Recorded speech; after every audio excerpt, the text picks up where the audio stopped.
ಜೀವನೋಪಾಯ ಅಭಿಯಾನ, ಇದರ ಅಡಿಯಲ್ಲಿ ಕೌಶಲ್ಯಾಭಿವೃದ್ಧಿ, ಉದ್ಯಮಶೀಲತೆ ಮತ್ತು ಜೀವನೋಪಾಯ ಇಲಾಖೆ, ಉಳ್ಳಾಲ ನಗರಸಭೆ ಉಳ್ಳಾಲ ಇದರ ಆಶ್ರಯದಲ್ಲಿ ಇವತ್ತು ಸ್ವಉದ್ಯೋಗ ಯೋಜನೆಯಡಿ ಸಾಲ ಪಡೆದಂಥ ಫಲಾನುಭವಿಗಳಿಗೆ ಇವತ್ತು ಉದ್ಯಮಶೀಲತಾ ತರಬೇತಿ ಕಾರ್ಯಕ್ರಮವನ್ನು ಇವತ್ತು ಹಮ್ಮಿಕೊಂಡಿದ್ದೇವೆ. ಇವತ್ತಿನ ಕಾರ್ಯಕ್ರಮದ ಆರಂಭದಲ್ಲಿ ಪ್ರಾರ್ಥನೆ ಶ್ರೀಮತಿ ಸಪ್ನ ಇವರಿಂದ. ನಿನ್ನೊಲುಮೆ ನಮಗಿರಲಿ ತಂದೆ, ಕೈ ಹಿಡಿದು ನೀ ನಡೆಸು ಮುಂದೆ. ನಿನ್ನೊಲುಮೆ ನಮಗಿರಲಿ ತಂದೆ, ಕೈ ಹಿಡಿದು ನೀ ನಡೆಸು ಮುಂದೆ. ತಾನುರಿದು ಜಗಕ್ಕೆಲ್ಲ ಜ್ಯೋತಿಯನ್ನು ನೀಡುವ ದೀಪದೊಳು ನೀನೆನ್ನ ಅನುಗೊಳಿಸು ತಂದೆ. ಕಾನನದ ಸುಮವೊಂದು ಸೌರಭವ ತಾಸೂಸಿ ಸಫಲತೆಯ ಪಡೆವಂತೆ ಮಾಡೆನ್ನ ತಂದೆ. ಸಿರಿಯು ಸಂಪದ ಬೇಡ, ಯಾವ ವೈಭವ ಬೇಡ. ಸಿರಿಯು ಸಂಪದ ಬೇಡ, ಯಾವ ವೈಭವ ಬೇಡ. ನಿನ್ನ ಕರುಣೆಯು ಒಂದೇ ಸಾಕೆ ಮಗೆ ತಂದೆ. ನಿನ್ನೊಲುಮೆ ನಮಗಿರಲಿ ತಂದೆ, ಕೈ ಹಿಡಿದು ನೀ ನಡೆಸು ಮುಂದೆ. ನಿನ್ನೊಲುಮೆ ನಮಗಿರಲಿ ತಂದೆ, ಕೈ ಹಿಡಿದು ನೀ ನಡೆಸು ಮುಂದೆ.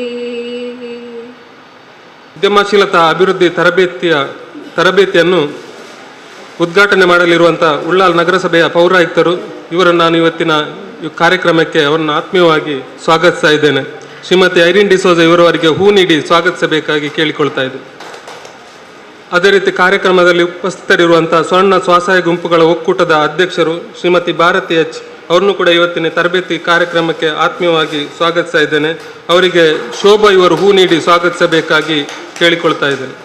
ಉಪಸ್ಥಿತರಿರುವ ನಮ್ಮ ಉದ್ದೇಶಿಸಿ ಮಾತನಾಡಲಿರುವಂಥ ಶ್ರೀ ರೋಷನ್ ನಿಲಯದ ಮಾಜಿ ಪ್ರಾಧ್ಯಾಪಕರು ಶ್ರೀ ಕಿಶೋರ್ ಅತ್ತವರ ಅವರನ್ನು ಕೂಡ ಇವತ್ತಿನ ಈ ಕಾರ್ಯಕ್ರಮಕ್ಕೆ ಆತ್ಮೀಯವಾಗಿ ಸ್ವಾಗತಿಸ್ತಾ ಇದ್ದೇನೆ. ಅವರು ಶೋಭಾ ಕಲ್ಲಾಪ್ ಇವರು ಹೂ ನೀಡಿ ಅವರನ್ನು ಸ್ವಾಗತಿಸಬೇಕಾಗಿ ಕೇಳಿಕೊಳ್ತಾ ಇದ್ದೇನೆ. ಹಾಗೂ ಕಾರ್ಯಕ್ರಮದಲ್ಲಿ ಇವತ್ತು ಮಾಹಿತಿದಾರರಾಗಿ ಬಂದಿದ್ದಾರೆ ಜಿಲ್ಲಾ ಅಭಿಯಾನ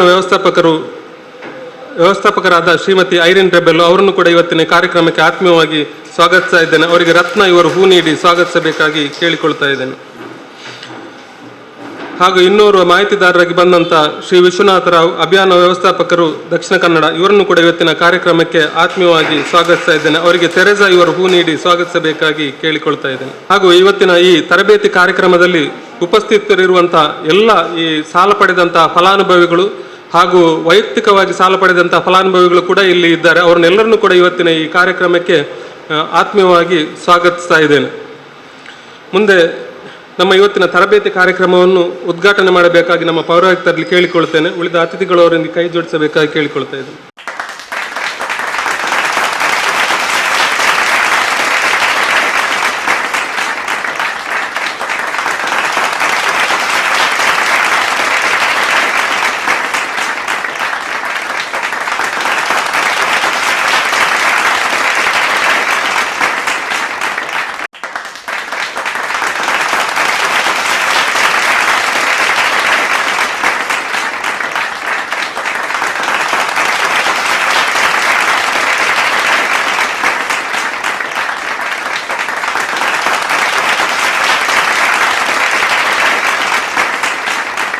ಸ್ವಉದ್ಯೋಗ ಯೋಜನೆಯಡಿಯಲ್ಲಿ ಸಾಲ ಪಡೆದಂಥ ಎಲ್ಲ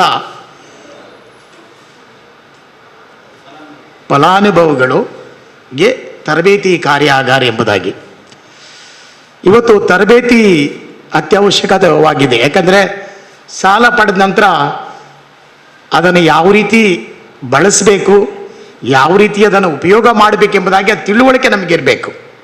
ಇಲ್ಲಿದ್ದರೆ ಖಂಡಿತ ಬೇರೆದಕ್ಕೆ ಬಳಕೆ ಆಗ್ತದೆ ಅಲ್ವಾ.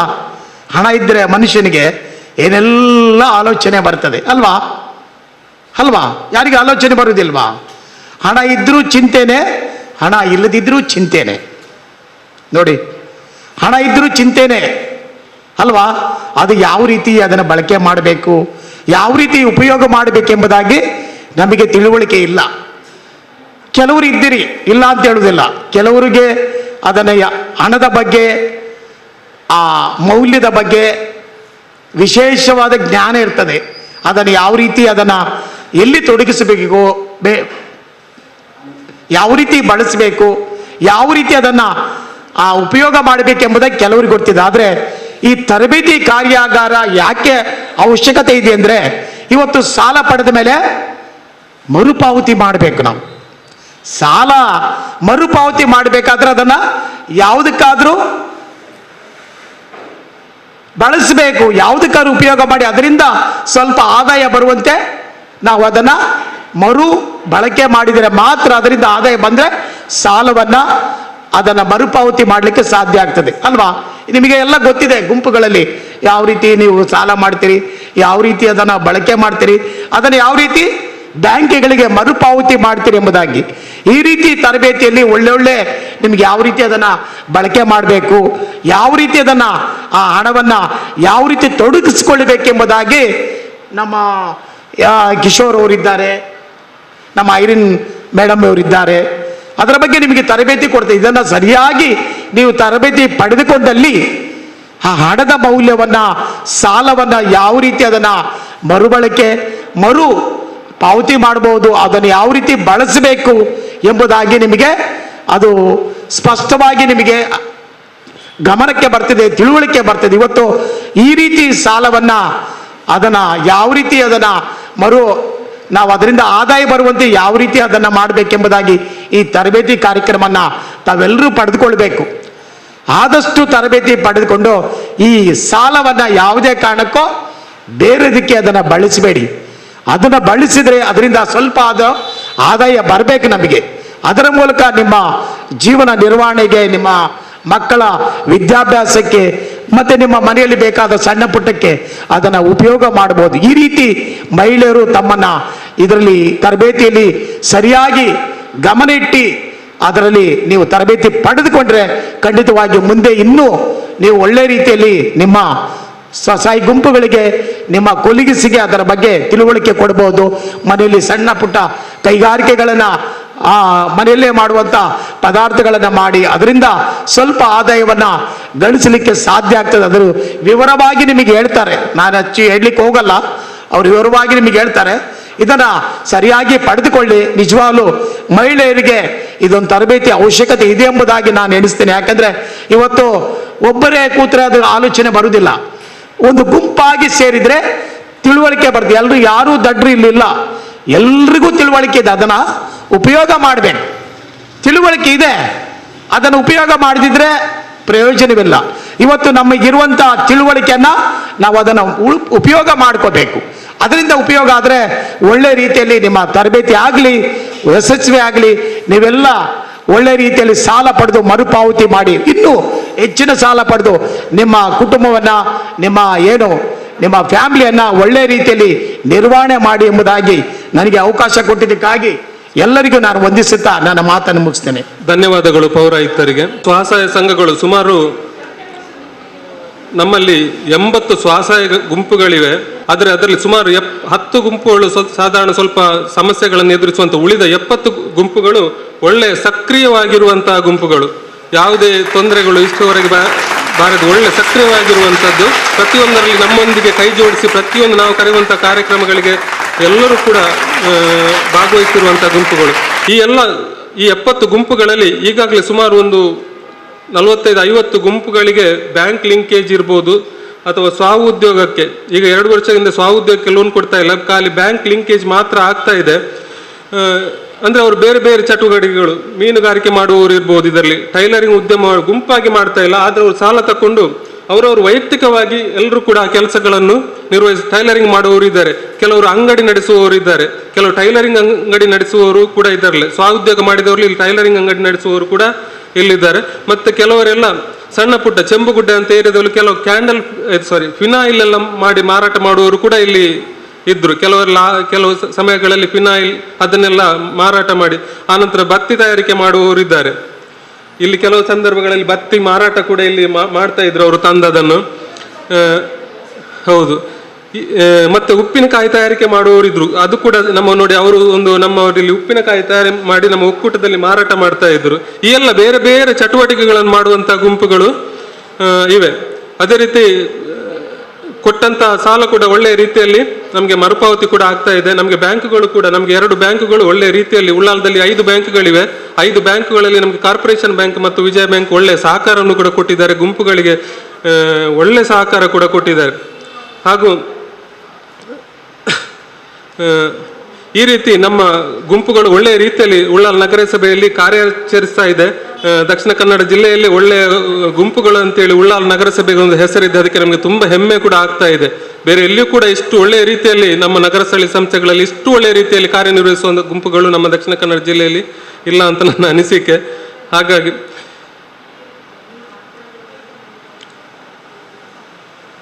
ಮುಂದೆ ನಮ್ಮ ಕಾರ್ಯಕ್ರಮವನ್ನು ಉದ್ದೇಶಿಸಿ ನಮ್ಮ ಸ್ವರ್ಣ ಸ್ವಸಹಾಯ ಗುಂಪುಗಳ ನಗರ ಮಟ್ಟದ ಒಕ್ಕೂಟದ ಅಧ್ಯಕ್ಷರು 2 ಮಾತುಗಳನ್ನು ಆಡಲಿಕ್ಕಿದ್ದಾರೆ. ಸಂಘದ ಸದಸ್ಯರೇ, ಪದಾಧಿಕಾರಿಗಳೇ, ಈಗ ನಮಗೆ ಕೌಶಲ್ಯ ಉದ್ಯಮಶೀಲತಾ ಜೀವನೋಪಾಯ ಇಲಾಖೆ ಉಳ್ಳಾಲ ನಗರಸಭೆ ಉಳ್ಳಾಲ ದಾಕ ನಮಗೆ ನಾವಂದ್ರೆ ಈಗ ಎಲ್ಲ ಗುಂಪಿನವರು ಸಾಧಾರಣ ನಾನು 3 ವರ್ಷದ ಗುಂಪು ಸಾಲ ಪಡೆದ ವಿಷಯವನ್ನು ಹೇಳ್ತಾ ಇದ್ದೇನೆ. ನಮಗೆ ಅಂದರೆ ಎಲ್ಲ ಗುಂಪಿನವರು ನಮ್ಮ ಒಳ್ಳೆಯ ರೀತಿಯಲ್ಲಿ ಸಾಲವನ್ನು ಪಡೆದು ಅದಕ್ಕೆ ಒಳ್ಳೆಯ ರೀತಿಯಲ್ಲಿ ಉಪಯೋಗವನ್ನು ಮಾಡ್ತಾ ಇದ್ದಾರೆ. ನಮಗೆ ಸಾಧಾರಣ 17-18ನೇ ಸಾಲಿನಲ್ಲಿ 65 ಲಕ್ಷವನ್ನು ನಾವು ಸಾಲವಾಗಿ ಪಡ್ಕೊಂಡಿದ್ದೇವೆ. 2 ಬ್ಯಾಂಕಿನವರು ನಮಗೆ ತುಂಬ ಮುಂದೆ ಬಂದು ಸಾಲವನ್ನು ಕೊಡ್ತಾ ಇದ್ದಾರೆ. ಅದೇ ರೀತಿ ಆ ಸಾಲವನ್ನು ನಾವು ಮರುಪಾವತಿ ಕ್ಲಪ್ತ ಸಮಯದಲ್ಲಿ ಮಾಡಿರುವ ಕಾರಣ ನಮಗೆ 18-19ನೇ ಸಾಲಿನಲ್ಲಿ 80 ಲಕ್ಷವನ್ನು ಬ್ಯಾಂಕಿನಿಂದ ಸಾಲ ಕೊಟ್ಟಿರುತ್ತಾರೆ.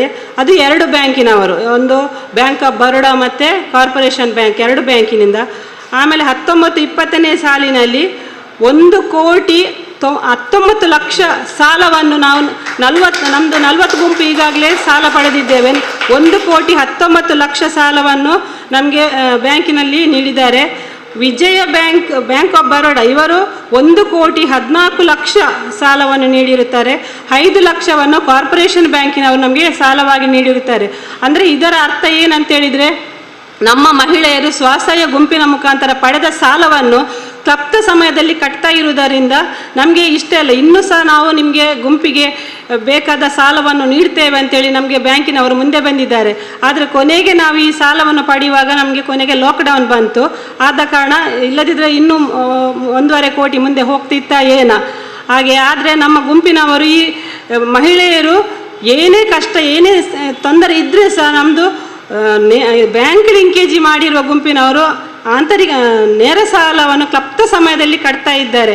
ಆದರೆ ಈಗ ಸ್ವಲ್ಪ ನಮ್ಮ ಮಹಿಳೆಯರಿಗೆ ತೊಂದರೆ ಆಗಿದೆ. ಯಾಕೆ ಅಂತ ಹೇಳಿದರೆ, ಈ ಕೋವಿಡ್-19 ಬಂದ ನಂತರ ಕೆಲವು ಮಹಿಳೆಯರು, ಹೆಚ್ಚಿನ ಮಹಿಳೆಯರು ನಮ್ಮ ಗುಂಪಿನಲ್ಲಿದ್ದವರು ಕೆಲಸಕ್ಕೆ ಹೋಗುವವರು, ಅವರಿಗೆ ಕೋವಿಡ್ ಬಂದ ನಂತರ ಕೆಲವರಿಗೆ ಸರಿಯಾದ ಕೆಲಸ ಇಲ್ಲ, ಕೆಲಸ ಇದ್ದರೂ ತಿಂಗಳ ಪೂರ್ತಿ ಕೆಲಸ ಇಲ್ಲ, ಆ ಥರ ಎಲ್ಲ ಕೆಲವರ ಉದ್ಯೋಗವೇ ಹೋಗಿದೆ. ಆದ ಕಾರಣ ಸ್ವಲ್ಪ ತೊಂದರೆ ಆಗ್ತಾ ಉಂಟು. ಆದರೂ ನಮ್ಮ ಮಹಿಳೆಯರು ಬ್ಯಾಂಕ್ ಲೋನನ್ನು ಏನಾದರೂ ಮಾಡಿ ನಮ್ಮ ಬ್ಯಾಂಕ್ ಲೋನನ್ನು ಸರಿಯಾದ ಸಮಯದಲ್ಲಿ ಲೋನು ರಿಕವರಿ ಮಾಡ್ತಾ ಇದ್ದೇವೆ ನಾವು. ಯಾಕೆ ಅಂತ ಹೇಳಿದರೆ, ಮುಂದಿನ ಬಾಕಿ ಗುಂಪಿನವರಿಗೆ, ಉಳಿದ ಗುಂಪಿನವರಿಗೆ ಇವರು ಲೋನ್ ಕಟ್ಟದಿದ್ದರೆ ಬಾಕಿ ಗುಂಪಿನವರಿಗೆ ತೊಂದರೆ ಆಗ್ತಾ ಇದೆ ಅಂತ ಹೇಳುವ ಕಾರಣದಲ್ಲಿ ನಮ್ಮ ಗುಂಪಿನವರು ಒಳ್ಳೆಯ ರೀತಿಯಲ್ಲಿ, ಏನು ಸಮಸ್ಯೆ ಆಗದ ರೀತಿಯಲ್ಲಿ ಬ್ಯಾಂಕ್ ನಿರ್ವಹಣೆಯನ್ನು ಮಾಡ್ತಾ ಇದ್ದಾರೆ. ಇದು ಸುಮ್ಮನೆ ಕೂತ್ಕೊಳ್ಳೋದಲ್ಲ, ನಮಗೆ ಅಂದರೆ ಏನಾದರೂ ಒಂದು ಸ್ವಉದ್ಯೋಗವನ್ನು ನಾವು ಸಾಲ ಪಡೆದು ನಮ್ಮ ಮಹಿಳೆಯರು ಮಾಡಬೇಕು ಎನ್ನುವ ಕಾರಣದಿಂದ ನಾವು ಇಂಥ ಒಂದು ಮಾಹಿತಿ ಶಿಬಿರವನ್ನು ಇಟ್ಟುಕೊಂಡಿದ್ದೇವೆ.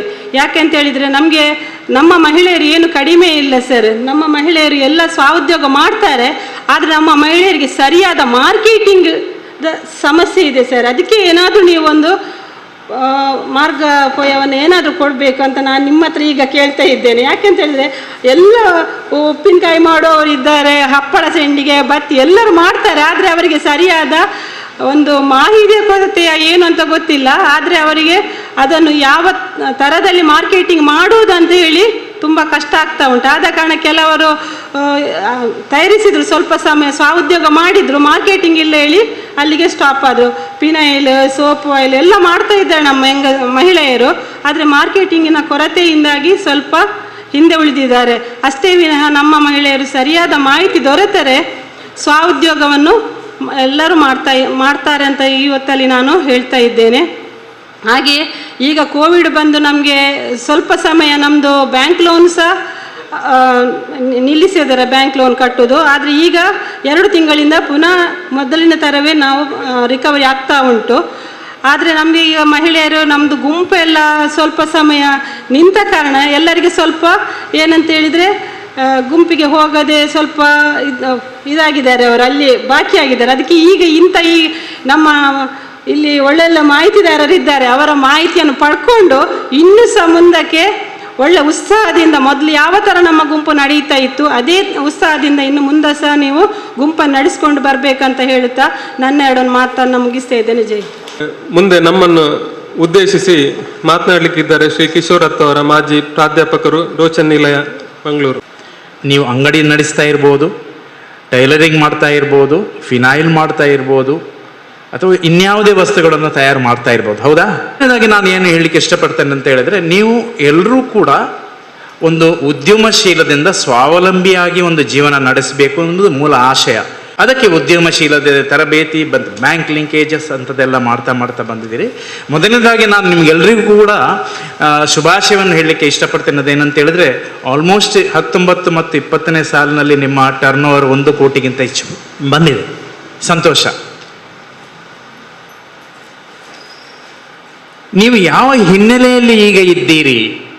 2020ನೇ ಫೆಬ್ರವರಿಯಿಂದ ಇಲ್ಲಿವರೆಗೆ ನಾವೆಲ್ಲರೂ ಕೂಡ ಮಾಸ್ಕ್ಗಳನ್ನು ಹಾಕಿ ನಮ್ಮ ದಿನನಿತ್ಯದ ವ್ಯವಹಾರಗಳನ್ನು ಮಾಡ್ಕೋಬೇಕಾಗಿದೆ. ನಮ್ಮ ಎಲ್ಲ ವ್ಯಾಪಾರಕ್ಕೆ, ನಮ್ಮ ಆರೋಗ್ಯಕ್ಕೆ, ದೈಹಿಕ ಮತ್ತು ಮಾನಸಿಕ ಎಲ್ಲದಕ್ಕೂ ಒಂದು ಮಾಸ್ಕ್ ಬಂದುಬಿಟ್ಟಿದೆ. ಈಗ ವಸ್ತುಸ್ಥಿತಿಯನ್ನು ನೋಡೋಣ. ಇಂಥ ಪರಿಸ್ಥಿತಿಯಲ್ಲಿ ಎಂತಹ ವ್ಯಾಪಾರಸ್ಥರು ಇನ್ನೂ ನೆಲೆಗಟ್ಟಿಯಾಗಿ ನಿಂತುಕೊಂಡಿದ್ದಾರೆ? ಸಣ್ಣ ವ್ಯಾಪಾರಸ್ಥರು ಬಹಳ ಕಷ್ಟದಿಂದ ಅದನ್ನು ನಡೆಸ್ತಾ ಇದ್ದಾರೆ. ದೊಡ್ಡ ಮಾಲ್ಗಳು ಬರ್ತಾ ಇದೆ. ನಮ್ಮ ಮನೆ ಹತ್ರ ಒಂದು ಡಿಮಾರ್ಟ್ ಅಂತ ಬಂದಿದೆ ಹತ್ತವರದಲ್ಲಿ. ಎಲ್ಲ ಮಹಿಳೆಯರು ಕಾರ್ನಲ್ಲಿ ಬಂದು ತೆಗೆದುಕೊಂಡು ಹೋಗುವುದು ಅಂತ ಹೇಳಿದ್ರೆ ದಿನನಿತ್ಯದ ಸಾಮಗ್ರಿಗಳು. ಅಲ್ಪಡ್ದು ₹2 ಕಮ್ಮಿ, ಬೇಳೆಗಿಂದ ಹಿಡಿದು ₹2 ಕಮ್ಮಿ ಉಂಟು. ಎಲ್ಲ ದಿನನಿತ್ಯದ ಬಳಕೆಯನ್ನು ಬಹಳ ಬೃಹತ್ತಾದ ಮಾಲ್ಗಳು, ದೊಡ್ಡ ಶ್ರೀಮಂತ ಮಾಡ್ತಿರುವಂಥ ಇದು ಮಾಡ್ತಾ ಇದೆ. ಈಗ ಸಣ್ಣ ವ್ಯಾಪಾರಸ್ಥರು ಏನು ಮಾಡಬೇಕು? ಈ ದೊಡ್ಡ ಮರದ ಮುಂದೆ ಕಷ್ಟ ಇದೆ. ಅದರ ಜೊತೆಗೆ ಕೊರೋನಾ ಎಫೆಕ್ಟ್, ಆರ್ಥಿಕವಾಗಿ ಬಹಳ ಹಿಂದುಳಿದಿದೆ. ಬ್ಯಾಂಕಿನವರು ಕೂಡ ಈಗ ಹಿಂದೆ ಮುಂದೆ ನೋಡ್ತಾ ಇದ್ದಾರೆ, ನಾವು ಕೊಟ್ಟ ಸಾಲ ವಾಪಸ್ ಬರ್ಬೋದೇ ಅಂತೇಳಿ. ಇದು ಹಿನ್ನೆಲೆ. ನೀವು ಕೇಳ್ತಾ ಇರೋದು, ನಾವು ಈ ಪರಿಸ್ಥಿತಿಯಲ್ಲಿ ನಮ್ಮ ಕಾಲ ಮೇಲೆ ನಿಲ್ಲುವುದು ಹೇಗೆ, ಅದಕ್ಕೇನಾದರೂ ಗುಟ್ಟಿದೆಯೇ ಅಂತೇಳಿ. ನಾನು ವೈಯಕ್ತಿಕವಾಗಿ ಕಂಡುಕೊಂಡ ಕೆಲವು ಅಂಶಗಳನ್ನು ನಿಮ್ಮ ಜೊತೆ ಶೇರ್ ಮಾಡ್ತೇನೆ, ಹಂಚಿಕೊಳ್ತೇನೆ. ಅದನ್ನು ನಾನು ಹೇಳುವಾಗ, ನೀವು ಮಾರ್ಕೆಟಿಗೆ ಹೋಗುವಾಗ, ಡೈಲಿ ಮಾರ್ಕೆಟಿಗೆ ಹೋಗ್ತೀರಲ್ಲ, ಅಥವಾ ನಿಮ್ಮ ಮನೆ ಮಾಳಿಗೆಯ ಮೀನು ಮಾರ್ಕೊಂಡು ಬರ್ತಾರಲ್ಲ, ನೀವು ಏನು ನೋಡ್ತೀರಿ? ಮೀನಾಗಿದ್ದರೆ ಮೆಲ್ಲ ಅದರ ಸೈಡನ್ನು ಓಪನ್ ಮಾಡಿ ಇದು ಕುರಿದನ ಅಥವಾ ಇಜ್ಜ ಫಸ್ಟ್ ನೋಡುದಲ್ವಾ? ಏನು ನೀವು ಗುಣಮಟ್ಟ ನೋಡ್ತೀರಿ. ತರಕಾರಿ ತಗೊಳ್ಳುವಾಗ ಏನು ಮಾಡ್ತೀರಿ? ಬೆಂಡೆಕಾಯಿ ತಗೊಳ್ಳುವಾಗ ತೊಟ್ಟನ್ನು ಕಟ್ ಮಾಡ್ತೀರಿ ಅಲ್ವಾ? ಕಟ್ ಆಗದಿದ್ರೆ ಆ ಬುಲೆತಂದು ಅವ್ವ ಒಂದು ಬಡ್ಚಿ ಅಂತ ಅಲ್ವಾ? ಯಾವುದು ಹಸಿಯಾದ ತರಕಾರಿ, ಯಾವುದು ಹಸಿಯಾದ ಮೀನು, ಎಲ್ಲವೂ ನಮಗೆ ಮಾರ್ಕೆಟ್ನಲ್ಲಿ ಹಸಿಯಾದದ್ದು ನಿಮಗೆ ಬೇಕು ಅಂತ ಹೇಳಿದ್ರೆ, ನೀವು ಮಾರಾಟ ಮಾಡುವ ವಸ್ತುಗಳು ಕೂಡ ಹಸಿಯಾಗಿ ಇರಬೇಕಾಗುತ್ತೆ. ಇದು ಮೊದಲನೇ ಸತ್ಯ. ಒಪ್ತೀರಾ? ನೀವು ಏನನ್ನು ನಿರೀಕ್ಷೆ ಮಾಡ್ತೀರಿ ಅದನ್ನೇ ನಿಮ್ಮಿಂದ ಜನರು ನಿರೀಕ್ಷೆ ಮಾಡ್ತಾರೆ. ಆದ್ದರಿಂದ ನೀವು ಫಿನಾಯಿಲ್ ಮಾಡೋದಿದ್ರೆ ಮಾಸ್ಕ್ಗಳನ್ನು ರೆಡಿ ಮಾಡುವುದಿದ್ರೆ, ಬಟ್ಟೆ ಚೀಲವನ್ನು ಮಾಡುವುದಿದ್ರೆ, ಇನ್ಯಾವುದೇ ವಸ್ತುಗಳನ್ನು ನೀವು ವ್ಯಾಪಾರಕ್ಕೋಸ್ಕರ ಅಂದರೆ ತಗೊಂಡ್ಬಿಟ್ಟು ವ್ಯಾಪಾರ ಮಾಡಿ ಅದನ್ನು ಕೊಡಬೇಕಂತ ಹೇಳಿದ್ರೆ ಬಹಳ ಪ್ರಮುಖವಾದ ಅಂಶ ಏನಂತ ಹೇಳಿದ್ರೆ, ನಿಮ್ಮನ್ನು ನಾವು ನಂಬೋದಾ? ನಿಖಿಲ್ ನಂಬೋಲಿಯಾ? ನಿಖಿಲ್ ಕೊರಪಿನ ಸಾಮಾನು ಕ್ವಾಲಿಟಿ ಉಂಡಾ? ಉಪ್ಪಾಡು ಅಥವಾ ದೆಪ್ಪಾಡು, ಪ್ರಶ್ನೆ ಅದು ಕ್ಲೀನ್ ಆಗಿದೆಯಾ, ಕ್ವಾಲಿಟಿ ಇದೆಯಾ ಅಂತ. ಆ ಕ್ವಾಲಿಟಿ ಮತ್ತು ಕ್ಲೀನ್ ಕೊಡ್ಬೇಕಂತ ಹೇಳಿದ್ರೆ ಯಾವುದು ಮೂಲ ಅಂಶ ಒಂದು ಮನುಷ್ಯರಲ್ಲಿ ಅಥವಾ ವ್ಯಾಪಾರ ಮಾಡುವವರಲ್ಲಿ? ಏನು ಹೇಳಿ, ಯಾವುದು ಪ್ರಮುಖವಾಗಿ ನಿಮ್ಮಲ್ಲಿ ಇರಬೇಕು ಮೌಲ್ಯ? ಅದು ಬಹಳ ಬೇಗ ಅದು ಹಾಳಾಗಬಾರ್ದು. ಈ ತೆಗೆದುಕೊಂಡು ಹೋದವರಿಗೆ ಇದನ್ನು ಬಹಳ ದಿವಸ ಅದನ್ನು ಬಳಸಬೇಕು, ಅವ್ರು ಇನ್ನೊಂದು ಸರಿ ನಿಮ್ಮಲ್ಲಿ ಬರಬೇಕು. ಕರೆಕ್ಟ್ ತಾನೆ? ಆವಾಗ ಅದಕ್ಕೆ ಹಾಕುವ ಮೆಟೀರಿಯಲ್ಗಳು, ಬಟ್ಟೆ ಹೊಲಿಯುವಾಗ ಅದಕ್ಕೆ ಹಾಕುವಂಥ ದಾರ, ಉಪ್ಪಿನಕಾಯಿಗೆ ನೀವು ಹಾಕುವಂಥ ಮಸಾಲೆಗಳು, ಅದರಲ್ಲಿ ನೀವು ಕ್ವಾಲಿಟಿಯಲ್ಲಿ ನೀವು ಕಡಿಮೆ ಮಾಡಿದರೆ ಒಂದು ಸರಿ ತಗೊಂಡು ಹೋದವರು ಇನ್ನೊಂದು ಸರಿ ಬರ್ತಾರೆ? ನೀವೇ ಹೇಳಿ, ಬರ್ತಾರಾ? ಖಂಡಿತ ಬರೋದಿಲ್ಲ ಅಲ್ಲ. ಸೊ ಸಮಾಜದಲ್ಲಿ, ಮಾರ್ಕೆಟ್ನಲ್ಲಿ ಕ್ವಾಲಿಟಿಯನ್ನು ನೋಡ್ತಾರೆ. ಕ್ವಾಲಿಟಿಯನ್ನು ನೀವು ನಿಮ್ಮ ವಸ್ತುವಿನಲ್ಲಿ ಕೊಡಬೇಕಂತ ಹೇಳಿದರೆ ಆ ಕ್ವಾಲಿಟಿಯನ್ನು ನೀವು ಅದರಲ್ಲಿ ಕಾಂಪ್ರಮೈಸ್ ಮಾಡಬಾರ್ದು. ಎಂಚೆಲ್ಲ ಮಾರ್ರತ್ತ ಒಂಜಿ ₹2 ಕಮ್ಮಿದೆ ತನಗ, ಕಮ್ಮಿದೆ ಎಣ್ಣೆ ಬಾಡ್ಗ, ಕಮ್ಮಿದ ಮುಂಚಿ ಬಾಡ್ಗ ಅಂತ ಹೇಳಿದರೆ ನೀವು ಕಾಂಪ್ರಮೈಸ್ ಮಾಡ್ತೀರಲ್ಲ, ಆ ಕಾಂಪ್ರಮೈಸ್ ನಿಮ್ಮ ಉದ್ಯಮಕ್ಕೆ ಅಥವಾ ಇನ್ಯಾರೇ ಮಾಡುವ ಉದ್ಯಮಕ್ಕೆ ಮುಳುವಾಗಲಿಕ್ಕೆ ಅಥವಾ ಮೇಲೆ ಬರಲಿಕ್ಕೆ ಅವಕಾಶ ಆಗುತ್ತೆ. 2 ಪಾಯಿಂಟ್ ಹೇಳಿದೆ ನಾನೀಗ. ಒಂದು, ನೀವೇನನ್ನು ನಿರೀಕ್ಷಿಸ್ತೀರಿ ಅದು ಜನರು ನಿಮ್ಮಿಂದ ನಿರೀಕ್ಷಿಸ್ತಾರೆ. ಎರಡನೇದು, ಗುಣಮಟ್ಟವನ್ನು ಮೇಂಟೈನ್ ಮಾಡುವಾಗ ನೀವು ಅದರಲ್ಲಿ ಕಾಂಪ್ರಮೈಸ್ ಮಾಡಬಾರ್ದು. ಅದಕ್ಕೆ ಒಳ್ಳೆ ಉದಾಹರಣೆ ಕೊಡ್ತೇನೆ. ನೀವು ಮೀನನ್ನು ತಗೊಳ್ಳುವಾಗ ಪರಿಚಯ ಇಲ್ಲದವರ ಹತ್ರ ಹೋಗಿ ತಗೊಳ್ತೀರಾ? ನೆನ್ಪು ಮಾಡಿ. ನಿಮ್ಮ ಬಟ್ಟೆಯನ್ನು ಹೊಲಿಲಿಕ್ಕೆ ಕೊಡುವಾಗ ಹೊಸಬರ ಹತ್ರ ಕೊಡ್ತೀರೋ ಅಥವಾ ಯಾವಾಗಲೂ ಕೊಡುವರ ಹತ್ರ ಕೊಡ್ತೀರಾ? ಯಾಕೆ? ಏನಿದೆ ಅದರಲ್ಲಿ ನಿಮ್ಮ ಮತ್ತು ಅವರ ನಡುವೆ? ಏನದು? ವಿಶ್ವಾಸ ಅಲ್ವಾ? ಈವನ್ ನಿಮ್ಮ ಚಿನ್ನ ಮಾಡಿಸೋದಿದ್ರು ಕೂಡ ಗೊತ್ತಿಲ್ಲದ ಆಚಾರ್ಯ ಹತ್ರ ಹೋಗಿ ಕೊಡ್ತೀರಾ? ಕೊಡ್ತೀರಾ? ಯಾಕೆ?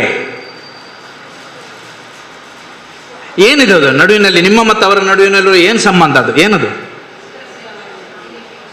ನಂಬಿಕೆ. ಒಬ್ಬ ಎಷ್ಟು ದೊಡ್ಡ ಪದ, ಉದ್ಯಮಶೀಲತೆಗೆ ಬಹಳ ಮುಖ್ಯವಾದದ್ದು.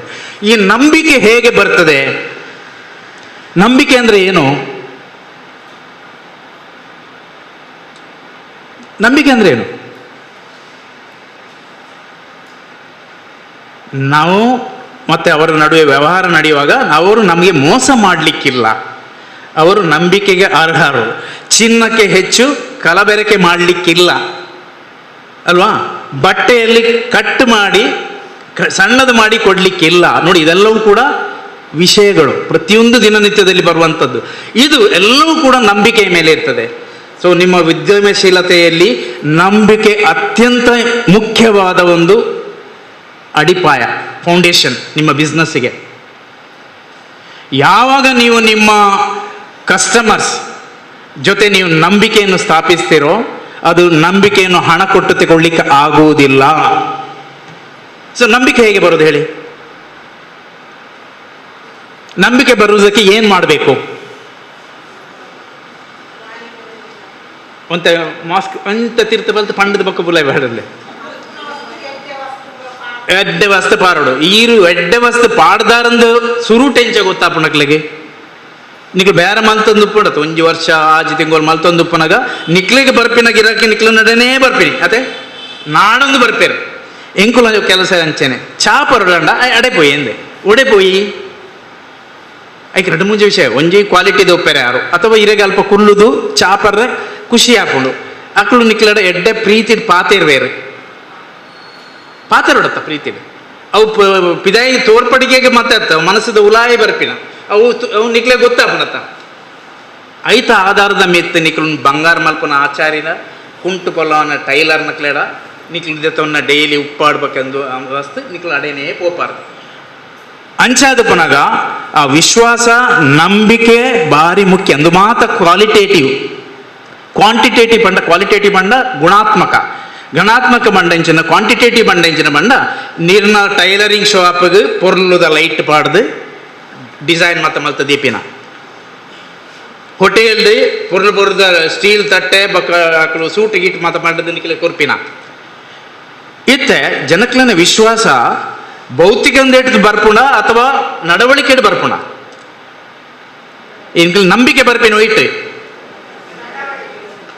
ಅತ್ತೆ ಸೊ ಅಂಚಾದ ಪುನಗ ನಿಕ್ಲನ ವಿದ್ಯೆ ಮಾಡು ನಿಖಲು ಭೌತಿಕದಿಂದಕ್ಕೆ ಹೆಚ್ಚ ಖರ್ಚು ಮಲ್ತಿ ಕೂಡಲೇ ಜನಕ್ಲು ನಿಕ್ಲೆ ಬರ್ಪೇರಂದು ಎನ್ನ ಪ್ರಕಾರ ಅವು ಅಂತ ಸರಿಯಾಗಿನ ಒಂದು ಲೆಕ್ಕಾಚಾರ ಆತ್ತು ಆಂಡ ನಿಖಲು ಮಲ್ಪನ ವಸ್ತುದ ಬಗ್ಗೆ ಸಜ್ಜಿಗೆ ಬಜೆಲ್ ಮಲ್ಪಲೆ, ನೀರುಳ್ಳಿ ಬಜೆ ಮಲ್ಪಲೆ, ಗೋಳಿ ಬಜೆ ಮಲ್ಪಲೆ 4 ಗಂಟೆಗೆ ಜನ ನಿಕ್ಲನ್ನ ಅಂಗಡಿ ಬೆಂಚೇ ಪಡ ಅಥವಾ ಮುಂತದ ಕ್ಯೂ ಬರ್ತದೆ ಅಂತ ಹೋಗ್ಬೇರು ಅಂದ ದಾಯಿಗೆ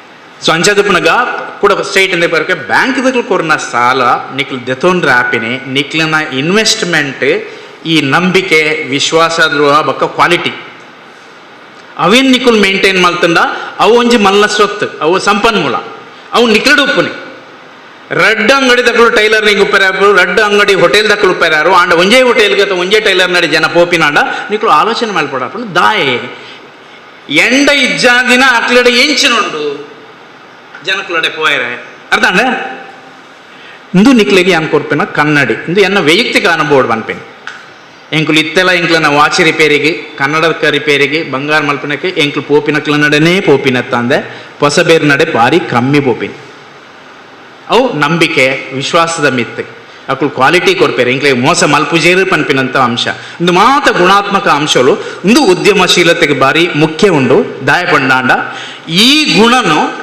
ಮಲ್ಲ ಮಲ್ಲ ಮಾಲ್ ದಕ್ಕಲು ಮಲ್ಲ ಮಲ್ಲ ಸೂಪರ್ ಬಜಾರ್ ದಕ್ಕಲು ಕೊರ್ರೆ ಆಪುಜಿ ಅದು ಕೊಡ್ಲಿಕ್ಕೆ ಯಾಕೆ ಆಗುದಿಲ್ಲ ಅಂತ ಹೇಳ್ತೇನೆ. ನೀವು ಒಂದು ಸಣ್ಣ ಗುಂಪಾಗಿದ್ದೀರಿ, ಸಣ್ಣ ಗುಂಪಿನಲ್ಲಿ ನಿಮ್ಮ ಬಳಕೆದಾರರು ಯಾರು, ನಿಮ್ಮ ಕಸ್ಟಮರ್ಸ್ ಜೊತೆ ನೀವು ವೈಯಕ್ತಿಕವಾದ ಸಂಬಂಧವನ್ನು ಇಟ್ಕೊಳ್ಳಿಕ್ಕೆ ಸಾಧ್ಯ ಆಗ್ತದೆ. ಆದರೆ ಮಾಲ್ನಲ್ಲಿ ಕೆಲಸಕ್ಕಿರುವ ಹುಡುಗಿಯರು ಅವರೆಲ್ಲ ಮ್ಯಾನೇಜರ್ಗಳು ಓನರ್ಗಳು ಎಲ್ಲೆಲ್ಲೋ ಇರ್ತಾರೆ. ಅವರಿಗೆ ಟೈಮ್ ಇರ್ತದೆ 9 ಗಂಟೆ ಹಿಡಿದು ರಾತ್ರಿ 10 ಗಂಟೆ ಆಗಿ ಕೂಡಲೇ ಮಲ್ಲ 1 ಲಕ್ಷದ ಬೇರೆ ಮಲ್ತ ನಿಜ ಎಂಕ ಬಂದು ಎಂದು ಬಂದ್ಪೇರು ನಿಖುಲಂಚೆ ಮಲ್ಪರ ಮಲ್ಪರ ಅಪ್ಪಾಜಿ ಮಲ್ಲ ಸಂಸ್ಥೆಗಳು ಇನ್ಸ್ಟಿಟ್ಯೂಷನ್ಸ್ ಅಕ್ಲಿಗೆ ಒಂಜಿ ರೆಸ್ಟ್ರಿಕ್ಷನ್ ಅಪ್ಪುಂಡು ಅಕ್ಲನ್ನ ಬೇರೆದಕ್ಲನ್ನ ಮಿತ್ತೆ ಡಿಪೆಂಡ್ ಆದಪ್ಪುಂಡು ಬೇರೆದಕ್ಲಿಗೆ ಸರಿಯಾದ ಟ್ರೈನಿಂಗ್ ಕೊರ್ಜಿಂಡ ಏರ್ ಮಾತ ಬೇರೆಗೆ ಬರ್ಪೇರು ಅಕ್ಲು ಸರಿ ಇಟ್ಟು ತೂಜಿಂಡ ಕುಡೊಂದು ಸರಿ ಬರ್ಪಿಜಾರ ಅಕ್ಕಳು ಈ ಹತ್ತನ್ನ ಕುಡಂಜಿ ನಿನ್ನ ಅಮ್ಮೆ ಅಂತೇಳಿ ಇನ್ನೊಂದು ಅಂಗಡಿಗೆ ಹೋಗ್ತಾರೆ. ಸೊ ಇಲ್ಲಿ ನೋಡಿ ವಿಶ್ವಾಸ ಮತ್ತು ಇದನ್ನು ನೀವು ಸಣ್ಣ ಸಣ್ಣ ಉದ್ಯಮಶೀಲದವರು ಹೆಚ್ಚು ಮಾಡಲಿಕ್ಕೆ ಸಾಧ್ಯ ಇದೆ, ನಿಮ್ಮ ಕಂಟ್ರೋಲ್ನಲ್ಲಿದೆ. ಉದ್ಯಮಗಳು ದೊಡ್ಡದು ಆಗ್ತಾ ಬರುವಾಗ ಮನುಷ್ಯತ್ವ ಕಡಿಮೆ ಆಗ್ತಾ ಬರ್ತದೆ. ಯಾಕಂತ ಹೇಳಿದ್ರೆ ಅದೊಂದು ಸಂಸ್ಥೆ, ಅದಕ್ಕೆ ಒಂದು ಟೈಮ್ ರೂಲ್ಸ್ ರೆಗ್ಯುಲೇಷನ್ ಅದೆಲ್ಲವೂ ಕೂಡ ಅದರೊಟ್ಟಿಗೆ ಬೆಳೀತಾ ಬರ್ತದೆ. ಅರ್ಥ ಆಗ್ತದೆ? ಸೊ ನಿಮ್ಮ ಅಂಗಡಿಯಲ್ಲಿ ಸಣ್ಣ ಉದ್ಯಮಕ್ಕೂ ದೊಡ್ಡ ಉದ್ಯಮಕ್ಕೂ ಇರೋ ವ್ಯತ್ಯಾಸ ಇದು. ಆದುದರಿಂದ ಈಗಿರುವ ಕೋವಿಡ್ನ ಪರಿಸ್ಥಿತಿಯಲ್ಲಿ ದೊಡ್ಡ ದೊಡ್ಡ ಅಂಗಡಿಗಳಿರುವಾಗ ನೀವು ಬದುಕಿ ಉಳಿಬೇಕಾದ್ರೆ, ನಿಮ್ಮ ಉದ್ಯಮ ಬದುಕಿ ಉಳಿಬೇಕಂತ ಹೇಳಿದ್ರೆ ನಿಮ್ಮ ಸ್ಟ್ರೆಂತ್, ನಿಮ್ಮ ಶಕ್ತಿ ಯಾವುದು? ವಿಶ್ವಾಸ, ಕ್ವಾಲಿಟಿ, ನಂಬಿಕೆ ಮಾಡುವಂಥದ್ದು, ಇದೆಲ್ಲವೂ ಕೂಡ ನಿಮ್ಮ ಆಸ್ತಿ. ಇದನ್ನು ನೀವು ಗಟ್ಟಿಯಾಗಿ ಹಿಡಿದ್ರೆ ಮಾತ್ರ ಬದುಕ್ತೀರಿ, ಇಲ್ಲದಿದ್ದರೆ ಬ್ಯಾಂಕಿನವರು ನಿಮಗೆ ಜಪ್ತಿ ಮಾಡಲಿಕ್ಕೆ ಕಳಿಸ್ತಾರೆ. ಕಟ್ ದಿ ಜರ್ ಮಸ್ ಮ್ಯಾಂಡ್ ಅಂತೇಳಿ. ಅರ್ಥ ಆಯ್ತಲ್ಲ? ಸೊ ಇದು ಬಹಳ ಮುಖ್ಯವಾದ ಅಂಶ. ಇದನ್ನು ನೀವು ತಿಳ್ಕೊಳ್ಳಿ. ಇದರಿಂದ ತುಂಬ ಚೆನ್ನಾಗಿ ನೀವು ನಿಮ್ಮ ಉದ್ಯಮಶೀಲತೆಯನ್ನು ಈ ಎಲ್ಲ ಸಮಸ್ಯೆಗಳ ನಡುವೆ ಬೆಳೆಸಲಿಕ್ಕೆ ಸಾಧ್ಯ ಇದೆ ಅಂತ ನನಗೆ ದೃಢವಾದ ಒಂದು ನಂಬಿಕೆ. ಸೊ ಆದುದರಿಂದ SHG ಗುಂಪಿನವರಾದವರು ನೀವು ಇದನ್ನು ಸಮಾಜಮುಖಿಯಾದ ಕೆಲಸಗಳನ್ನು ಮಾಡಬೇಕು, ಜನರ ಜೊತೆ ಸಂಪರ್ಕವನ್ನು ನೀವು ಇಟ್ಕೊಳ್ಬೇಕು. ಅರ್ಥ ಆಯ್ತಲ್ಲ? ಅದರ ಜೊತೆಗೆ ಆವಾಗ ನಿಮ್ಮ ಗಿರಾಕಿಗಳು ಪರ್ಮನೆಂಟ್ ಆಗಿರ್ತಾರೆ. ಏನೇ ಮಳೆ ಬರಲಿ ಬಿಸಿಲು ಬರಲಿ ಎಂಕ ಬರ್ಪೇನೆ ಇರುವ ಜನ ಬರ್ಪೇನೆ ಸಾಕು. ಅದರಲ್ಲಿ ಸಂತೃಪ್ತಿಯಿಂದ ಇರಲಿಕ್ಕೆ ಸಾಧ್ಯ ಇದೆ. ಆ ಸಂತೃಪ್ತಿಯಿಂದ ಇರಲಿಕ್ಕೆ ನೀವು ನಿಮ್ಮ ನಂಬಿಕೆಗೆ ಅರ್ಹರಾಗಬೇಕಾಗುತ್ತೆ. ಅದನ್ನು ಉಳಿಸ್ಕೊಳ್ಳೋದಕ್ಕೆ ಗುಣಮಟ್ಟವನ್ನು ಕೊಡಬೇಕಾಗುತ್ತೆ. ಪ್ರೀತಿ ಮತ್ತು ವಾತ್ಸಲ್ಯದಿಂದ ಗಿರಾಕಿಗಳ ಮಾತುಕತೆ ನಡಬೇಕಾಗಿದೆ. ಇಷ್ಟು ನನಗೆ ಹೇಳಿಕ್ಕಿರೋದು. ಏನಾದರೂ ಪ್ರಶ್ನೆಗಳಿದ್ರೆ ಕೇಳ್ಕೋಬಹುದು, ಸಂವಾದ ಮಾಡು. ಆಯ್ತು, ನಂದು ಮುಗೀತು. ನೀವು ಫೈನಾಯಿಲ್ ಮಾಡೋದಿಲ್ಲ, ಅದಕ್ಕಿರುವಂಥ ಮಾಲ್ನಲ್ಲಿರುವಂಥ 60 ರೂಪಾಯಿ, 180 ರೂಪಾಯಿ, 130 ರೂಪಾಯಿ ಎಲ್ಲ ಇದೆ ಅರ್ಧ ಲೀಟ್ರ್ 1 ಲೀಟ್ರ್ ಫಿನಾಯಿಲ್ಗಳೇ. ಒಂದು ಉದಾಹರಣೆ ಮಾತ್ರ ತಗೊಳ್ಳೋದು. ನೀವು ಮಾಡುವಂಥ ಫಿನಾಯಿಲನ್ನು ಡೈಲ್ಯೂಟ್ ಮಾಡಿರುವಂಥ ಫಿನಾಯಿಲನ್ನು ಎಷ್ಟು ರೂಪಾಯಿಗೆ ಮಾರ್ತೀರಿ? 50 ರೂಪಾಯಿಗೆ, 45 ರೂಪಾಯಿಗೆ ಬಾಟಲ್ನಲ್ಲಿ ಅಥವಾ ಪ್ಲಾಸ್ಟಿಕ್ನಲ್ಲಿ ಮಾರುವಂಥದ್ದಲ್ಲ. ಈಗ ಜನರು ಮಾಲ್ನಲ್ಲಿ ತೆಗೆದುಕೊಳ್ಳೋದನ್ನು ಬಿಟ್ಟು ನಿಮ್ಮ ಹತ್ರ ತಗೋಬೇಕಂದ್ರೆ ಏನು ಮಾಡಬೇಕು? ನೀವು ಏನು ಮಾಡಬೇಕು? ಕ್ವಾಲಿಟಿ ಅಂದರೆ ಏನು ಎಕ್ಸ್ಪ್ಲೈನ್ ಮಾಡಿ. ಅಂದರೆ ತುಂಬ ಸ್ಟ್ರಾಂಗ್ ಇರ್ಬೋದು, ಒಂತೆ ನೀರು ಪಾಡ್ನ ಎಡ್ಡೆ ಪವರ್ಫುಲ್ ಆದಪ್ಪುಣು ಮಸ್ತ್ ಸಮಯ ಬರ್ಕೊಂಡು ಅಲ್ಪ 130 ರೂಪಾಯಿ ಕೊರಪಿನ ಹಿಡಿದು ಮೂಲ ಇಂಕ 80 ರೂಪಾಯಿ ಆಂಡಲ ಕೊರೋಲೆ ಉದ್ಯಮದವರ ಒಂದು ಗಿರಾಕಿಯನ್ನು ನೀವು ತಗೊಂಡಾಗೆ. ಅದಕ್ಕೆ ಕ್ವಾಲಿಟಿ ಬೇಕು, ನಿಮ್ಮಲ್ಲಿ ಆ ಒಂದು ಆತ್ಮವಿಶ್ವಾಸ ಬೇಕು ಮತ್ತು ನಿಯತ್ತು ಬೇಕು. ಕಾಂಪಿಟೇಷನ್ ಇದು. ಈಗ ಯಾರು ಸರ್ವೈವಲ್ ಆಫ್ ದ ಫಿಟ್ಟೆಸ್ಟ್ ಈಗ ವಸ್ತುಸ್ಥಿತಿಯಲ್ಲಿ. ಹಸಿ ಕಸ, ಕಿಚನ್ ವೇಸ್ಟ್, ಅದನ್ನೆಲ್ಲವನ್ನು ಕೂಡ 4 ಮನೆ, 10 ಮನೆ, 15 ಮನೆಯವರು ಒಟ್ಟಿಗೆ ಸೇರಿ ಹಸಿ ಕಸದಿಂದ ಗೊಬ್ಬರವನ್ನು ಮಾಡಿ ಆ ಗೊಬ್ಬರವನ್ನು ಬಳಸಿ ತರಕಾರಿಯನ್ನು ಮಾಡುವಂಥದ್ದು. ನಾವು ಅದನ್ನು ಸಾವಯವ ತರಕಾರಿಯನ್ನು ಮಾಡುವಂಥದ್ದು. ಇದರಿಂದ 2 ಇದೆ. ಇದು ಉದ್ಯಮಶೀಲತೆಯೂ ಕೂಡ ಆಗ್ಬೋದು. ನಾವು ಇದನ್ನು ಶುರು ಮಾಡಿರೋದು ಉಳಿಯಾದಲ್ಲಿ. ಈಗ ಆಲ್ರೆಡಿ 20 ಘಟಕಗಳು ಶುರುವಾಗಿದೆ. ಅದರಲ್ಲಿ ವ್ಯಕ್ತಿಗತವಾಗಿ ಮಾಡಿರುವ ಘಟಕಗಳಿದೆ, ಸಂಸ್ಥೆಯ ಲೆವೆಲಲ್ಲಿ SHG ಗುಂಪಿನವರು ಮಾಡಿದ ಘಟಕಗಳಿದೆ, ಸಂಸ್ಥೆಗಳಿದೆ. ದರ್ಗಾದವರು ಮಾಡಿರುವುದು, ಮೆರಿಡಿಯನ್ ಕಾಲೇಜ್ನವರು ಮಾಡಿರುವಂಥದ್ದು, ಮತ್ತು ಮೊಗವೀರ ಮಹಿಳಾ ಸಂಘದ ಕೋಆಪರೇಟಿವ್ ಸೊಸೈಟಿನವರು ಕೂಡ ಅದನ್ನು ಮಾಡ್ಕೊಂಡಿದ್ದಾರೆ. ಮೂಲ ಆಶಯ ಏನು ಅಂತ ಹೇಳಿದರೆ, ಅವರು ಸಂಘ ಮಾಡಿಕೊಂಡು ನಾವು ಇದೊಂದು ಒಳ್ಳೆ ವಿಚಾರ, ಸಮಾಜಕ್ಕೆ ಒಳ್ಳೆಯದಾಗುವಂಥ ವಿಚಾರ, ಇದು ಬರೀ ಒಳ್ಳೆಯದು ಮಾತ್ರ ಅಲ್ಲ, ಇದರಿಂದ ಆರ್ಥಿಕವಾಗಿ ಕೂಡ ಸ್ವಲ್ಪ ದುಡಿಲಿಕ್ಕೆ ಸಾಧ್ಯ ಆಗುತ್ತೆ. ಸೊ ನಾವು ಉಳಿದಲ್ಲಿ ಕಂಡ ಒಂದು ಪ್ರಶ್ನೆ ಏನಂತ ಹೇಳಿದರೆ, 15 ಮಹಿಳೆಯರು ಎಲ್ಲ ಒಟ್ಟಿಗೆ ಸೇರಿದ್ದಾರೆ. ಅವರೆಲ್ಲ ಹೇಳಿದರು, ಕೊರೋನಾ ಬಂದ ಮೇಲೆ ನಮ್ಗೆ ಕೆಲಸ ಹೋಗಿದೆ, ಕೈಯಲ್ಲಿ ಹಣ ನಡೀತಾ ಇಲ್ಲ, ಭಾಳ ಅಗತ್ಯ ಇದೆ. ಗಂಡಂದಿರಿಗೆ ಕೂಡ ಗಂಡಂದಿರು ಕೆಲಸಗಳನ್ನು ಕಲ್ತ್ಕೊಂಡಿದ್ದಾರೆ, ಪರಿಸ್ಥಿತಿ ಕಷ್ಟ ಇದೆ ನಮಗೆ. ಸೊ ಆ ಹಿನ್ನೆಲೆಯಲ್ಲಿ ಅವರೆಲ್ಲರೂ ನಾವೆಲ್ಲ 10 ಜನ ಸೇರಿ ನಾವು ಹಸಿ ಕಸ, ನಮ್ಮ ಮನೆಯಲ್ಲಿರೋ ಎಲ್ಲ ಹಸಿ ಕಸವನ್ನು ನಾವು ಒಂದೇ ಬಿನ್ನಿಗೆ ಹಾಕಿಕೊಡ್ತೇವೆ. ನಗರಸಭೆಯಿಂದ ಬಿನ್ ಕೊಟ್ಟಿದ್ದಾರೆ, ಕಾಂಕ್ರೀಟ್ ಬಿನ್. ಅದರ ನಂತರ ಅದರ ಗೊಬ್ಬರವನ್ನು ಬಳಸಿ ನಾವು ತರಕಾರಿಯನ್ನು ಬೆಳೆಯುವುದಕ್ಕೆ ನಾವು ರೆಡಿ ಇದ್ದೇವೆ. ಮೊದಲು ನಾವು ಬಳಸ್ಕೊಳ್ತೇವೆ, ಆಮೇಲೆ ಅದನ್ನು ನಾವು ಒಟ್ಟಿಗೆ ಸೇರಿ ಮಾರಾಟ ಮಾಡ್ತೇವೆ ಅಂತ. ಇದರಲ್ಲಿ 2 ಇದೆ. ಇದೊಂದು ಸಮಾಜಮುಖಿಯಾದ ಒಂದು ಕೆಲಸ, ಅದರ ಜೊತೆಗೆ ಸ್ವಾವಲಂಬನೆಯೂ ಕೂಡ ಒಟ್ಟಿಗೆ ಬರ್ತದೆ.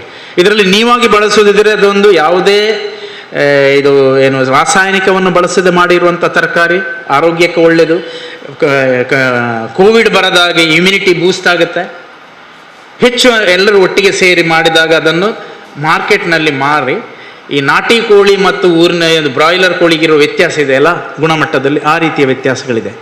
ಇದನ್ನು ನಮ್ಮ ಉಳ್ಳಾಳದಲ್ಲಿರುವ ಎಲ್ಲ ಮನೆಯವರು, 10,000 ಮನೆಗಳಿದೆ, 10-11,000 ಮನೆ ಇದೆ, ಎಲ್ಲರೂ ಇದನ್ನು ಮಾಡಬೇಕು ಅಂತೇಳಿ ಎಲ್ಲರೂ ವೈಯಕ್ತಿಕವಾಗಿ ಮಾಡೋರು ವೈಯಕ್ತಿಕವಾಗಿ ನೀವು ಮಾಡಿ, ಗುಂಪಿನಿಂದ ಮಾಡೋದಿದ್ರೆ ಗುಂಪಿನಿಂದ ಮಾಡಿ, ಸಂಸ್ಥೆಯ ಲೆವೆಲಲ್ಲಿಂದ ಮಾಡಿದಾಗ ಸಂಸ್ಥೆಯಿಂದ ಮಾಡಿ ಅಂತ ಒಂದು ಅಭಿಯಾನ ನಡೀತಾ ಇದೆ. ಅದರಿಂದ ನಮ್ಮ ರಿಕ್ವೆಸ್ಟ್ ನಗರಸಭೆಯಿಂದ, ನೀವೆಲ್ಲರೂ ಕೂಡ ನಿಮ್ಮ ಪ್ರದೇಶದಲ್ಲಿ ಈ ರೀತಿಯ ಒಂದು ಹಸಿ ಕಸದಿಂದ ಗೊಬ್ಬರ ಮಾಡಿ ತರಕಾರಿಯನ್ನು ಬೆಳೆಸುವ. ನಗರಸಭೆಯಿಂದ ಅದಕ್ಕೆ ಬೇಕಾದ ಶೆಲ್ಗಳನ್ನು ಮತ್ತು ಕಾಂಕ್ರೀಟ್ ಬಿನ್ನುಗಳನ್ನು, ಬೀಜಗಳನ್ನು ಕೊಡ್ತಾರೆ ಸ್ಟಾರ್ಟಿಂಗಲ್ಲೇ. ಮತ್ತೆ ನೀವು ಅದರ ಬೆಳೆದಂಥ ಎಲ್ಲ ತರಕಾರಿಗಳನ್ನು ಬಳಸುವಂಥದ್ದು, ಮಾರಾಟ ಮಾಡೋದು ಎಲ್ಲ ಜವಾಬ್ದಾರಿ ನಿಮಗೆ. ನೀವು ಅದನ್ನು ಮುಂದೆ ನಡೆಸ್ಕೊಂಡು ಹೋಗಬೇಕು. ಇದು ನನಗೆ ಹೇಳಲಿಕ್ಕಿರೋದು. ದಯಮಾಡಿ ಇದನ್ನು ನೀವು ಪರಿಗಣಿಸಿ, ಇದನ್ನು ಮಾಡಿ. ಇದನ್ನು ನೀವು ಹೇಗೆ ನಿಮ್ಮ ಹಣದ ವ್ಯವಹಾರದಲ್ಲಿ 1 ಕೋಟಿಗಿಂತ ಮೀರಿ ವ್ಯವಹಾರ ಮಾಡಿದ್ದೀರಿ, ಇದರಲ್ಲೂ ಕೂಡ ಒಂದು ಮಾದರಿಯಾಗಿ ನೀವು ಮಾಡಿದರೆ ಇದು ದೇಶಕ್ಕೆ ಒಂದು ಮಾದರಿ ಆಗ್ಬೋದು ಉಳ್ಳಾಳ ನಗರಸಭೆ ಅಂತ ಅಂದ್ಕೊಂಡು ನನ್ನ 2 ಮಾತನ್ನು ಮುಗಿಸ್ತೇನೆ. ಈವರೆಗೆ ನಮಗೆ ಮಾಹಿತಿಯನ್ನು ನೀಡಿದಂಥ ಶ್ರೀ ಕಿಶೋರತ್ ಅವರ ಮಾಜಿ ಪ್ರಾಧ್ಯಾಪಕರು ರೋಷನ್ ಇಲ್ಲ, ಇವರಿಗೆ ನಮ್ಮ ಧನ್ಯವಾದಗಳು. ಮುಂದೆ ನಮ್ಮ ಮಾಹಿತಿ ಕಾರ್ಯಕ್ರಮವನ್ನು ನಡೆಸಿಕೊಡ್ಲಿಕ್ಕಿದ್ದಾರೆ ಶ್ರೀ ವಿಶ್ವನಾಥ್ ರಾವ್, ಅಭಿಯಾನ ವ್ಯವಸ್ಥಾಪಕರು ದಕ್ಷಿಣ ಕನ್ನಡ. ಇವರು ನಮ್ಮ ಡೇನಲ್ ಯೋಜನೆ ಬಗ್ಗೆ ನಮಗೆ ಮಾಹಿತಿಯನ್ನು ನೀಡಲಿಕ್ಕಿದ್ದಾರೆ. ಈ ಕಾರ್ಯಕ್ರಮವನ್ನು ಆಯೋಜಿಸಿದ ರವಿನಾಥ್ ಹಾಗೂ ಭಾರತಿ ಮೇಡಮ್ಗೆ ಅಭಿನಂದನೆ ಸಲ್ಲಿಸ್ತೇನೆ. ಅವರಿಗೊಂದು ಚಪ್ಪಾಳೆ ಕೊಡಬೇಕು.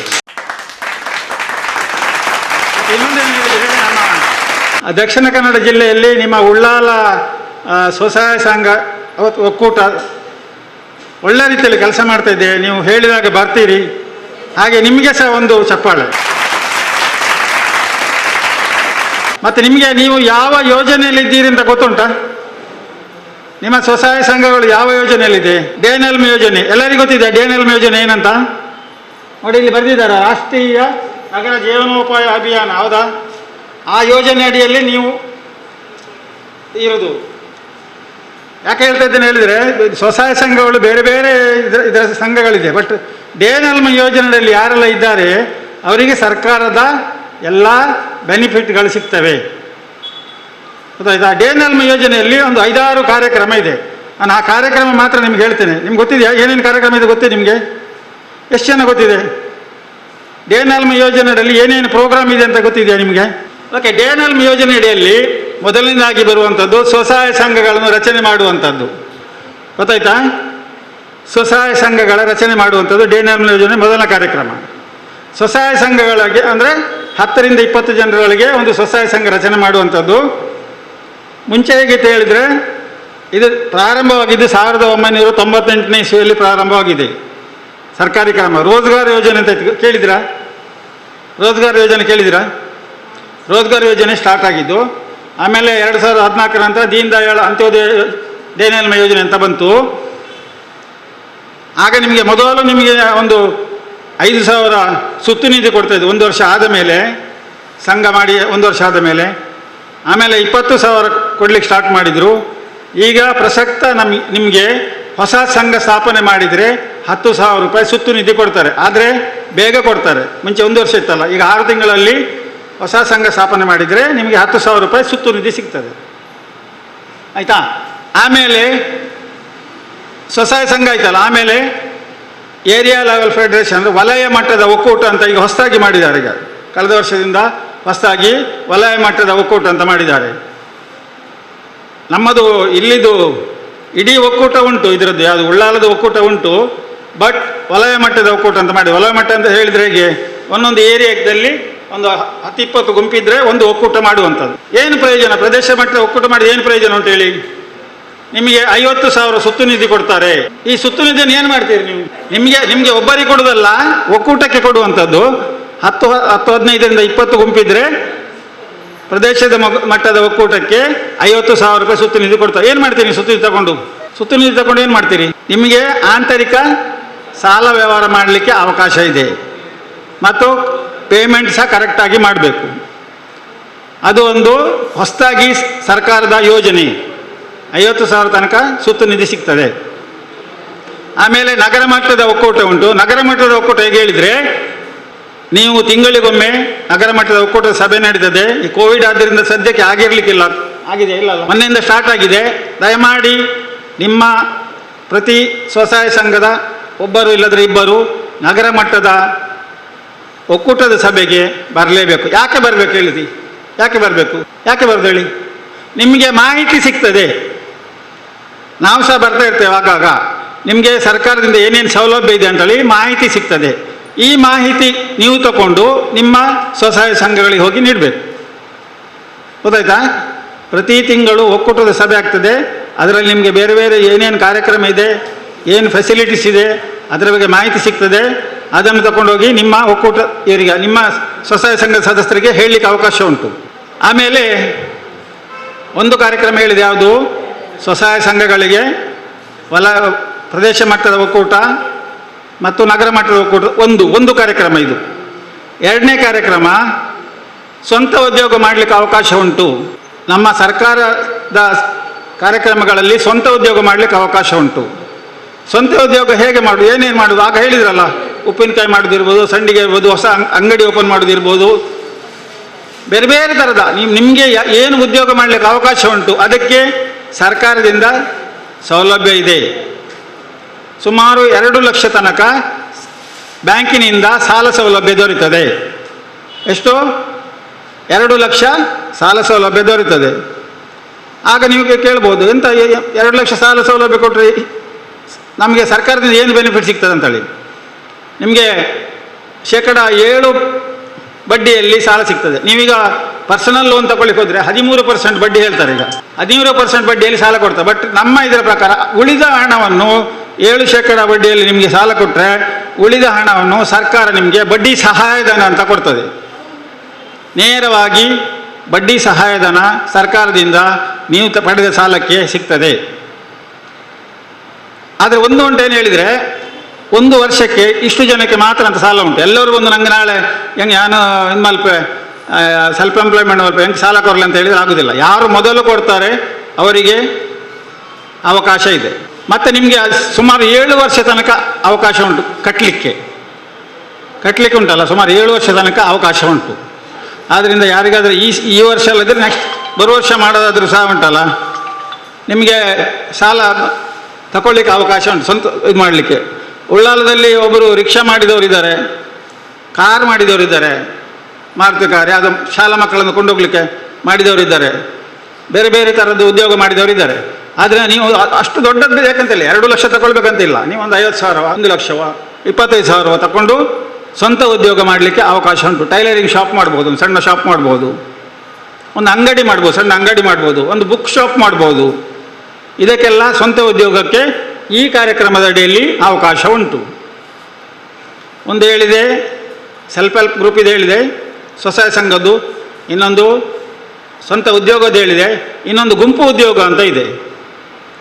ಗುಂಪು ಉದ್ಯೋಗ ಅಂದರೆ ಹೇಳಿದರೆ ಹೇಗೆ, ಒಬ್ಬರು ಮಾಡೋದಲ್ಲ, ಮಿನಿಮಮ್ 5 ಜನ ಇರಬೇಕು, 5 ರಿಂದ 10 ಜನ ಇದ್ದರೆ ಗುಂಪು ಉದ್ಯೋಗ ಮಾಡಲಿಕ್ಕೆ ಅವಕಾಶ ಉಂಟು. ನಿಮ್ಮ ಉಳ್ಳಾಲದಲ್ಲಿ ಗುಂಪು ಉದ್ಯೋಗ ಏನು ಮಾಡ್ಬೋದು ಹೇಳಿ, ಯಾರಾದ್ರು ಹೇಳ್ಬೋದಾ? ಸುಮಾರು 10 ಲಕ್ಷ ತನಕ ನಿಮಗೆ ಸಾಲ ಸೌಲಭ್ಯ ಸಿಗ್ತದೆ. ಏನು ಮಾಡ್ಬೋದು? ಸಣ್ಣ ಬೋಟ್ ಮಾಡಲಿಕ್ಕೆ ಆಗ್ತದಾ? ಮೀನು ಇದು ಮಾಡಲಿಕ್ಕೆ.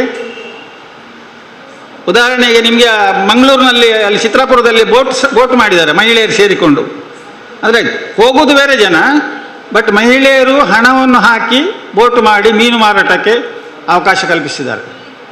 ಬಂಟ್ವಾಳದಲ್ಲಿ ಒಂದು ಇದು ಅಂತ ಪ್ರಿಂಟಿಂಗ್ ಪ್ರೆಸ್ ಮಾಡಿದ್ದಾರೆ, ಬುಕ್ ಬೈಂಡಿಂಗ್ ಬುಕ್ ತಯಾರು ಮಾಡುವಂಥ ಇದು ಮಾಡಿದ್ದಾರೆ.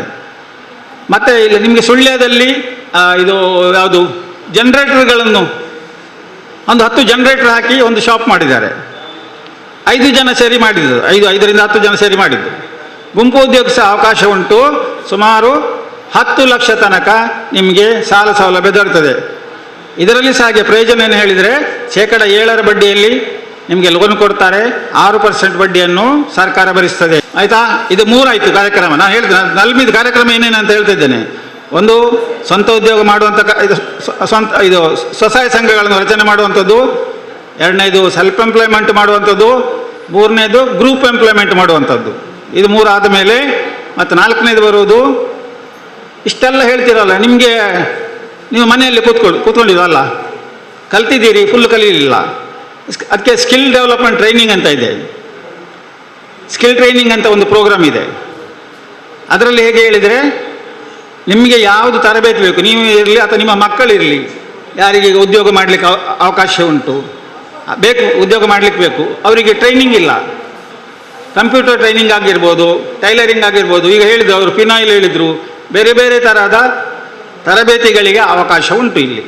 ಅದು ಹೇಗೆ ಹೇಳಿದರೆ, ಈಗ ಹೊಸದಾಗಿ ಬಂದಿರೋ ಕ್ರಮ ಪ್ರಕಾರ ಯಾರು ತರಬೇತಿ ಕೊಡ್ತಾರಲ್ಲ ನಿಮಗೆ, ಅವರು ನಿಮಗೆ ಉದ್ಯೋಗ ಮಾಡಿಕೊಡ್ಬೇಕು.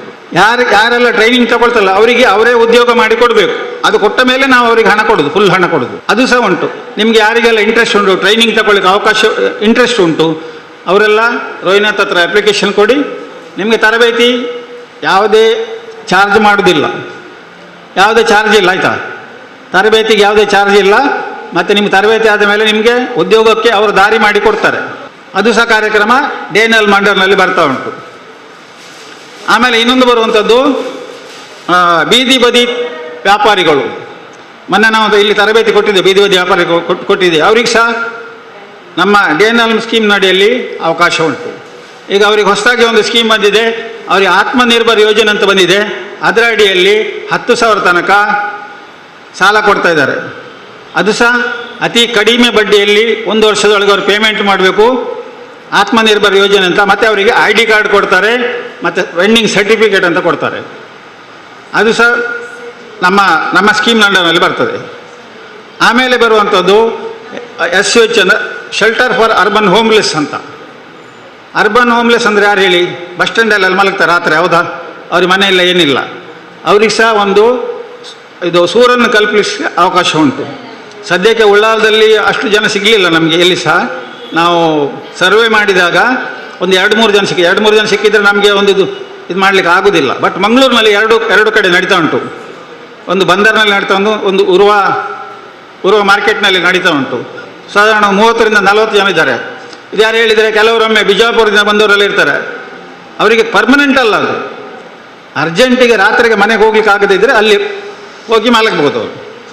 ಅವರಿಗೆಲ್ಲ ಫೆಸಿಲಿಟಿ ಇದೆ, ಊಟ ಒಂದು ಬಿಟ್ಟು ಮತ್ತೆಲ್ಲ ಫೆಸಿಲಿಟಿ ಇದೆ. ಟಿ ವಿ ಇದೆ, ಕಾಟ್ ಇದೆ, ಬೆಡ್ ಇದೆ, ಫ್ಯಾನ್ ಇದೆ, ನೀರಿದೆ, ಎಲ್ಲ ಫೆಸಿಲಿಟಿ ಇದೆ. ಶೆಲ್ಟರ್ ಫಾರ್ ಅರ್ಬನ್ ಹೋಮ್ಲೆಸ್ ಇದು ಸಹ ಒಂದು ಕಾರ್ಯಕ್ರಮ. ಈಗ ನಾನು ಟೋಟಲ್ ಎಷ್ಟು ಕಾರ್ಯಕ್ರಮ ಹೇಳಿದೆ ಮೇಡಮ್? ಹೇಳಿ, ಎಷ್ಟು ಕಾರ್ಯಕ್ರಮ ಹೇಳಿದೆ? 5 ಹೇಳಿದೆ ಅಲ್ಲ? ಸರಿ, ಇಷ್ಟು ಕಾರ್ಯಕ್ರಮಗಳಿದೆ. ಇಷ್ಟು ಕಾರ್ಯಕ್ರಮಗಳು ನಮ್ಮ ಡೇನಲ್ ಮಂಡರ್ನಲ್ಲಿ ಬರ್ತವೆ. ನೀವು ಇವತ್ತು ಈ ಇದು ನಾನು ಹೇಳಿದ್ದನ್ನು ಕೇಳಿದಿರಲ್ಲ, ನಿಮ್ಮ ಗುಂಪಿಗೆ ಹೋಗಿ ಹೇಳಬೇಕು ಇಂಥೆಲ್ಲ ಕಾರ್ಯಕ್ರಮ ಉಂಟು. ಡೇನಲ್ ಯೋಜನೆ ಅಡಿಯಲ್ಲಿ ಸರ್ಕಾರದಿಂದ ಮ್ಯಾಕ್ಸಿಮಮ್ ಸಪೋರ್ಟ್ ಮಾಡ್ತಾ ಇದ್ದಾರೆ. ನೀವು ಹೇಳಿ ಅವರಿಗೆ, ಯಾರಿಗಾದರೆ ಎಂಥ ಎಮರ್ಜೆನ್ಸಿ ಇದ್ದರೆ ಅವ್ರು ಬಂದು ರೋಹಿನಾಥ್ ಹತ್ರ ಮಾತಾಡ್ಬೋದು. ಟ್ರೈನಿಂಗ್ಸ್ ಹಾಗೆ, ಟ್ರೈನಿಂಗ್ ಯಾರಿಗಲ್ಲಿ ಬೇಕಂತ ಹೇಳಿದರೆ ಅಪ್ಲಿಕೇಶನ್ ಕೊಡಿ, ರೋಹಿನಾಥ್ ಹತ್ರ ಕೊಡಿ. ಮತ್ತು ಸೆಲ್ಫ್ ಎಂಪ್ಲಾಯ್ಮೆಂಟ್ ಮಾಡೋರಿದ್ರೆ ಸಹ ರೋಹಿನಾಥ್ ಹತ್ರ ಅಪ್ಲಿಕೇಶನ್ ಕೊಡಬೇಕು. ಬಟ್ ಈ ವರ್ಷ ಆಗ್ತದಿಲ್ಲ ಗೊತ್ತಿಲ್ಲ, ಎಷ್ಟು ಜನಕ್ಕೆ ಆಗ್ತದೆ ಅಷ್ಟು ಜನ ಕೊಡ್ತಾರೆ ಅವರು, ಆಯಿತಾ? ಮತ್ತು ಬ್ಯಾಂಕಿಂದ ಏನೋ ಸಪೋರ್ಟ್ ಬೇಕಿದ್ರೆ ನಾವು ಸಹ ಸಪೋರ್ಟ್ ಮಾಡೋದು, ಬ್ಯಾಂಕಿಂದ ಇದು ಮಾಡೋದು.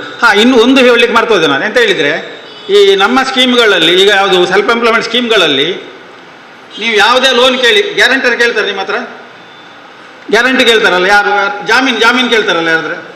ನಮ್ಮ ಸ್ಕೀಮ್ಗಳಿಗೆ ಜಾಮೀನವರು ಬೇಡ, ಆಯಿತಾ? ಜಾಮೀನವರು ಯಾರು ಬೇಡ, ಡೈರೆಕ್ಟಾಗಿ ಲೋನ್ ಸಿಗ್ತದೆ ನಿಮಗೆ, ಜಾಮೀನಿನ ಅವಶ್ಯಕತೆ ಇಲ್ಲ. ಗುಂಪು ಲೋನ್ ಇರ್ಬೋದು, ಸೆಲ್ಫ್ ಎಂಪ್ಲಾಯ್ಮೆಂಟ್ ಇರ್ಬೋದು, ಇದಕ್ಕೆಲ್ಲ ಜಾಮೀನಿನ ಅವಶ್ಯಕತೆ ಇಲ್ಲ. ಆದ್ದರಿಂದ ಇದು ಒಳ್ಳೆ ಒಂದು ಕಾರ್ಯಕ್ರಮ. ನೀವು ನಿಮ್ಮ ಮನೆಯವರಿಗೆ ಸಹ ತಲುಪಿಸಿ, ನಿಮ್ಮ ಸೆಲ್ಫ್ ಹೆಲ್ಪ್ ಗ್ರೂಪ್ನವ್ರಿಗೆ ಸಹ ಹೇಳಿ ಎಲ್ಲರಿಗೆ ಇಂಥದ್ದು ಸ್ಕೀಮ್ ಉಂಟು. ಏನಾದರೂ ಕ್ಲಾರಿಫಿಕೇಷನ್ ಬೇಕಿದ್ದರೆ ರೋಹಿನಾಥ್ ಹತ್ರ ಮಾತಾಡಿ, ಆಯಿತಾ? ಇಷ್ಟನ್ನು ಹೇಳಿ ನಾನು ಮಾತು ಮುಗಿಸ್ತೇನೆ. ಎಲ್ಲರಿಗೆ ಅರ್ಥ ಆಗಿದೆ ಅಂತ ಅಂದ್ಕೊಂಡಿದ್ದೇನೆ ನಾನು. ಡೇನಲ್ ಸ್ಕೀಮ್ ಅಂದರೆ ಏನಂತ ಹೇಳಿ, ತರಬೇತಿಗಳು ಸ್ಕಿಲ್ ಟ್ರೈನಿಂಗ್ ಅಂತ ಹೇಳಿದಲ್ಲ ನಾನು. ತರಬೇತಿಗಳು ಅದು ಸರ್ಕಾರದಿಂದಲೇ ಮುಂಚೆ ನಾವು ಇಲ್ಲಿಂದ ಕಳಿಸ್ತಿದ್ದೆ ಯಾವುದಾದ್ರು ಬೇಕಂತೇಳಿ. ಈಗ ಸರ್ಕಾರದಿಂದಲೇ ಬರ್ತದೆ ನಮ್ಗೆ ಯಾವ ತರಬೇತಿ ನಿಮ್ಮ ಏರಿಯಾಕ್ಕೆ ಬೇಕು ಅಂತ, ಗೊತ್ತಾಯ್ತಾ? ಇನ್ನೊಂದು ಬೀದಿ ಬದಿ ವ್ಯಾಪಾರಿಗಳದ್ದು, ನಿಮ್ಮ ಮನೆ ಹತ್ರ ಯಾರು ಬಂದು ಮಾರುವವರು ಯಾವುದು ಮೀನೆಲ್ಲ ತೊಗೊಂಡು ಬರ್ತಾರಾ ಮನೆ ಹತ್ರ? ತಲೆವರಿಯಲ್ಲಿ ಮೀನು ತೊಗೊಂಡು ಬರೋರು ಇದ್ದಾರಾ? ತರಕಾರಿ ತೊಗೊಂಡು ಬರೋರು ಇದ್ದಾರಾ? ಇದ್ದರೆ ಅವರಿಗೆ 10,000 ರೂಪಾಯಿ ಸಿಗ್ತದೆ. ಬಟ್ ಅವರಿಗೆ ಒಂದು ಅಪ್ಲಿಕೇಶನ್ ಹಾಕಲಿಕ್ಕೆ ಹೇಳಿ ರೋಹಿನಾಥ್ಗೆ. ಯಾಕಂತ ಹೇಳಿ ಇದು ಉಳ್ಳಾಲದಲ್ಲಿ 500 ಜನ ಆಗಬೇಕು ಈಗ ನಮಗೆ ಈಗ ಸಾಧಾರಣ 100 ಜನ ತನಕ ಸಿಕ್ಕಿದ್ದಾರೆ. ಇನ್ನು 400 ಜನ ಆಗಬೇಕು, 10 ದಿನದೊಳಗೆ ಆಗಬೇಕು. ನಿಮ್ಮ ಮನೆ ಹತ್ರ ಯಾರು ಬರೋರು ಇದ್ದರೆ ಹೇಳಿ ಅವ್ರಿಗೆ, ನಿಮಗೊಂದು ಸ್ಕೀಮ್ ಉಂಟು, ಕಡಿಮೆ ಬಡ್ಡಿಯಲ್ಲಿ 10,000 ರೂಪಾಯಿ ಸಾಲ. ಅಷ್ಟೇ ಅಲ್ಲ, ಅದು ಮಾಡುವವರು ಎಷ್ಟು 10,000 ಸಾಕಲ್ಲ ಅವರಿಗೆ, 10,000 ತನಕ ಸಾಲ ಸಿಗ್ತದೆ. ಬಟ್ ಒಂದು ಹೇಳಿದರೆ 1 ವರ್ಷದೊಳಗೆ ಅವರು ಕ್ಲೀನಾಗಿ ಕಟ್ಟಬೇಕು, ಹಣ ಕಟ್ಟಬೇಕು. ಅಂಥವ್ರು ಯಾರಾದರೂ ಇದ್ದರೆ, ನಿಮ್ಮ ಮನೆ ಹತ್ರ ಯಾರಾದರೂ ಬೀದಿ ಬದಿ ವ್ಯಾಪಾರ ಮಾಡೋರು ತಗೊಂಡು ಬರೋರು ಇದ್ದರೆ ದಯಮಾಡಿ ನಾಳೆ ನಾಡ್ದೊಳಗೆ ಸೋಮವಾರ ತನಕ ರಜೆ ಉಂಟು, ಮಂಗಳವಾರವೇ ಅಪ್ಲಿಕೇಶನ್ ಕೊಡ್ಲಿಕ್ಕೆ ಹೇಳಿ ರೋಹಿನಾಥ್ ಹತ್ರ, ಆಯಿತಾ? ಯಾರು ಬಂದು ಹೇಳಿಬಿಡಿ ಎಲ್ಲರಿಗೂ ಸಹ. ಇದು ನಿಮ್ಮ ಗುಂಪುಗಳೆಲ್ಲ ಸಹ ಹೇಳಿ, ನಿಮ್ಮ ಮನೆಗೆ ಬರ್ತಾರೆ, ತರಕಾರಿ ತೊಗೊಂಡು ಬರ್ತಾರೆ. ನಮ್ಮ ಮಂಗಳೂರಿನಲ್ಲಿ ಆದರೆ ನಾನು ಎಕ್ಕೂರು ಏರಿಯಾದಲ್ಲಿರೋದು, ಅಲ್ಲಿ ಸಾಧಾರಣ ಬೆಳಿಗ್ಗೆ ಒಂದು 25 ಜನ ಮೀನು ವ್ಯಾಪಾರಿಗಳು ಬರ್ತಾರೆ. ತರಕಾರಿ ಸಾಧಾರಣ ಒಂದು 10-15 ಜನ ಬರ್ತಾರೆ ತಗೊಂಡು. ಅವರಿಗೆಲ್ಲ ಎಂತ ಇದಿಲ್ಲ, ಪಾಪ ಕಷ್ಟದಲ್ಲಿದ್ದರಲ್ಲ, ಅವರಿಗೆ 10,000 ತನಕ ಸಾಲ ಸಿಗ್ತದೆ. ಅಂಥವ್ರು ನಿಮ್ಮ ಮನೆ ಹತ್ರ ಇದ್ದರೆ ಯಾರಾದರೂ ಹೇಳಿ ರೋಹಿನಾಥ್ ಹತ್ರ ಅಪ್ಲಿಕೇಶನ್ ಕೊಡಲಿ, ಆಯಿತಾ? ಇವರಿಗೆ ಡೇನಲ್ ಯೋಜನೆ ಬಗ್ಗೆ ಮಾಹಿತಿಯನ್ನು ನೀಡಿದಂಥ ಶ್ರೀ ವಿಶ್ವನಾಥರಾವ್ ಅಭಿಯಾನ ವ್ಯವಸ್ಥಾಪಕರು ದಕ್ಷಿಣ ಕನ್ನಡ, ಇವರಿಗೆ ಧನ್ಯವಾದಗಳು. ನಮಗೆ ಉದ್ಯಮಶೀಲತಾ ಪ್ರೇರಣೆ ಮತ್ತು ಪ್ರೇರಣೆ ಬಗ್ಗೆ ನಮಗೆ ಮಾಹಿತಿಯನ್ನು ನೀಡಲಿಕ್ಕಿದ್ದಾರೆ ಶ್ರೀಮತಿ ಐರಿನ್ ರೇಬಲ್ಲು, ಜಿಲ್ಲಾ ಅಭಿಯಾನ ವ್ಯವಸ್ಥಾಪಕರು ದಕ್ಷಿಣ ಕನ್ನಡ. ಉಳ್ಳಾಲ ನಗರಸಭಾ ವ್ಯಾಪ್ತಿಯಲ್ಲಿ ಸ್ವಉದ್ಯೋಗಕ್ಕೆ ಮುಂದೆ ಬಂದಿರುವ ಅಥವಾ ಸ್ವಉದ್ಯೋಗವನ್ನು ಮಾಡುತ್ತಿರುವವರಿಗೆ ಈ ಒಂದು ಉದ್ಯಮಶೀಲತಾ ಪ್ರೇರಣಾ ತರಬೇತಿಯನ್ನು ಇವತ್ತು ಹಮ್ಮಿಕೊಳ್ಳಲಾಗಿದೆ. ಸಾಕಷ್ಟು ಜನ ನೀವಿಲ್ಲಿ ಬಂದಿದ್ದೀರಿ. ಉದ್ಯಮವನ್ನು ಮುಂದುವರಿಸಿಕೊಂಡು ಹೋಗಲಿಕ್ಕೆ ಅಥವಾ ಪ್ರಾರಂಭಿಸಲಿಕ್ಕೆ ನಿಮ್ಮ ಹತ್ರ ಆಸಕ್ತಿ ಇದೆ. ಸೊ ನಿಮಗೆ ಮೊದಲನೇದಾಗಿ ಈ ದಿನದ ನಮನಗಳನ್ನು ಸಲ್ಲಿಸುತ್ತಾ ಈ ಕಾರ್ಯಕ್ರಮವನ್ನು ಮುಂದುವರಿಸ್ತಾ ಇದ್ದೇವೆ. ಈಗಾಗಲೇ ಡೇನಲ್ಮು ಯೋಜನೆಯಲ್ಲಿ ಏನೆಲ್ಲ ಇದೆ ಅದರ ಬಗ್ಗೆ ನಿಮಗೆ ಅವರು ಹೇಳಿದರು. ಡೇನಲ್ಮು ಯೋಜನೆ ಯಾರಿಗಾಗಿ ಇರುವಂಥದ್ದು? ಆರ್ಥಿಕವಾಗಿ ಮತ್ತು ಸಾಮಾಜಿಕವಾಗಿ ಹಿಂದುಳಿದಂತಹ ನಗರದ ಜನರಿಗಾಗಿ ಈ ಯೋಜನೆಯನ್ನು ಜಾರಿಗೊಳಿಸಲಾಗಿದೆ. ಈಗ ನಗರದ ಅಭಿವೃದ್ಧಿ ಅಂದರೆ ಏನನ್ನು ನೋಡಿ ಒಂದು ನಗರ ಅಭಿವೃದ್ಧಿ ಆಗಿದೆ ಅಂತ ನಾವು ಹೇಳ್ತೇವೆ? ಒಂದು ಬಾರಿ ಇಂಪ್ರೂವ್ ಆಗ್ತುಂಟು ಅಂತ ಹೇಳ್ತೇವಲ್ಲ ನಾವು, ಈ ಟೌನು ಬಾರಿ ಡೆವಲಪ್ ಆಗ್ತುಂಟು ಅಂತ ಹೇಳ್ತೇವಲ್ಲ, ಏನನ್ನು ನೋಡಿ ಹೇಳ್ತೇವೆ ನಾವು? ಸರಿ, ಒಳ್ಳೊಳ್ಳೆ ಅಗಾಲದ ರೋಡ್ ನೋಡಿ. ಈಗ ಉಳ್ಳಾಲಕ್ಕೆ ಬರುವವರು ಎಂತ ಹೇಳ್ತಾರೆ, ಓ ಈ ಉಳ್ಳಾಲ ಭಾರಿ ಇಂಪ್ರೂವ್ ಆಗ್ತದೆ ಹೇಳ್ತೇವಲ್ಲ, ಕರೆಕ್ಟ್. ರೋಡು ಅಗಾಲ ಆಗಿದೆ ಅಲ್ವಾ, ಖುಷಿ ಆಗ್ತದೆ. ಮತ್ತೆ ಬೇರೆ ಸ್ವಚ್ಛತೆ ನೋಡಿ, ಸ್ವಚ್ಛತೆ ಸ್ವಚ್ಛವಾಗಿದ್ದರೆ ಎಲ್ಲ ಪರಿಸರ ಎಲ್ಲ ಸ್ವಚ್ಛವಾಗಿದ್ರೆ ಆಗ ನಾವೆಂತ ಹೇಳ್ತೇವೆ, ಇಂಪ್ರೂವ್ ಆಗ್ತದೆ ಅಂತ. ಆಮೇಲೆ ಬಿಲ್ಡಿಂಗ್ಗಳು, ಒಳ್ಳೊಳ್ಳೆ ಹೊಸ ಹೊಸ ಬಿಲ್ಡಿಂಗ್ಗಳು, ಕನ್ನಡಿಗಳನ್ನಿಟ್ಟೆಲ್ಲ ಮಾಡ್ತಾರಲ್ಲ, ಆ ಬಿಲ್ಡಿಂಗ್ಗಳು, ದೊಡ್ಡ ದೊಡ್ಡ ಬಿಲ್ಡಿಂಗ್ಗಳು ಎಲ್ಲ ಕಡೆ ಇವೆ. ಆದರೆ ಓ ಎಂಗಲ್ನ ಟೌನು ಇಂಪ್ರೂವ್ ಆಗ್ತಂಡು, ಭಾರಿ ಡೆವಲಪ್ ಆಗಿದೆ ಅಂತ ನಾವು ಹೇಳ್ತೇವೆ. ಬೇರೆ ಬೇರೆ ಎಂತ, ಸರಿಯಾದ ತೋಡು, ನೀರು ಹರಿದು ಹೋಗ್ಲಿಕ್ಕೆ ಬೇಡವಾ? ಫುಟ್ಪಾತ್, ಜನರಿಗೆ ರಸ್ತೆಯ ಬದಿಯಲ್ಲಿ ನಡೀಲಿಕ್ಕೆ ಫುಟ್ಪಾತ್ ಅಲ್ವಾ ಬೇಕು. ಮತ್ತೆಂತ, ಬಸ್ ಸ್ಟ್ಯಾಂಡ್ಗಳು ಬೇಡವಾ? ಬೇಕಲ್ಲ, ಹೌದು. ಬಸ್ ಸ್ಟ್ಯಾಂಡ್ಗಳು, ಮತ್ತು ಮಾರ್ಗದ ಬದಿಗಳಲ್ಲಿ ಗಿಡಗಳು ಅಥವಾ ಮರಗಳು ಅಲ್ವಾ, ಇದು ಹಸಿರು ಹೊದಿಕೆ ಕೂಡ ಬೇಕಲ್ಲ. ಇದು ಮತ್ತೆಂತ ಹೇಳ್ತೇವೆ ನಾವು, ಎಂತ ದಾರಿದೀಪ, ಹೌದು. ವಿದ್ಯುತ್ ಶಕ್ತಿ, ದಾರಿದೀಪ ಎಲ್ಲ ಕಡೆಗಳಲ್ಲಿ, ಎಲ್ಲ ರಸ್ತೆಗಳಿಗೆ ಅದು ಒಂದು. ಮತ್ತೆ ಕುಡಿಯುವ ನೀರು ಬೇಡವಾ? ಅದಿಲ್ಲದಿದ್ದರೆ ಬದುಕ್ತೇವ ನಾವು?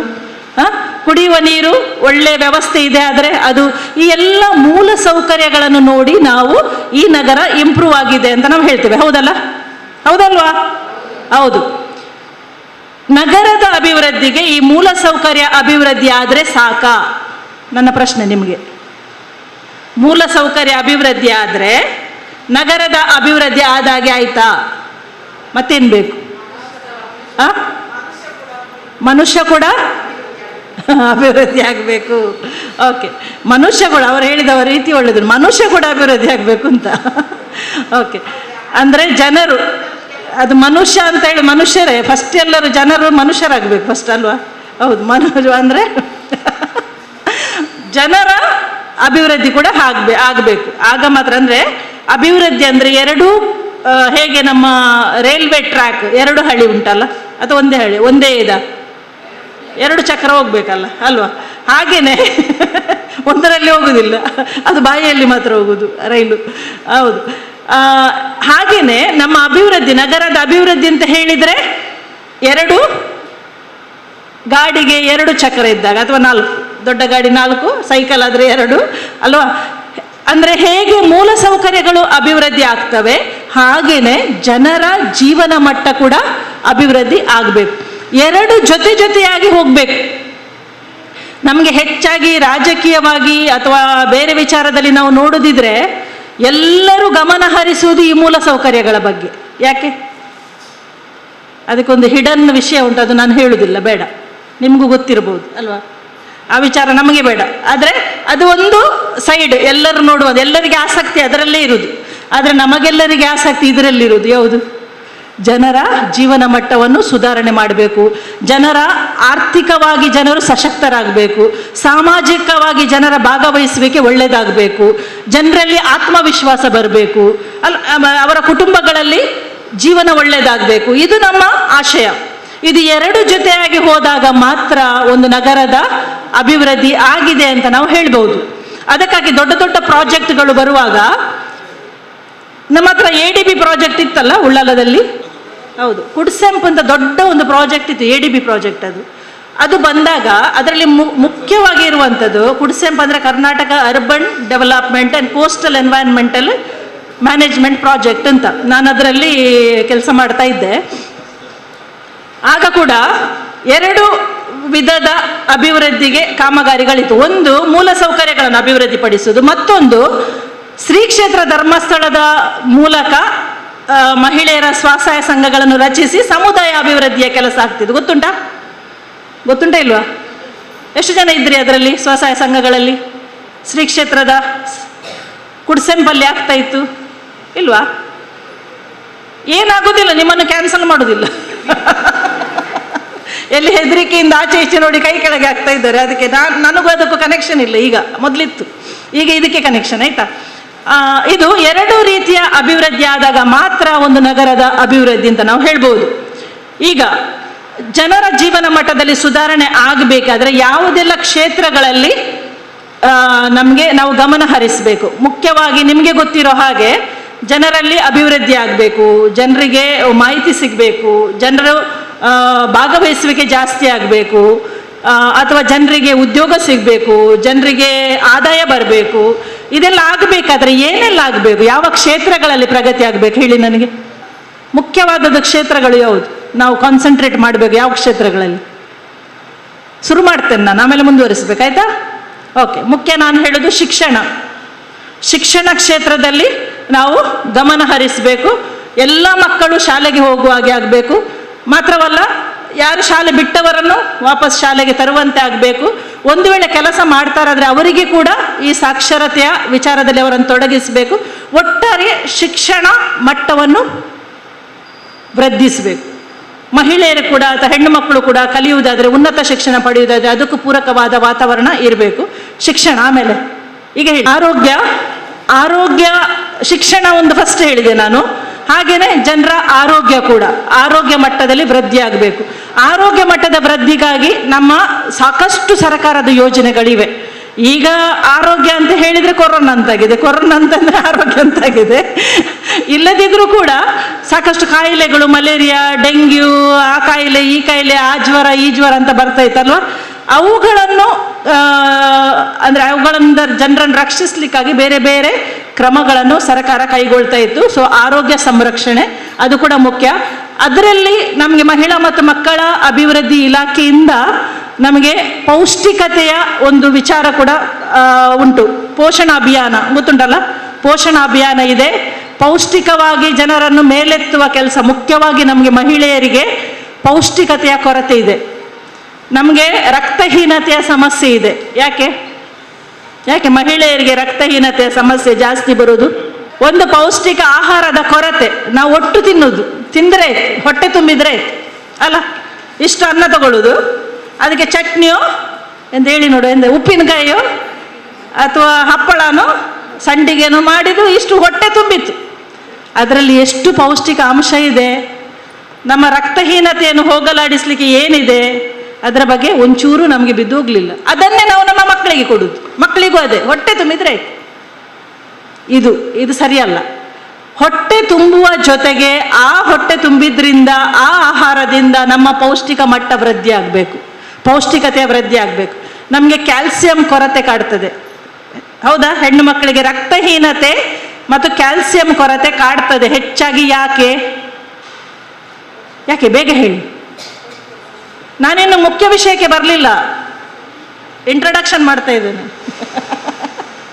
ಯಾಕೆ ಪೌಷ್ಟಿಕತೆ ಬಗ್ಗೆ ಹೇಳಿ. ರಕ್ತಹೀನತೆ ಮತ್ತು ಕ್ಯಾಲ್ಸಿಯಂ ಕೊರತೆ ನಮಗೆ ಹೆಣ್ಣು ಮಕ್ಕಳಿಗೆ ಅಥವಾ ಮಹಿಳೆಯರಿಗೆ ಕಾಡುವುದು ಜಾಸ್ತಿ. ಯಾಕೆ ಹೇಳಿ, ಎಂತ ಮಣಮಣ ಮಾಡೋದು?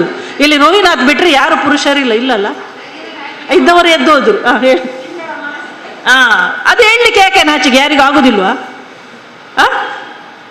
ಮಾಸಿಕ ಸ್ರಾವದ ಒಂದು ಸಮಸ್ಯೆ ಅಲ್ಲ, ಒಂದು ಕಂಡೀಷನ್, ಸ್ಥಿತಿ. ಅದು ಸಮಸ್ಯೆ ಅಲ್ಲ, ಮಾಸಿಕ ಸ್ರಾವದ ಒಂದು ಸ್ಥಿತಿ. ಎಲ್ಲ ಮಹಿಳೆಯರು ಅದನ್ನು ಹಾದು ಹೋಗಲೇಬೇಕು ಅಲ್ವಾ? ಅದು ಕೆಲವರಿಗೆ ಜಾಸ್ತಿ ಆಗ್ತದೆ, ಕೆಲವರಿಗೆ ಆಗಾಗ ಆಗ್ತದೆ, ಕೆಲವರಿಗೆ ಮತ್ತೊಮ್ಮೆ, ಈಗೊಮ್ಮೆ, ಒಮ್ಮೆ ಜಾಸ್ತಿ, ಒಮ್ಮೆಗೆ ಅಯ್ಯೋ, ಅದರ ಪಾಡು ಹೇಳಲಿಕ್ಕೆ ಆಗುದಿಲ್ಲ. ಆ ರೀತಿ ಆಗ್ತದೆ ಅಲ್ವಾ? 40 ವರ್ಷ ಕಳೆದ ಮೇಲಂತೂ ಅದು ಮುಗಿಯುವವರೆಗೆ ಒಂದು ಯಮಲೋಕಕ್ಕೆ ಹೋದಾಗೆ ಆಗ್ತದೆ ಅಲ್ವಾ? ಅದನ್ನೆಲ್ಲ ನಾವು ಕೂಡ ಹಾದು ಹೋಗ್ತಾ ಇದ್ದೇವೆ. ಅದಕ್ಕೆ ಈಗ ನಮಗೆ ಸಾಕಷ್ಟು ರಕ್ತದ ಹರಿವು ಇದರಿಂದ ನಷ್ಟ ಆಗೋದ್ರಿಂದ ನಾವು ರಕ್ತ ನಷ್ಟ ಆಗ್ತದೆ. ಆದರೆ ಎಷ್ಟು ರಕ್ತ ನಷ್ಟ ಆಗ್ತದೆ ಅದನ್ನು ತುಂಬಿಸಿಕೊಳ್ಳುವಷ್ಟು ಆಹಾರವನ್ನು ನಾವು ತಗೊಳ್ತೇವಾ? ಇಲ್ಲ. ನಾವು ತಗೊಳ್ಳುವ ಆಹಾರದಲ್ಲಿ ರಕ್ತವನ್ನು ಉತ್ಪಾದನೆ ಮಾಡುವಂತಹ ಅಂಶ ಇರುವುದಿಲ್ಲ. ಗೊತ್ತಾಯ್ತಾ? ಏನೆಲ್ಲ ತಿನ್ಬೇಕೀಗ ರಕ್ತ ಆಗಬೇಕಾದ್ರೆ? ನಿಮಗೆ ಹೇಳ್ತೀನಲ್ಲ, ನನ್ನ ಹಿಮೋಗ್ಲೋಬಿನ್ 7%ಗೆ ಬಂದಿತ್ತು. ತಲೆ ತಿರುಗಿ ಹೀಗೆ ಆಗುವವರೆಗೆ ನನಗೆ ಗೊತ್ತಿಲ್ಲ ಎಂತಾಗಿದೆ ಅಂತೇಳಿ. ಅಂದರೆ ಅಲ್ಲಿವರೆಗೆ ಹೋಗಿದೆ, ಗೊತ್ತಿಲ್ಲ. ಅಂದರೆ ಗೊತ್ತಿದೆ, ಅದರಿಂದ ಹಾಗೆ ಆಗ್ತದೆ ಅಂತ ಗೊತ್ತಾಗಲಿಲ್ಲ. ಅಂದರೆ ನಮ್ಮ ಕೆಲಸ ಮಹಿಳೆಯರು ಹಾಗೇನೆ, ಯಾವಾಗಲೂ ಕೆಲಸನೇ ನಮಗೆ ಜಾಸ್ತಿ. ನಮ್ಮ ಜೀವದ ಮೇಲೆ ನಮಗೆ ಬಿದ್ದೋಗಿ ಈಗ ಸ್ವಲ್ಪ ಜಾಗ್ರತೆ ಮಾಡ್ತಾ ಇದ್ದೇನೆ, ಆಯಿತಾ? ಹಾಗೆ ನಿಮಗೆ ಹೇಳಿದ್ದು ನಾನು, ನಮ್ಮ ರಕ್ತಹೀನತೆ ನಮಗೆ ಉಂಟಾಗ್ತದಲ್ಲ, ಅದರಿಂದ ಬೇರೆ ಕಾಯಿಲೆಗಳು ತುಂಬ ಉಂಟಾಗ್ತವೆ. ನಮಗೆ ಬಲ ಇರುವುದಿಲ್ಲ, ಆಸಕ್ತಿ ಇಲ್ಲ, ಎಂತ ಮಾಡಲಿಕ್ಕೂ ಮನಸ್ಸಿಲ್ಲ, ಬೆಳಿಗ್ಗೆ ಎದ್ದೇಳಲಿಕ್ಕೆ ಆಗುವುದಿಲ್ಲ, ಮತ್ತು ನಡೆದಾಡಲಿಕ್ಕೆ ಆಗೋದಿಲ್ಲ, ನಿಶಕ್ತಿ ಅಲ್ವಾ, ನಿದ್ದೆ ಬರುವುದಿಲ್ಲ, ಹೃದಯ ಡಬಡಬಾಗುವುದು ಆಗ್ತದಾ? ಹೌದು, ಇದೆಲ್ಲ ಸಮಸ್ಯೆಗಳು ಮಹಿಳೆಯರಿಗೆ ಉಂಟು. ಕ್ಯಾಲ್ಸಿಯಂ ಕೊರತೆ ಆಗ್ತದೆ, ಅದು ಕೂಡ ಒಂದು ನಮ್ಮದು ಮಾಸಿಕ ಸ್ರಾವದಿಂದಾಗಿ. ಇನ್ನೊಂದು ಪ್ರಮುಖವಾದ್ದು ಎಂತ, ಇದು ಒಳ್ಳೆ ಕಥೆ ಇತ್ತು. ಮಾಸ್ಕ್ ಹಾಕಿದಾರಂತ ಮಾತಾಡಬಾರ್ದು ಯಾರು ಹೇಳಿದ್ದಾರೆ ನಿಮಗೆ? ಮಾಸ್ಕ್ ಹಾಕಿದಾಗ ಏನು ಗೊತ್ತಾಗೋದಿಲ್ಲ, ಮಾತಾಡೋದು ಸುಮ್ಮನೆ ಕೂತ್ರೆ ಆಯ್ತು ಅಲ್ವಾ? ಹೋಗಿ ಯಾರೋ ಒಬ್ಬರು ಹೇಳಿದರು, ಒಂದು ಮಾಸಿಕ ಸ್ರಾವ, ಇನ್ನೊಂದು ಹೆರಿಗೆ. ಕರೆಕ್ಟ್, ಹೆರಿಗೆ. ಮಹಿಳೆಯರಿಗೆ ಹೆರಿಗೆಯ ಸಮಯದಲ್ಲಿ ಸಾಕಷ್ಟು ರಕ್ತ ನಷ್ಟ ಆಗುವುದರಿಂದ ಮಹಿಳೆಯರಿಗೆ ಇದು ರಕ್ತಹೀನತೆ, ಅದರ ಜೊತೆ ಕ್ಯಾಲ್ಸಿಯಂ ಕೊರತೆ ಕಾಡ್ತದೆ. ಹೆಚ್ಚಾಗಿ ಬಾಣಂತಿ ಸಾಕುವುದು ಅಂತ ಹೇಳ್ತಾರಲ್ಲ, ಉಂಟ ನಿಮ್ಮಲ್ಲಿ ಬಾಣಂತಿ ಸಾಕುವುದು? ಎಷ್ಟು ಸಮಯಕ್ಕೆ, ಎಷ್ಟು ಸಮಯದವರೆಗೆ ಬಾಣಂತಿಗೆ ಮತ್ತು ಮಗುವಿಗೆ ಆರೈಕೆ ಮಾಡ್ತಾರೆ? 42 ದಿನನಾ? ಎಷ್ಟು ದಿನ? 40 ದಿನ. ಆಮೇಲೆ ಆಯಿತು, ಮುಗೀತು. ಹೌದು, ಸರಿ. ಓಕೆ. ಇಲ್ಲಿ ಅಂದರೆ ನಮ್ಮ ಹಳ್ಳಿಗಳಲ್ಲೆಲ್ಲ ಮತ್ತು ನಮ್ಮ ಹಿರಿಯರು ಇದ್ದಲ್ಲೆಲ್ಲ ಒಂದು 6 ತಿಂಗಳು ಜಾಗ್ರತೆ ಮಾಡ್ತಾರೆ. ನಂಜು ಪದಾರ್ಥ ಕೊಡುವುದಿಲ್ಲ ಅಥವಾ ಅಂಥದ್ದೆಲ್ಲ ಕೊಡುವುದಿಲ್ಲ. ಯಾಕೆ? ಮಗುವಿಗೂ ತೊಂದರೆ ಆಗಬಾರ್ದು, ತಾಯಿಯ ಹಾಲು ಮಾತ್ರ ಕುಡಿಯುವುದು ಮಗು, ಇದೆಲ್ಲ ವಿಚಾರಗಳುಂಟು. ಬಾಣಂತಿ ಸಾಕುವುದು ಯಾಕೆ ಗೊತ್ತುಂಟ? ಯಾಕೆ ಯಾಕೆ ಬಾಣಂತನ ಆಗಿದೆ ಅಂತ ಸಾಕುದಾ? ಮತ್ತೆ ನಾನು ಹೇಳಿದೆಲ್ಲ, ರಕ್ತಹೀನತೆ ಮತ್ತು ಕ್ಯಾಲ್ಸಿಯಂ ಕೊರತೆ ಉಂಟಾಗ್ತದೆ. ಅದನ್ನು ತುಂಬಿಸ್ಲಿಕ್ಕಾಗಿ ಬೇಕಾದ ಆಹಾರ ಪದಾರ್ಥಗಳನ್ನು ಮಾಡಿಕೊಟ್ಟು ಅವರಿಗೆ ಆರೈಕೆ ಮಾಡುವಂಥದ್ದು, ಇದು ಅದಕ್ಕಾಗಿ ಮಾಡುವಂಥದ್ದು. ಮಗುವಿಗೆ ಕೂಡ ಹಾಗೆ 6 ತಿಂಗಳಲ್ಲಿ ಮಗುವಿಗೆ ಏನು ಕೊಡಬೇಕು ಏನು ಕೊಡಬಾರ್ದು ಹಿರಿಯರು ಹೇಳ್ತಾರೆ, ಆಯಿತಾ? ಅದರಲ್ಲಿ ಕೆಲವು ವಿಚಾರ ಇನ್ನು ಮುಂದಿನ ದಿನಗಳಲ್ಲಿ ನಾನು ನಿಮಗೆ ಕೆಲವು ವಿಚಾರಗಳನ್ನು ಹೇಳ್ತೇನೆ, ಯಾವುದು ಸರಿ ಯಾವುದು ತಪ್ಪು ಅಂತ. ನಾವು ಎಲ್ಲವನ್ನು ಮಾಡ್ತೇವೆ. ನಮ್ಮ ಹಿರಿಯರು, ಒಂದು ಅಜ್ಜಿ ಇರ್ತದೆ, ಅಂಚೆ ಬಲ್ಲಿ ಮಗ ಅಂತೇಳಿ ನಾವು ಬಲ್ಲಿಯೇ, ಮತ್ತೆ ಆಗೋದೇ ಇಲ್ಲ. ಅಂಚೆ ಮಲ್ಪಡೆ ಮಗ ಅಂದರೆ ಮಲ್ಪುತ್ತೇವೆ ನಾವು, ಯಾಕಂತ ಹೇಳಿದ್ರೆ ನಮಗೆ ಭಯ ಅಲ್ವಾ? ಅಂಚಾಪುಂಡು ಇಂಚಾಪುಂಡು ಹೆದರಿಕೆಯಿಂದ ಮಾಡಿಸ್ತಾರೆ. ಕೆಲವು ವಿಚಾರಗಳು ತುಂಬ ತಪ್ಪಾಗಿ ನಾವು ಪಾಲಿಸ್ತಾ ಇದ್ದೇವೆ. ಯಾವುದು ಪಾಲಿಸಬಾರ್ದು ಅದನ್ನು ಪಾಲಿಸ್ತಾ ಇದ್ದೇವೆ. ಅದು ಮತ್ತೆಗಿರು, ಈ ಸಬ್ಜೆಕ್ಟಿಗೆ ಬರುವುದಿಲ್ಲ. ಆದರೆ ನಾನು ಹೇಳುವುದು, ಆರೋಗ್ಯದ ಮತ್ತು ಪೌಷ್ಟಿಕತೆಯ ಮಟ್ಟವನ್ನು ಸುಧಾರಿಸಬೇಕು, ಕೌಶಲ್ಯಗಳನ್ನು ವೃದ್ಧಿ ಮಾಡಬೇಕು. ಕೌಶಲ್ಯಗಳಂದ್ರೆ ಏನು? ನನಗೆ ಏನು ಮಾಡಲಿಕ್ಕೆ ಸಾಮರ್ಥ್ಯ ಇದೆ, ಸ್ವ ಉದ್ಯೋಗಕ್ಕೆ ಇರ್ಬೋದು ಅಥವಾ ಉದ್ಯೋಗಕ್ಕೆ ಸೇರ್ಲಿಕ್ಕೆ ಆದರೂ ಕೂಡ ನಮ್ಮ ಹತ್ರ ಕೌಶಲ್ಯ ಇರಬೇಕಲ್ವಾ? ಈಗ ಪ್ರಮುಖವಾಗಿ ಬೇಕಾಗಿರುವ ಕೌಶಲ್ಯ ಯಾವುದು? ಯಾವುದು ಉದ್ಯೋಗಕ್ಕೆ ಸೇರಬೇಕಾದ್ರೆ ಏನು ಬೇಕು?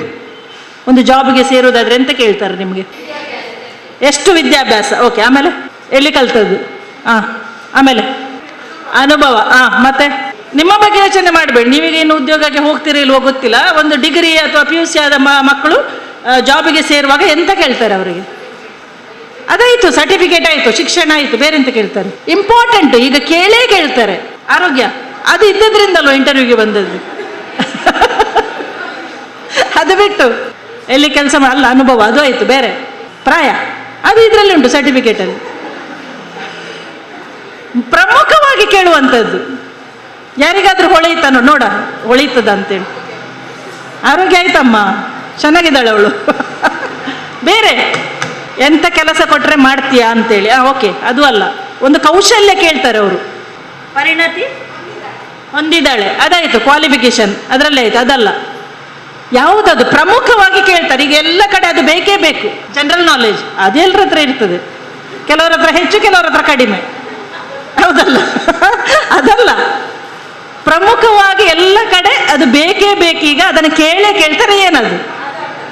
ಅಯ್ಯೋ, ನಾನು ದಾಖಲೆ ಅಲ್ಲ ಹೇಳಿದ್ದು, ದಾಖಲೆ ಅಲ್ಲ, ನಾನು ಕೌಶಲ್ಯ ಕೇಳಿದ್ದು. ಕೌಶಲ್ಯ ಯಾವ ಕೌಶಲ್ಯ ಕೇಳ್ತಾರೆ? ಅದು ಇದ್ದದ್ರಿಂದಲ್ಲ ಬಂದದ್ದು, ಪರೀಕ್ಷೆಯಲ್ಲಿ ಪಾಸ್ ಆದದ್ದು, ಇಂಟರ್ವ್ಯೂಗೆ ಹಾಕಿದ್ದು, ಇಂಟರ್ವ್ಯೂಗೆ ಬಂದದ್ದು, ಇದು ಇದ್ದಿದ್ರಿಂದಲ್ವಾ? ಅದು ಬಿಟ್ಟು ತರಬೇತಿಗಳನ್ನೆಲ್ಲ ಕೊಡ್ತಾರೆ. ಅದಕ್ಕೆ ಏನದು? ಹೌದು, ಯಾವುದು ಟ್ರೈನಿಂಗ್? ಯಾವುದರಲ್ಲಿ? Very good, computer. ಅಯ್ಯೋ, ಕಂಪ್ಯೂಟರ್ ಜ್ಞಾನ ಇಲ್ಲದೆ ಎಲ್ಲಿಯೂ ಕೆಲಸ ಸಿಗುವುದಿಲ್ಲ, ಗೊತ್ತುಂಟಾ? ಯಾಕೆ ಅದು ಬರಲಿಲ್ಲ? ಕಂಪ್ಯೂಟರ್ಗೆ ಯಾಕೆ ಹೊಳಿಲಿಲ್ಲ? ಕಂಪ್ಯೂಟರ್ ಜ್ಞಾನ, ಬೇಸಿಕ್ ಕ್ವಾಲಿಫಿಕೇಶನ್. ಈಗ ಪ್ರತಿಯೊಂದು ಜಾಬಿಗೆ ಕೂಡ ಫಸ್ಟ್ ಕೇಳ್ತಾರೆ ಅವರು, ಬೇರೆ ಮಾತಾಡಿ ಆದಮೇಲೆ ಕಂಪ್ಯೂಟರ್ ಜ್ಞಾನ ಉಂಟಾ, ಇಲ್ಲ ಹೇಳಿದರೆ ಅಲ್ಲಿ ಅರ್ಧ ಪಾಯಿಂಟ್ ಮೈನಸ್ ಹೋಯ್ತು ಅಲ್ವಾ. ಸೊ ಕೌಶಲ್ಯಗಳನ್ನು ಬೆಳೆಸಿಕೊಳ್ಳುವಂಥದ್ದು. ನಿಮಗೆ ಕಾಲೇಜ್ ಇದೆ ಅಂತ ಇಲ್ಲ, ಕೆಲವರಿಗೆ ಎಂತ ಆಗ್ತದೆ ಅಂತ ಹೇಳಿದರೆ, ಶಾಲೆಗೆ ಹೋಗುದು, PUC ಆಯಿತು, ಡಿಗ್ರಿಗೆ ಹೋಯಿತು, ಎಲ್ಲರೂ ಹೋಗುವಾಗೆ ಕುರಿ ಮಂದೆಯಾಗೆ ಹೋಗುದು ಬರುದು, ಪರೀಕ್ಷೆ ಬರೆಯೋದು ಬರುದು. ಹೆಚ್ಚಿನ ಜ್ಞಾನವನ್ನು, ಹೆಚ್ಚಿನ ಕೌಶಲ್ಯಗಳನ್ನು ಪಡೀಲಿಕ್ಕೆ ಆಸಕ್ತಿನೇ ಇಲ್ಲ. ಅದು ತಪ್ಪು. ನಾನು ಹೇಳುದು ಕೌಶಲ್ಯಗಳನ್ನು ಪಡೀಬೇಕು. ನಾನು PUC ಮಾಡ್ತಾ ಇರುವಾಗ 30 ವರ್ಷದ ಹಿಂದೆ, ಆಗ ನಾನು ಟೈಪಿಂಗ್ಗೆ ಹೋಗ್ತಾ ಇದ್ದೆ, ಟೈಪಿಂಗ್ ಕಲಿತಾ ಇದ್ದೆ. ಆ ಟೈಪಿಂಗ್ ಕಲಿತಿದ್ರಿಂದ ಇವತ್ತು ಯಾವ ಕಂಪ್ಯೂಟರಲ್ಲಿ ಕೂಡ ಪಟ ಪಟ ಪಟ ಅಂತ ನಾನು ಟೈಪಿಂಗ್ ಹೊಡೆದು ಬಿಡ್ತೇನೆ, ಆಯ್ತಾ. ಯಾವ ದೊಡ್ಡ ಹುದ್ದೆಗೆ ಹೋದರೆ ಕೂಡ ಆ ಕೌಶಲ್ಯಗಳು ಉಂಟಲ್ಲ, ಅದು ಅತಿ ಅಗತ್ಯ. ಅದನ್ನು ನಾವು ಮಕ್ಕಳಿಗೆ ಪ್ರೇರೇಪಿಸಬೇಕು. ಟೈಪಿಂಗ್ ಕಲಿಯಲಿಕ್ಕೆ ಇರ್ಬೋದು, ಕಂಪ್ಯೂಟರ್ ಬಳಸಲಿಕ್ಕೆ ಕಂಪ್ಯೂಟರ್ ಬಳಸ್ತಾರೆ ಅವರು, ಮೂವಿ ನೋಡಲಿಕ್ಕೆ, ಸೀರಿಯಲ್ ನೋಡಲಿಕ್ಕೆ, ಇನ್ನೇನೇನೋ ಕಾರ್ಯಕ್ರಮಗಳನ್ನು ನೋಡಲಿಕ್ಕೆ, ಅದರಲ್ಲಿ ಟೈಪಿಂಗ್ ಕೂಡ ಆಗ್ತದೆ. ಅದನ್ನು ಬಳಸಬೇಕು ಅವರು, ಒಂದು ಲೆಟರ್ ಮಾಡಲಿಕ್ಕೆ. ಇದೆಲ್ಲ ಬೇಸಿಕ್, ಆಯ್ತಾ. ಸೊ ಕೌಶಲ್ಯಗಳನ್ನು ಬೆಳೆಸುವಂಥದ್ದು. ಅದರ ಜೊತೆ ಕಂಪ್ಯೂಟರ್ ಮಾತ್ರ ಅಲ್ಲ, ಬೇರೆ ಕೌಶಲ್ಯಗಳು ಇರ್ಬೋದು, ಬೇರೆ ತರಬೇತಿಗಳು ಯಾವುದೆಲ್ಲ ನಮ್ಮ ಮುನ್ಸಿಪಾಲಿಟಿಯಿಂದ ಸಿಗ್ತದೆ, ಬೇರೆ ಬೇರೆ ಇಲಾಖೆಗಳಿಂದ ಉಂಟು, ಎಲ್ಲಿ ನಮಗೆ ಸಾಧ್ಯ ಉಂಟು ಆ ಕೌಶಲ್ಯಗಳನ್ನು ತಗೊಳ್ಳುವಂಥದ್ದು. ಇನ್ನು ಉದ್ಯೋಗ, ನಾನು ಯಾವುದರ ಬಗ್ಗೆ ಮಾತಾಡ್ತಾ ಇದ್ದೇನೆ ಗೊತ್ತುಂಟಾ? ಏನು, ಯಾವ ಕ್ಷೇತ್ರಗಳಲ್ಲಿ ನಮಗೆ ಅಭಿವೃದ್ಧಿಯನ್ನು ಸಾಧಿಸಬೇಕು ಅಂತೇಳಿ ಅದರ ಬಗ್ಗೆ, ಉದ್ಯೋಗ ಅವಕಾಶಗಳ ಬಗ್ಗೆ, ಸ್ವಉದ್ಯೋಗನೂ ಬಂತು, ಉದ್ಯೋಗನೂ ಬಂತು. ಇನ್ನು ಸಾಮಾಜಿಕ ಭಾಗವಹಿಸುವಿಕೆ, ನೋಡಿ ಇದೆಲ್ಲ ಸಾಮಾಜಿಕ ಭಾಗವಹಿಸುವಿಕೆ. ಯಾಕೆ ಅಲ್ಲಿ ಮಾಹಿತಿ ಸಿಗ್ತದೆ, ನಮಗೆ ಮಾರ್ಗದರ್ಶನ ಸಿಗ್ತದೆ, ಅವಕಾಶಗಳ ಬಗ್ಗೆ ಗೊತ್ತಾಗ್ತದೆ ಅಲ್ವಾ. ಸೊ ಇದೆಲ್ಲ ವಿಚಾರಗಳು. ಇನ್ನು ನಮಗೆ ಹೆಚ್ಚಾಗಿ ಡೇನಲ್ಮ್ ಯೋಜನೆ ಅಡಿಯಲ್ಲಿ ಕೌಶಲ್ಯಾಭಿವೃದ್ಧಿ ಬಗ್ಗೆ ಹೆಚ್ಚು ಮಾತಾಡ್ತೇವೆ ನಾವು, ಉದ್ಯೋಗದ ಬಗ್ಗೆ ಮಾತಾಡ್ತೇವೆ. ಈ ಎರಡು ವಿಚಾರಕ್ಕೆ ಬಂದಾಗ ನಮ್ಮಲ್ಲಿ ಏನೆಲ್ಲ ಕೌಶಲ್ಯಗಳು ಇದೆ ಮತ್ತು ಯಾವುದರಲ್ಲಿ ನನಗೆ ಆಸಕ್ತಿ ಇದೆ ಅದನ್ನು ನಾವು ತಿಳ್ಕೊಳ್ಬೇಕು ಫಸ್ಟ್. ಈಗ ನನಗೆ ಒಬ್ಬೊಬ್ಬರಾಗಿ ಹೇಳಿ, ನಿಮ್ಮಲ್ಲಿ ಯಾವ ಕೌಶಲ್ಯ ಇದೆ ಮತ್ತು ನಿಮ್ಗೆ ಯಾವುದರಲ್ಲಿ ಆಸಕ್ತಿ ಇದೆ, ಒಬ್ಬೊಬ್ಬರಾಗಿ ಹೇಳಿ. ಯಾರು ಹೇಳ್ತೀರಿ? ಯಾರು ಮಾಡ್ತೀರಿ? ಯಾವ ಕೌಶಲ್ಯ ಉಂಟು ನಿಮ್ಮ ಹತ್ರ? ಯಾವ ಕೌಶಲ್ಯ ಉಂಟು? ಟೈಲರಿಂಗ್ ಮಾಡುವಂತ ಒಂದು ಕೌಶಲ್ಯ ನಿಮ್ಮ ಹತ್ರ ಉಂಟು ಅಲ್ವಾ, ಅದು ಆಸಕ್ತಿ ಉಂಟು ನಿಮಗೆ. ಸರಿ, ಅವರು ಅದನ್ನೇ ನಿಮ್ಮದೇ ಹೇಳಿ. ಕೌಶಲ್ಯ ಇಲ್ಲದವರು ಇಲ್ಲಿ ಯಾರೂ ಇಲ್ಲ, ಯಾವುದೇ, ಆಯ್ತಾ. ನನ್ನಾಗೆ ಭಾಷಣ ಮಾಡುವ ಕೌಶಲ್ಯ ಇಲ್ಲದಿರ್ಬೋದು, ಅದು ಬೇಕಾಗಿಯೂ ಇಲ್ಲ, ಅದು ಅಗತ್ಯ ಅಲ್ಲ. ಅದು ಕೆಲವರಿಗೆ ಇದ್ರೆ ಸಾಕು, ಮತ್ತೆ ಕೇಳೋದು ಯಾರು ಅಲ್ವಾ. ಎಲ್ಲರೂ ಮಾತಾಡಿದರೆ ನಿಮ್ಮಲ್ಲಿರುವ ಕೌಶಲ್ಯ ಯಾವುದು? ಅವರು ಟೈಲರಿಂಗ್ ಮಾಡುವಂಥದ್ದು ಅಂತ ಹೇಳಿದರು. ನಿಮ್ಮದು ಯಾವುದೇ ಒಂದು ಕೆಲಸ, ಯಾವ ಕೆಲಸ ಯಾವುದಾಗ್ಬೋದು. ಕೆಲಸದಲ್ಲಿರೋದು ಮೇಲೆ ಕೀಳು ಅಂತಿಲ್ಲ. ಹಾಸ್ಪಿಟಲಲ್ಲಿ ಕೆಲಸ, ಓಕೆ, ಕೆಲಸ ಮಾಡುವಂಥದ್ದು ಹಾಸ್ಪಿಟಲಲ್ಲಿ ಕೆಲಸ. ನಿಮ್ಮದು ಬೇಗ ಬೇಗ ಹೇಳಿ.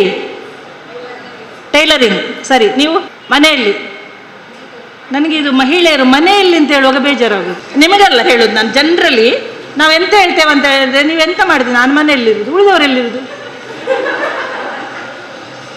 ಅಲ್ವಾ. ಉಳಿದವರು ಎಲ್ಲಿರ್ತಾರೆ? ನೀವು ಹೇಳ್ತೀರಲ್ಲ, ನಾನು ಹೌಸ್ ವೈಫ್. ಜನರಲಿ ನಾವು ಹೇಳೋದು, ಎಂತ ಮಾಡ್ತೀರಿ? ನಾನು ಹೌಸ್ ವೈಫ್. ಎಂತ ಕೆಲಸ ಎಂತ ಇಲ್ಲ. ನೀವು ಸತ್ಯ ಹೇಳಿ, ಮನೆಯಲ್ಲಿರುವ ಗೃಹಿಣಿಗೆ ಕೆಲಸ ಎಂತ ಇಲ್ಲ ಅಂತ ಇರುವ ಗೃಹಿಣಿ ಯಾರಾದ್ರೂ ಇದ್ದಾರಾ? ಮತ್ತೆ ಹೇಗೆ ನಾವು ಹೇಳುದು ನಾನು ಮನೆಯಲ್ಲಿ ಕೆಲಸ ಎಂತ ಇಲ್ಲ ಅಂತೇಳಿ? ನಿಜವಾಗ್ಲೂ ಆಫೀಸಿಗೆ ಹೋಗಿ ಬರುವ ಪುರುಷ ಆಫೀಸಿಗೆ ಹೋಗಿ ಬರ್ತಾರಾದ್ರೆ ಅವ್ರು ನಿಜವಾಗ್ಲೂ ಮನೆಯಲ್ಲಿ ಎಂತ ಕೆಲಸ ಇಲ್ಲ ಅವರಿಗೆ. ಅದು ನಿಮಗೆ ಉಲ್ಟಾ. ಅದನ್ನು ನೀವು ಯಾಕೆ ಒಪ್ಪಿಕೊಳ್ಳುವುದಿಲ್ಲ? ಯಾಕೆ ಅದನ್ನು ನಿಮ್ಮ ಒಂದು ವೀಕ್ನೆಸ್ ಅಂತ ತಗೊಳ್ತೀರಿ ನೀವು? ಇರ್ಬೋದು, ನೀವು ಎಂತ ಕೆಲಸ ಅಂತ ಹೇಳುವಾಗ ಸಂಬಳದ ಕೆಲಸ ಇಲ್ಲ ಅಂತ ಹೇಳ್ಬೋದು. ನೀವು ಕೆಲಸ ಇಲ್ಲ ಅಂತ ಮಾತ್ರ ಹೇಳಬೇಡಿ. ಕೆಲಸ ಇಲ್ಲದ ಮನೆ ಯಾವುದೂ ಇಲ್ಲ. ಎಲ್ಲಿರ್ತದೆ? ಎಲ್ಲಿ ಕೆಲಸದವರು ಇರ್ತಾರೆ ಅವರು ಕೆಲಸ ಮಾಡ್ತಾರೆ, ಆಗ ನಿಮಗೆ ಕೆಲಸ ಇಲ್ಲ. ಇದ್ದಾರೆ ಯಾರ ಮನೆಯಲ್ಲಿ ಆದರೂ ಕೆಲಸದವರು? ನನ್ನ ಮನೆಯಲ್ಲಿಲ್ಲ, ಇಲ್ಲಲ್ಲ. ಅದಕ್ಕೆ ನಮಗೆ ಕೌಶಲ್ಯಗಳು ನಮ್ಮ ಹತ್ರ ಇದ್ದೇ ಇವೆ. ಅಡುಗೆ ನೀವು ಅಡುಗೆ ಮಾಡೋದಿಲ್ವ ಮನೆಯಲ್ಲಿ? ಮಾಡೋದಿಲ್ವಾ? ಮಾಡ್ತೀರಿ. ಹಾಗೆ ನನಗೆ ಅಡುಗೆ ಮಾಡುವ ಕೌಶಲ್ಯ ಅಂತಾದ್ರೂ ಹೇಳಿ ಅಲ್ಲ, ಅದು ಒಂದು ಕೌಶಲ್ಯನೇ.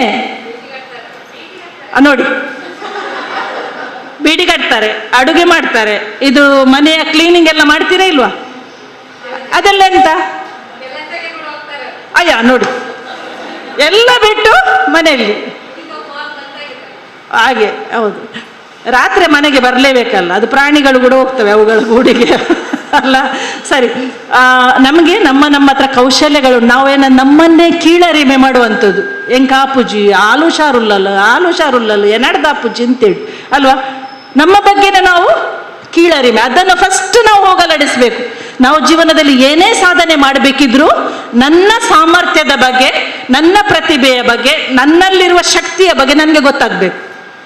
ನಾನೀಗ ನಿಮಗೆ ಹೇಳಿದೆ, ಎಷ್ಟು ಜನರಿಗೆ ಅಡುಗೆ ಮಾಡಲಿಕ್ಕೆ ಬರ್ತದೆ? 100 ಜನಕ್ಕೆ ಅಲ್ಲ,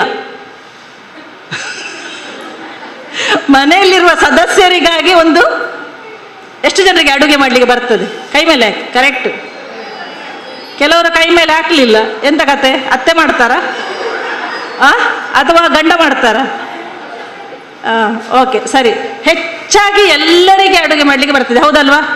ಅದರಲ್ಲಿ ಇನ್ನೊಂದು ವಿಚಾರ, ನೀವು ಮಾಡಿದ ಅಡುಗೆಯನ್ನು ನಿಮ್ಮ ಮನೆಯಲ್ಲಿರುವ ಮಕ್ಕಳು ಅಥವಾ ಗಂಡ ಅಥವಾ ಅತ್ತೆ, ತಾಯಿ, ತಂದೆ ಖುಷಿಯಾಗಿ ಊಟ ಮಾಡುವವರು ಎಷ್ಟು ಜನರ ಮನೆಯಲ್ಲಿದ್ದಾರೆ? ಇದು ಯಾಕೆ ಕೇಳಿದೆ ಗೊತ್ತಾಯ್ತಾ? ಕೆಲವರು ಅಡುಗೆ ಮಾಡ್ತಾರೆ, ಆದ್ರೆ ಬಡಿಸಿದ ಕೂಡಲೇ ಒಂಚೂರು ತಿಂದು ಬಿಟ್ಟು ಹೋಗ್ತಾರೆ. ಯಾಕೆ? ರುಚಿ ಇಲ್ಲ. ಒಟ್ಟು ಮಾಡಿ ಹಾಕುದು, ಬೇಯಿಸಿ ಹಾಕುದು, ಹಂದಿಗಳಿಗೆ ಬೇಯಿಸಿ ಹಾಕ್ತಾರಲ್ಲ ಆ ರೀತಿ. ನನ್ನ ಕೆಲಸ ಮುಗಿದ್ರೆ ಆಯ್ತು.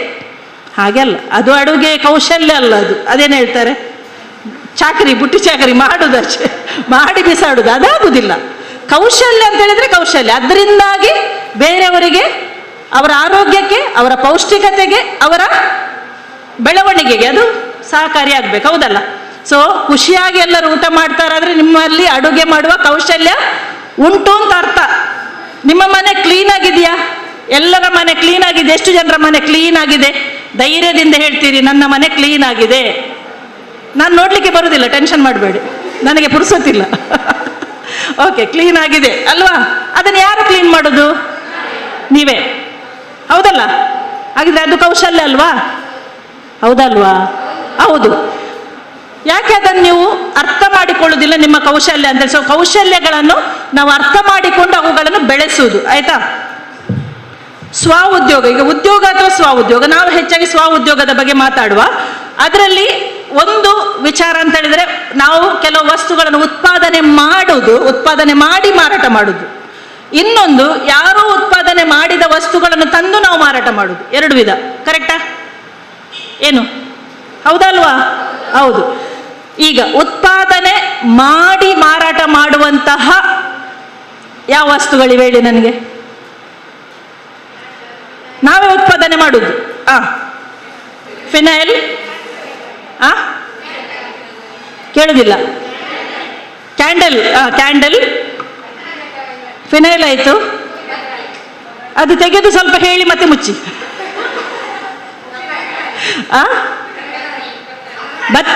ಬತ್ತಿ, ಹಪ್ಪಳ, ಸಂಡಿಗೆ, ತರಕಾರಿ. ಸರಿ, ನೀವು ಉತ್ಪಾದನೆ ಮಾಡಿ ಮಾರಾಟ ಮಾಡುವಂಥದ್ದು. ಆಮೇಲೆ ಉಪ್ಪಿನಕಾಯಿ,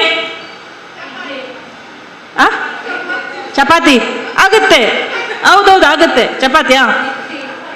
ಇದು ಕೂಡ ಆಗ್ತದೆ, ಪರೋಟ ಕೂಡ ಆಗ್ತದೆ. ಪರೋಟ ಮತ್ತೆ ಅದನ್ನು ಒಂದೇ ಇದರಲ್ಲಿ ಹಾಕುವ. ಆಹಾರ ಪದಾರ್ಥಗಳು ಅಂತ ಒಂದು ಭಾಗದಲ್ಲಿ ಹಾಕುವ, ಆಯ್ತಾ? ಒಂದು ಆಹಾರ ಪದಾರ್ಥಗಳು. ಆಮೇಲೆ ಮನೆ ಬಳಕೆಯ ವಸ್ತುಗಳು ಯಾವುದದು? ಮನೆ ಸ್ವಚ್ಛತೆಗೆ ಸಂಬಂಧಿಸಿದ ವಸ್ತುಗಳು ಯಾವುದದು? Soap oil, phenyl, liquid. Soap oil ಅಂದರೆ ಲಿಕ್ವಿಡ್ ಸೋಪ್, ಅದು ಒಂದೇ. ಫಿನೈಲ್, ಆಮೇಲೆ ಈಗ ಇದು ಸ್ಯಾನಿಟೈಸರ್ ಎಲ್ಲ ಬರ್ತದಲ್ಲ, ಹ್ಯಾಂಡ್ ವಾಶ್, ಅದು ಕೂಡ ಮಾಡ್ತಾರೆ ಈಗ. ಈ ಎಲ್ಲ ಒಂದು ವಿಭಾಗದ ವಸ್ತುಗಳು. ಇನ್ನು ಬೇರೆ ಫಸ್ಟ್ ಮಾಡಬೇಕಲ್ಲ ಬಟ್ಟೆ, ಆಮೇಲೆ ಒಗೆಯುವುದು. ಅದನ್ನು ಹಾಕಿದ ಮೇಲೆ ಬಟ್ಟೆಯನ್ನು ಹೊಲಿಯುವಂಥದ್ದಲ್ವಾ? ಬಟ್ಟೆ ಹೊಲಿಯುವುದು, ಅದನ್ನು ಕೊಡುವಂಥದ್ದು, ಅದು ಒಂದು. ಆಮೇಲೆ ಬ್ಯಾಗ್ಗಳ ತಯಾರಿ, ಮತ್ತೆ ಮಾಸ್ಕ್ ತಯಾರಿ, ಅದು ಈಗ ಹೊಸತಾಗಿ ಬಂದದ್ದು ಮಾರ್ಕೆಟಿಗೆ ಅಲ್ಲ? ಓಕೆ, ಮತ್ತೆ ಹೀಗೆ ಬೇರೆ ಬೇರೆ ರೀತಿಯ ಪ್ರಾಡಕ್ಟ್ಗಳು, ಅದನ್ನು ನಾವು ಉತ್ಪಾದನೆ ಮಾಡಿ ಕೊಡುವಂಥದ್ದು. ಇನ್ನು ಉತ್ಪಾದನೆ ಮಾಡಿದ ವಸ್ತುಗಳನ್ನು ಮಾರಾಟ ಮಾಡುವಂಥದ್ದು ಯಾವುದೆಲ್ಲ ಉಂಟು? ಬತ್ತಿ, ಕ್ಯಾಂಡಲ್, ವಾಪಸ್ ಅದೇ ಬಂತು. ಮತ್ತೆಂತ? ಈಗ ನೀವು ಹೇಳಿದ್ದೆಲ್ಲ ಉಂಟಲ್ಲ, ಅದನ್ನು ಕೂಡ ನೀವು ಬೇರೆಯವರಿಂದ ತಗೊಂಡು ಮಾರಾಟ ಮಾಡ್ಬೋದು. ರೆಡಿಮೇಡ್ ಬಟ್ಟೆಗಳು ನೀವು ತಗೊಂಡು ಮಾರಾಟ ಮಾಡ್ಬೋದು. ಚಪ್ಪಲಿ ಅದು ನಿಮಗೆ ಮಾಡಲಿಕ್ಕೆ ಆಗೋದಿಲ್ಲ, ಮಾಡ್ತೀರಾ ಯಾರಾದರೂ? ಇಲ್ಲ, ಅದನ್ನು ತಗೊಂಡೇ ಮಾರಾಟ ಮಾಡುವಂಥದ್ದು. ಫಿನೈಲ್ ಅದನ್ನು ಕೂಡ ಬೇರೆಯವರ ಹತ್ರ ತಗೊಂಡು ನಾವು ಮಾರಾಟ ಮಾಡ್ಬೋದು. ಮಾಸ್ಕನ್ನು ಕೂಡ ಬೇರೆಯವರ ಹತ್ರ ತಗೊಂಡು ಮಾರಾಟ ಮಾಡ್ಬೋದು. ಮತ್ತೆಂತ ಮಾಡ್ಬೋದು? ಇಯರಿಂಗ್, ಆಭರಣಗಳು ಅದನ್ನು ಮಾರಾಟ ಮಾಡ್ಬೋದು. ಸೀರೆ ಕೂಡ ತಗೊಂಡು ಮಾರಾಟ ಮಾಡ್ಬೋದು. ರೆಡಿಮೇಡ್ ಬಟ್ಟೆಗಳು ಎಲ್ಲ, ಇದೆಲ್ಲ ಎರಡು ವಿಧ. ಒಂದು ನಾವು ಉತ್ಪಾದನೆ ಮಾಡಿ ಮಾರಾಟ ಮಾಡೋದು, ಇನ್ನೊಂದು ಬೇರೆಯವರು ಉತ್ಪಾದನೆ ಮಾಡಿದ್ದನ್ನು ನಾವು ತಗೊಂಡು ನಾವು ಮಾರಾಟ ಮಾಡುವಂಥದ್ದು. ಆಯ್ತಾ? ಎರಡು ವಿಚಾರಗಳು. ಈಗ ನಾವು ಈ ಸ್ವ ಉದ್ಯಮ ಮಾಡಬೇಕಾದ್ರೆ ಏನೆಲ್ಲ ಅವಶ್ಯಕತೆ ಇದೆ, ನಮಗೆ ಏನೆಲ್ಲ ಬೇಕು? ಒಂದು ಸ್ವ ಉದ್ಯೋಗ, ಉದಾಹರಣೆಗೆ ನಾನೊಂದು ಅಂಗಡಿ ಮಾಡಬೇಕು. ಅಂಗಡಿ ಮಾಡಬೇಕಾದ್ರೆ ಏನೆಲ್ಲ ಬೇಕು ನನಗೆ? ಬಂಡವಾಳ ಮೂಲವಾಗಿ. ಅದಕ್ಕಿಂತ ಮೊದಲು ಬಂಡವಾಳಕ್ಕಿಂತ ಮೊದಲು ಎಂತ ಬೇಕು? ಸ್ಥಳ ಬೇಕು. ಯಾವುದಕ್ಕೆ? ಅದು ಅಂಗಡಿ ಮಾಡಲಿಕ್ಕೆ. ಅದಕ್ಕಿಂತ ಮೊದಲು ಎಂತ ಬೇಕು? ಸಲಕರಣೆ ಹೇಳ್ಬೇಕು. ಅದಕ್ಕಿಂತ ಮೊದಲು ಕರೆಕ್ಟ್, ಇಂಟ್ರೆಸ್ಟ್ ಬೇಕು. ನಾನು ಅದನ್ನು ಮಾಡಬೇಕು ಎಂಬ ಕಲ್ಪನೆ ನನ್ನಲ್ಲಿ ಬೇಕು. ನನಗೆ ಆಕಾಂಕ್ಷೆ ಬೇಕು ನನ್ನ ಹತ್ರ. ನಾನೊಂದು ಉದ್ಯಮವನ್ನು ಮಾಡಬೇಕು, ಸ್ವ ಉದ್ಯೋಗ ಮಾಡಬೇಕು, ಅದು ನನ್ನ ಹತ್ರ ಆಸಕ್ತಿ ಮೊದಲಿರಬೇಕು. ಮೊದಲ ಹೆಜ್ಜೆ ಆಸಕ್ತಿ. ನೀವು ಆಸಕ್ತಿ ಇಲ್ಲದಿದ್ರೆ, ಈ ರೋಹಿನಾಥ್ ಸರ್ ಹೇಳಿದ್ರು, ಈ ಭಾರತಿ ಮೇಡಮ್ ಹೇಳಿದ್ರು ಅಂತೇಳಿ ಒಂಜಿ ಅಂಗಡಿ ಪಾಡ್ಲೆ ಅಂತೇಳಿ ಅಕ್ಕಲೊಂಜಿ ಪಂಡೇರಿ ಯಾನೊಂಜಿ ಪಾಡಿ ಐತೆ ಲಾಸ್ ಅಂತ ಹಾಗೆ ಆಗುದು. ಯಾಕೆ? ನಿಮ್ಮ ಆಸಕ್ತಿಯಿಂದ ಮಾಡಿದ್ದಲ್ಲ, ಯಾರೋ ಹೇಳಿದ್ರು ಅಥವಾ ಗಂಡ ಹೇಳಿದ್ರು, ಎಂತ ಕೆಲಸ ಇಲ್ಲ ಮನೆಯಲ್ಲಿ ಇರ್ತೀಯಲ್ಲ, ಇಲ್ಲೊಂದು ಅಂಗಡಿ ಹಾಕಿ ಕೊಡ್ತೇನೆ ಮಾಡು ಅಂತೀರ, ಮಾಡಿದ್ದು. ಅದಾಗುದಿಲ್ಲ. ನಮ್ಮ ಹತ್ರ ಸ್ವಂತವಾಗಿ ಒಂದೇ ಬೇರೆಯವರು ಹಾಕಿದ್ದಾದ್ರೆ ಇರ್ಬೋದು ಆಸಕ್ತಿ, ಅದು ನನ್ನ ಹತ್ರ ಮೂಡಬೇಕು. ಅದು ಆಸಕ್ತಿ ನನ್ನ ಹತ್ರ ಇರಬೇಕು. ಆಸಕ್ತಿ, ಆಮೇಲೆ ಆಸಕ್ತಿ ಬಂತು, ಅದರ ನಂತರ ನೆಕ್ಸ್ಟ್ ಏನು ಬೇಕು? ಅದಕ್ಕಿಂತ ಮೊದಲು ಏನಾಗಬೇಕು? ಆಸಕ್ತಿ ಬಂತು, ಆಮೇಲೆ ನೆಕ್ಸ್ಟ್ ಐಡಿಯಾ, ಯೋಜನೆ. Correct, idea. ಆಸಕ್ತಿ ಬಂತು, ಐಡಿಯಾ ಬೇಕು, ಯೋಜನೆ ಬೇಕು. ಹೇಗೆ ಆಗಬೇಕು, ಏನಿರಬೇಕು, ಏನು ವಸ್ತುಗಳನ್ನು ಮಾರಾಟ ಮಾಡಬೇಕು ಅಲ್ವಾ? ನನ್ನ ಕಸ್ಟಮರ್ ಯಾರು, ಎಷ್ಟು ಜನ ಬರ್ಬೋದು? ಒಂದು 4-5 ಅಂಗಡಿ ಉಂಟು, ನಾನು ಕೂಡ ಒಂದು ಅಂಗಡಿ ಹಾಕಿ ಕೂತ್ಕೊಳ್ಳಿ, ಎಂತಾಗ್ತದೆ? ಅವರಿಗೆ 4 ಜನರಿಗೆ ಆಗ್ತಿರುವ ವ್ಯಾಪಾರ ಒಂಚೂರು ನನಗೆ ಸಿಕ್ಕಿತು, ಎಲ್ಲ ಪಾಲಾಗಿ ಹೋಯ್ತು. ಅವರಿಗೂ ಇಲ್ಲ, ನನಗೂ ಇಲ್ಲ, ಹಾಗೆ ಆಗುದಿಲ್ಲ. ಏನು ನಾನು ಅಂಗಡಿದು ವಿಷಯ ಮಾತ್ರ ಅಲ್ಲ, ಯಾವುದೇ ವಿಚಾರಕ್ಕೆ, ನಾನು ಮಾಡುವ ವ್ಯಾಪಾರಕ್ಕೆ ಏನು ಬೇಡಿಕೆ ಇದೆಯೇ ಇಲ್ವಾ ಬೇಡಿಕೆ, ಅದನ್ನು ಫಸ್ಟ್ ನಾನು ಗುರುತಿಸಬೇಕು. ಆ ಬೇಡಿಕೆ ಇದ್ರೆ ಮಾತ್ರ ನಾನು ಅದನ್ನು ಹಾಕಬೇಕು. ಅರ್ಥ ಆಯ್ತಾ? ಒಂದು 4 ಜನ ಬೊಂಡದ ಒಂದು ಗಾಡಿ ಇಟ್ಕೊಂಡು ಕೂತಿದ್ದಾರೆ, ನಾನು ಕೂಡ ನನ್ನದೊಂದು ಗಾಡಿ, ಹಾಗೆ ಆಗುದಿಲ್ಲ, ಮಾಡಬಾರ್ದು. ಹಾಗೆ ಮಾಡ್ತಾ ಇದ್ದಾರೆ. ಇದು ರಾಜಕೀಯವಾಗಿ ಜಾಸ್ತಿ ಆಗ್ತದೆ. ಒಂದು ಕಾಂಗ್ರೆಸ್ ಪಾರ್ಟಿಯವರು ಇಬ್ಬರಿದ್ದಾರೆ, ಅವರು ಹಾಕಿದ್ದಾರೆ, ಅವರ ಗವರ್ಮೆಂಟ್ ಇರುವಾಗ ಇಬ್ಬರು ಹಾಕಿದ್ರು ಅವರು ಒಟ್ಟಾರೆ ಕಾಂಗ್ರೆಸ್ನವರು ಅಂತ ಗೊತ್ತು. ಅದಕ್ಕೆ BJP ಅವರು ಇನ್ನಿಬ್ಬರನ್ನು ಸೇರಿಸು, ನಿಖುಲ್ ಇಂಚಿಡ್ದು ಮಲ್ಪೆ. ಇದು ಎಂತಾಯಿತು? ಪಾರ್ಟಿ ವ್ಯಾಪಾರ ಆಯಿತು. ಹಾಗೆಲ್ಲ ಸ್ವ ಉದ್ಯೋಗಕ್ಕೆ ನಮ್ಮ ಆಸಕ್ತಿಯಿಂದ ನಮ್ಮ ಯೋಜನೆಯನ್ನು ತಯಾರಿಸಿಕೊಂಡು ಮಾರುಕಟ್ಟೆಯಲ್ಲಿರುವ ಬೇಡಿಕೆಯನ್ನು ಗುರುತಿಸಿ ನಾವು ನಮ್ಮ ಉದ್ಯಮವನ್ನು ಪ್ರಾರಂಭ ಮಾಡುವಂಥದ್ದು ಬಂಡವಾಳ. ಅದಕ್ಕೆ ಬಂಡವಾಳ ಬೇಕು. ಫಸ್ಟ್ ಆಸಕ್ತಿ, 2ನೇದ್ದು ಯೋಜನೆ, 3ನೇದ್ದು ಬಂಡವಾಳ. ಬಂಡವಾಳ ಹೇಗೆ? ಒಂದು ನಿಮ್ಮ ಸ್ವಂತ ಹಣ ನೀವು ಹಾಕ್ಬೋದು, ಅಥವಾ ಬ್ಯಾಂಕ್ ಸಾಲ ಮಾಡುವಂಥದ್ದು. ಆಯಿತಾ? ಬಂಡವಾಳ. ಅದರ ನಂತರ ಏನು ಬೇಕು? ಬಂಡವಾಳ ಆಯಿತು, ಬ್ಯಾಂಕಿನವರು ಕೊಡ್ತೇನೆ ಅಂತ ಹೇಳಿದರು, ಸಾಲ ಮಂಜೂರಾಯಿತು. ಈಗ ನೆಕ್ಸ್ಟ್ ಕಚ್ಚಾ ವಸ್ತುಗಳು ಬೇಕಲ್ವಾ? ಕಚ್ಚಾ ವಸ್ತುಗಳು ಬೇಕು. ಉದಾಹರಣೆಗೆ ನೀವು ಬಟ್ಟೆ ವ್ಯಾಪಾರ ಅಥವಾ ಬಟ್ಟೆ ಟೈಲರಿಂಗ್ ಶಾಪ್ ಮಾಡ್ತೀರಾದರೆ ಕಚ್ಚಾ ವಸ್ತು, ಯಂತ್ರೋಪಕರಣಗಳು ಬೇಕು. ನೀವು ಆಗ ಹೇಳಿದಾಗ ಮೆಷಿನ್ಸ್ ಬೇಕಲ್ವಾ? ಮೆಷಿನ್ಸ್ ಬೇಕು. ಅದಕ್ಕಿಂತ ಮೊದಲು ನಿಮಗೆ ಅದು ಕೌಶಲ್ಯ ಇರಬೇಕು. ಮೆಷಿನ್ ಹಾಕಿ ಅದನ್ನು ತುಳಿಯುವವರಿಲ್ಲ, ಹೊಲಿಯುವವರಿಲ್ಲದಿದ್ರೆ ನಿಮಗೆ ಗೊತ್ತಿಲ್ಲ, ಆಗ್ತದೆ. ಅದು ಮೆಷಿನ್ ತಂದಿದ್ದೇನೆ, ಅಂಗಡಿ ಸ್ಟಾರ್ಟ್ ಆಗಿದೆ, ಹೊಲಿಯೋದು ಯಾರು? ಸೊ ಕೌಶಲ್ಯ ಬೇಕು. ಆಯಿತಾ? ಯಂತ್ರೋಪಕರಣಗಳು ಬೇಕು. ಯಂತ್ರೋಪಕರಣಗಳು ಬಂತು, ಕೌಶಲ್ಯ ಉಂಟು, ಆಮೇಲೆ ಕಚ್ಚಾ ವಸ್ತುಗಳು ಬೇಕಲ್ವಾ? ಅದು ಬಟ್ಟೆಗಳನ್ನು ಅದು ತರುವಾಗ ಕೂಡ ಕಚ್ಚಾ ವಸ್ತುಗಳನ್ನು ತರುವಾಗ ಕೂಡ ಆಗ ಸರ್ ಹೇಳಿದರು ಅದರ ಗುಣಮಟ್ಟ ಅದನ್ನು ನೋಡಬೇಕು. ಗುಣಮಟ್ಟ ಅಂತ ಹೇಳಿ ನೀವು ಒಂದು ಮೀಟರ್ಗೆ 1,000ದ್ದು ಬಟ್ಟೆ ಹಾಕಿ 3 ಮೀಟರ್ದು 1,500 ಅಲ್ಲಿಗೆ ಆಯಿತು. ಮತ್ತೆ ನಿಮ್ಮದೊಂದು ಹೊಲಿದದೊಂದು 200-300 ರೂಪಾಯಿ, 1,800 ರೂಪಾಯಿಗೆ ಚೂಡಿದಾರ್ ಟಾಪ್ ಯಾರು ತಗೊಳ್ತಾರೆ ನಿಮ್ಮ ಹತ್ರ ಬಂದು? ಹೌದಲ್ಲ? ಅದು ಯಾರಿಗೆ ಆಗ್ತದೆ? ದೊಡ್ಡ ದೊಡ್ಡ ಕಂಪನಿಗಳಿಗೆ ಆಗ್ತದೆ, ನಮಗೆ ಆಗುದಿಲ್ಲ. ನಮಗೆ ಇಲ್ಲಿಯ ಜನರ ಒಂದು ಕೊಳ್ಳುವ ಕೆಪಾಸಿಟಿ, ಕೊಳ್ಳುವ ಸಾಮರ್ಥ್ಯ, ಅದನ್ನು ನೋಡಿ ನಾವು ಕಚ್ಚಾ ವಸ್ತುಗಳನ್ನು ಹಾಕಬೇಕು. ಈಗ ಉದಾಹರಣೆಗೆ ಇಲ್ಲಿ ಒಂದು ಕೊಳ್ಳುವ ಸಾಮರ್ಥ್ಯ, ಈಗ ಚೂಡಿದಾರ್ ಟಾಪೇ ತಗೊಳ್ಳುವ ಈ ಏರಿಯಾದಲ್ಲಿ ಒಂದು ಸಾಧಾರಣ ಯಾವ ರೇಂಜಲ್ಲಿ ಜನರು ತಗೊಳ್ತಾರೆ? ಒಳ್ಳೆ ಕ್ವಾಲಿಟಿ ಅಂತ ಹೇಳಿದರೆ ಯಾವ ರೇಂಜಲ್ಲಿ ತಗೊಳ್ತಾರೆ? 500. ಸರಿಯಾ? 500 ರೂಪಾಯಿದು ಒಂದು ಟಾಪ್. ಸರಿ, ಎಷ್ಟರದ್ದು ಈಗ ನೀವು ಕಚ್ಚಾ ಸಾಮಗ್ರಿ ಹಾಕಬೇಕು? ಲೆಕ್ಕಾಚಾರ ಮಾಡಿ. ನಮಸ್ತೆ ಸರ್, ಬನ್ನಿ. ಓಕೆ, ನಮ್ಮ ಶ್ರೀ ಸತೀಶ್ ಅತ್ತಾವರ್ ಅವರು ಬ್ಯಾಂಕಿಂಗ್ನ ತಜ್ಞರು, ಬ್ಯಾಂಕಿಂಗ್ ವಿಷಯ ತಜ್ಞರು. ಇದರ ಹಿಂದೆ ಕೂಡ ಅವರು ಬಂದಿದ್ದಾರೆ, ಇಲ್ಲಿ ಮಾಹಿತಿ ಕೊಟ್ಟಿದ್ದಾರೆ. ಅವರನ್ನು ನಮ್ಮೆಲ್ಲರ ಪರವಾಗಿ ಹಾರ್ದಿಕವಾಗಿ ಸ್ವಾಗತಿಸ್ತೇನೆ. ನಾನು ಈಗ ಇಲ್ಲಿ ಕೂತಲ್ಲಿಂದ ಅವರಿಗೆ ಫೋನ್ ಮಾಡಿದ್ದು, ಪಾಪ ಮಂಗಳೂರಲ್ಲಿ ಎಲ್ಲೂ ಇದ್ದರು, ಅಲ್ಲಿಂದ ಬಂದಿದ್ದಾರೆ ಅವರು. ಸರ್ ಧನ್ಯವಾದಗಳು ನಿಮಗೆ. ರೋಹಿನಾಥ್ ಅವರು ಹೂ ಕೊಟ್ಟು ಅವರನ್ನು ಗೌರವಿಸಿದ್ದಾರೆ. ಸರಿ, ಸೊ ಈಗ 500 ರೂಪಾಯಿದು ಟಾಪ್ ಅಂತ ನೀವು ಹೇಳಿದ್ರಿ ಅಲ್ವಾ? ಎಷ್ಟು ಮೆಟೀರಿಯಲ್ ಬೇಕು? ಬಟ್ಟೆ ಎಷ್ಟು ಬೇಕು? ಓಕೆ, ನನ್ನ ಅಂದಾಜು ನೋಡಿ ಹೇಳಿ. ಎಷ್ಟು? 2.5 ಸಾಕಾ ನನಗೆ? ಟಾಪಿಗೆ ಸಾಕಾ? Very good, 2.5. ಸೊ ಬಟ್ಟೆ ಎಷ್ಟು ರದ್ದು ಹಾಕಬೇಕು ನಾವು? 200 ರೂಪಾಯಿ ಆಯ್ತಲ್ಲಮ್ಮ. 500 ರೂಪಾಯಿ ಅಲ್ಲಿಗೆ ಆಯ್ತಲ್ಲ. 2.5, 200, 200, 100, 500 ರೂಪಾಯಿ ಬಟ್ಟೆಗೆ ಆಯಿತು. ಮತ್ತೆ ನಿಮಗೆ ಎಂತ ಉಂಟು? ಎಷ್ಟು? 500 ರೂಪಾಯಿ ಆದರೆ ಮಾತ್ರ. ಆಗ ಒಂದು 100 ರೂಪಾಯಿ, 120, 130 ರೂಪಾಯಿದು ಹಾಕಿದರೆ ಒಂದು ಸಾಧಾರಣ ನಿಮ್ಮೊಂದು 100-150 ರೂಪಾಯಿ ಉಳಿತದೆ. ಹೌದಾ? ಹೌದು. ಈ ರೀತಿ ಲೆಕ್ಕಾಚಾರ ಹಾಕಬೇಕು. ನಮ್ಮ ಖರ್ಚು ಎಷ್ಟಾಗ್ತದೆ ಮತ್ತು ನಮಗೆ ಎಷ್ಟು ಉಳಿತದೆ, ಅದು ಎರಡು ಸೇರಿ ಅಂದರೆ ಉತ್ಪಾದನೆಯ ಉತ್ಪನ್ನದ ಒಂದು ಒಟ್ಟು ಕಾಸ್ಟ್ ಆಫ್ ಪ್ರೊಡಕ್ಷನ್ ಮತ್ತು ಲಾಭ ಎರಡು ಸೇರಿ ಮಾರಾಟ ಬೆಲೆ. ಹೌದಲ್ಲ? ಸೊ ಲಾಭ ಬಿಟ್ಟು ನಾನು ಮಾರಾಟ ಮಾಡ್ತೇನೆ, ಕೆಲವೊಮ್ಮೆ ಇವರು ಬರ್ತಾರೆ ಮೀನು ವ್ಯಾಪಾರ ಮಾಡುವವರು, ಅವರ ಹತ್ರ ನಾವು ಚರ್ಚೆ ಮಾಡ್ತೇವಲ್ಲ. ಈಗ ಅಂಜಲಿಗೆ ಕಿಲೋಕ್ಕೆ ಎಷ್ಟುಂಟು? ಎಷ್ಟು? 350 ಇಲ್ವಾ? 250? 350. ಹೌದು, 350 ಉಂಟು ಈಗ, ಇಲ್ಲದ್ರೆ ಜಾಸ್ತಿ ಇರ್ತದೆ.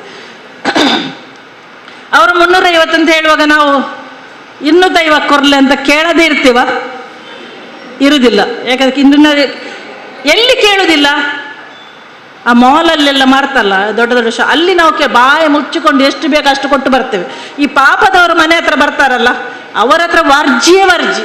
ನನಗೆ ಅಷ್ಟಕ್ಕೆ ಕೊಡಿ, ನನಗೆ ಇದು ಬೇಡ ನಿಮ್ಮದು, ನನಗೆ ಬೇರೆಯವರು ಕೊಡ್ತಾರೆ ಅಲ್ಲ.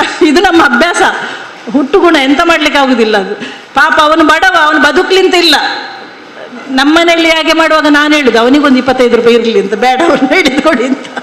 ಆಯ್ತಾ? ಇದು ಅಂದರೆ ಬೆಲೆ.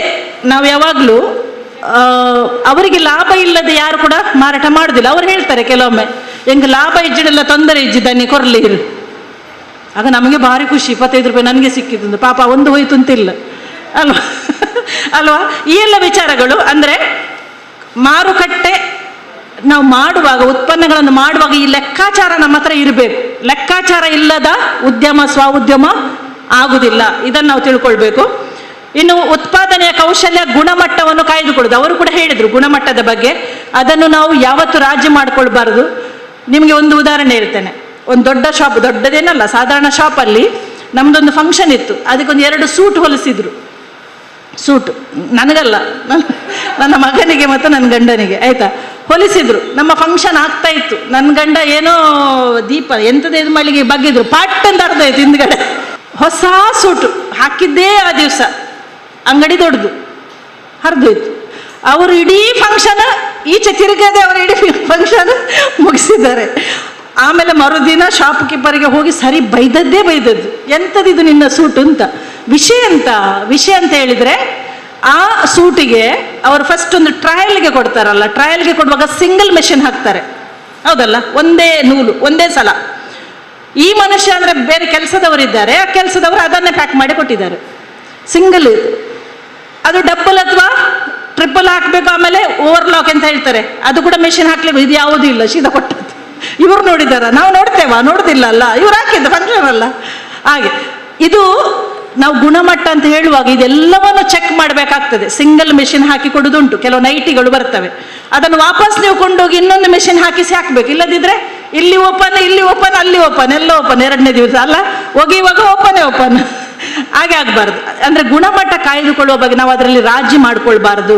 ಒಂದು, ಇನ್ನು ಸ್ವಚ್ಛತೆ, ಆಗ ಅವರು ಹೇಳಿದ್ದಾರೆ, ಮತ್ತೆ ಕೂಡ ಹೇಳ್ತೇನೆ ನಾನು, ಯಾವುದೇ ಆಹಾರ ಪದಾರ್ಥಗಳನ್ನು ನೀವು ಮಾರಾಟ ಮಾಡ್ತೀರಾದ್ರೆ ಚೆನ್ನ ಮಾಡಿ ಪ್ಯಾಕ್ ಮಾಡುವಂಥದ್ದು, ನೋಡಲಿಕ್ಕೆ ಆಕರ್ಷಕವಾಗಿರಬೇಕು. ಆ ಪ್ಯಾಕಿಂಗ್ ನೋಡಿದ್ರೇನೆ ತಗೊಳ್ಳುವ ಅಂತಾಗಬೇಕು ಯಾರಿಗಾದರೂ, ಒಂದದು. ಎರಡನೇದು ಸ್ವಚ್ಛತೆ, ಕ್ಲೀನಾಗಿ ಇಟ್ಕೊಳ್ಳುವಂಥದ್ದು. ನೀವು ಆಹಾರ ಪದಾರ್ಥಗಳನ್ನು ಎಲ್ಲಿಯೋ ನಿಂತ್ಕೊಂಡು ಮಾರಾಟ ಮಾಡ್ತೀರಾದ್ರೆ ಕೈಗೆ ಗ್ಲೌಸ್ ಹಾಕಿ ಕೊಡುವಂಥದ್ದು. ಬರಿಗೈಯಿಂದ ಅದನ್ನು ತೆಗೆಯುವುದು, ಇದನ್ನು ತೆಗೆಯುವುದು, ಅದನ್ನು ಕೊಡುವುದು, ಅದಾಗುದಿಲ್ಲ. ಅದು ನೋಡಿದ್ರೇನೆ ಹೇಸಿಗೆ ಆಗ್ತದೆ, ಮತ್ತೆ ಬರುವುದಿಲ್ಲ ಯಾರು ಕೂಡ. ಈ ಪಾನಿಪುರಿ ಅಂಗಡಿಯವರು ಕೆಲವರು ಇರ್ತಾರೆ, ಮಕ್ಕಳಿಗೆ ನೋಡಿ ಕೆಲವೊಮ್ಮೆ ಮಕ್ಕಳ ದೊಡ್ಡವರೇ ಹೇಳ್ತಾರೆ, ಆ ಅಂಗಡಿಗೆ ಹೋಗಬೇಡ, ಅವನು ಗ್ಲೌಸ್ ಹಾಕುವುದಿಲ್ಲ. ನಾನೇ ಹೇಳ್ತೇನೆ, ಆ ಅಂಗಡಿಗೆ ಹೋಗೋದು ಬೇಡ, ನೀನು ಹೋಗ್ತಿಯಾದ್ರೆ ಅಲ್ಲಿಗೆ ಹೋಗು. ಯಾಕೆ? ಅವನು ಗ್ಲೌಸ್ ಹಾಕ್ತಾನೆ ಮತ್ತು ಕ್ಲೀನ್ ಮಾಡಿ ಇಟ್ಕೊಳ್ತಾನೆ. ಇದನ್ನು ಜನ ನೋಡ್ತಾರೆ, ಅದನ್ನು ನಾವು ತಿಳ್ಕೊಳ್ಳುವಂಥದ್ದು. ಇನ್ನು ಛಲ ಬೇಕು ನನ್ನ ಹತ್ರ, ಏನಾದರೂ ಮಾಡಿ ಸಾಧನೆ ಮಾಡ್ತೇನೆ, ಛಲ. ಏನಾದರೂ ಕಷ್ಟ ಬರ್ಬೋದು, ರಿಸ್ಕ್ ಟೇಕಿಂಗ್ ಅಂತ ನಾವು ಹೇಳ್ತೇವೆ. ಬಿಸ್ನೆಸ್ಸಲ್ಲಿ ರಿಸ್ಕ್ ತಗೊಳ್ಳದೆ ನಿಮಗೆ ಮುಂದೆ ಹೋಗಲಿಕ್ಕೆ ಸಾಧ್ಯನೇ ಇಲ್ಲ. ರಿಸ್ಕ್ ಯಾವುದಕ್ಕೆ ರಿಸ್ಕ್? ಒಂದು ಮಾರುಕಟ್ಟೆಗೆ ತಲುಪಿಸುವ ಒಂದು ರಿಸ್ಕ್, ಆಮೇಲೆ ಮಾರುಕಟ್ಟೆಯಿಂದ ನಿಮಗೆ ಏನಾದರೂ ತೊಂದರೆ ಬಂದು, ನಿಮ್ಮ ಉತ್ಪಾದನೆಯಲ್ಲಿ ತೊಂದರೆ ಬಂದು ಏನೋ ಲಾಸ್ ಆಯಿತು, ಲಾಸ್ಗೆ ಲಾಸ್ ಕೆಲವೊಮ್ಮೆ ಆಗ್ತದೆ. ಕೆಲವೊಮ್ಮೆ ನೀವು ಮಾಡಿದ ವಸ್ತುಗಳು ಮಾರಾಟ ಆಗುವುದಿಲ್ಲ, ಕಾರಣಗಳು ಹಲವು. ಆದರೆ ಅದು ನಿಮಗೆ ಲಾಸ್. ಅಥವಾ ನಿಮ್ಮ ಉತ್ಪನ್ನಗಳು ಹಾಳಾದವು, ಔಟ್ಡೇಟ್ ಆಯಿತು, ಡೇಟ್ ಬಾರ್ ಆಯಿತು, ಆಹಾರ ಪದಾರ್ಥಗಳಲ್ಲಿ ಅದಾಗ್ತದೆ ಹೆಚ್ಚಾಗಿ.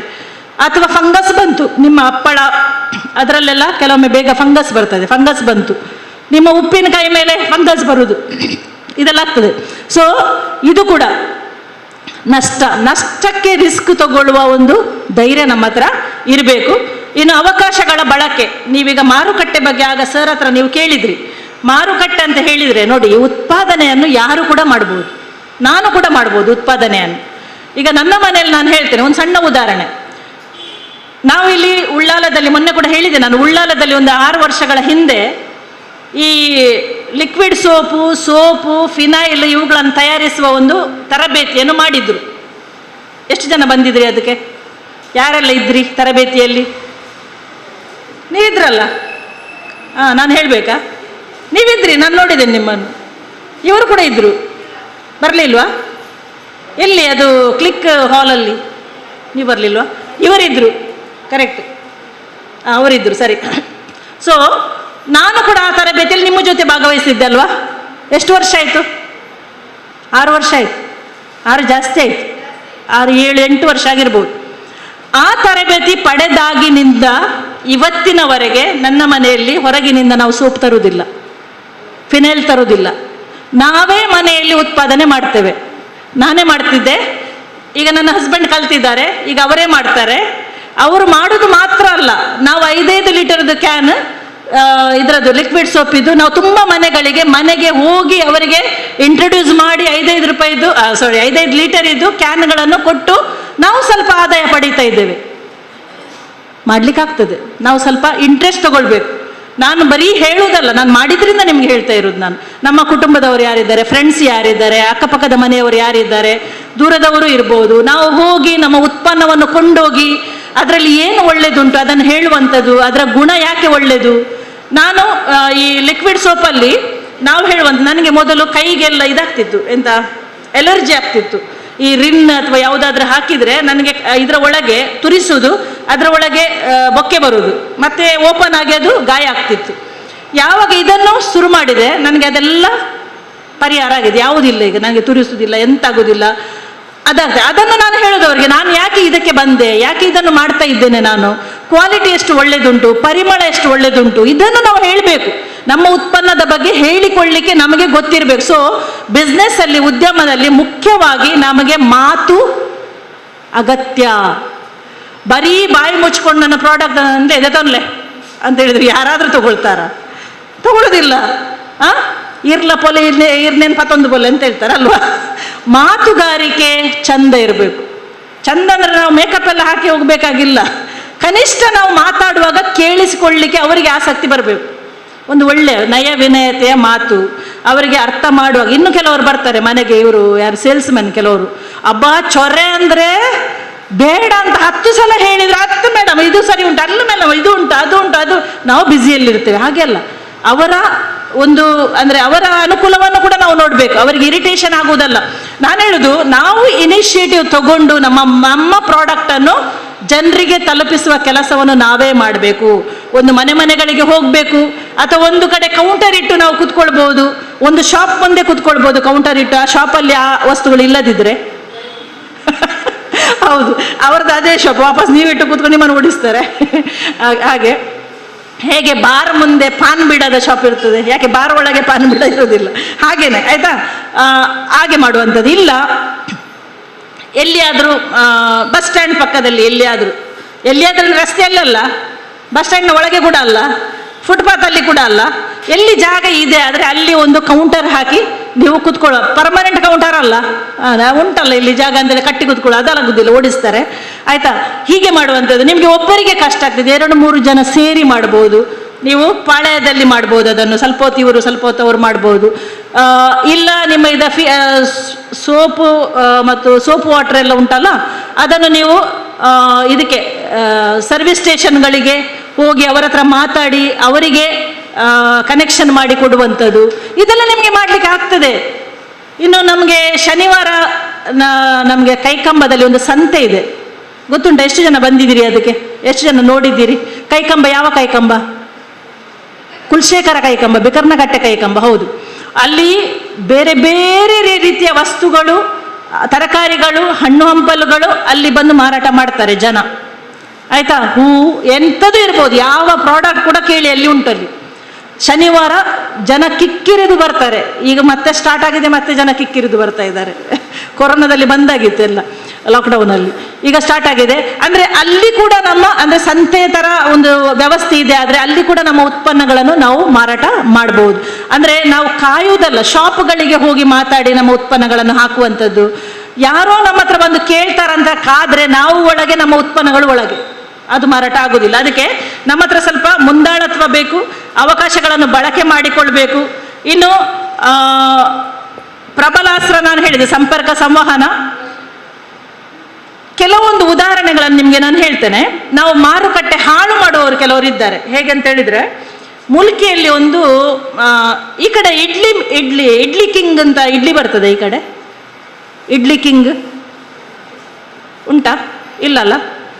ಓಕೆ, ಮುಲ್ಕಿಯಲ್ಲಿ ಒಂದು ಘಟಕ ಇದೆ, ಇಡ್ಲಿ ಕಿಂಗ್. ದೊಡ್ಡ ಎಷ್ಟು ಲಕ್ಷಗಟ್ಟಲೆ ಇಡ್ಲಿ ಮಾಡ್ತಾರೆ ಅವರು.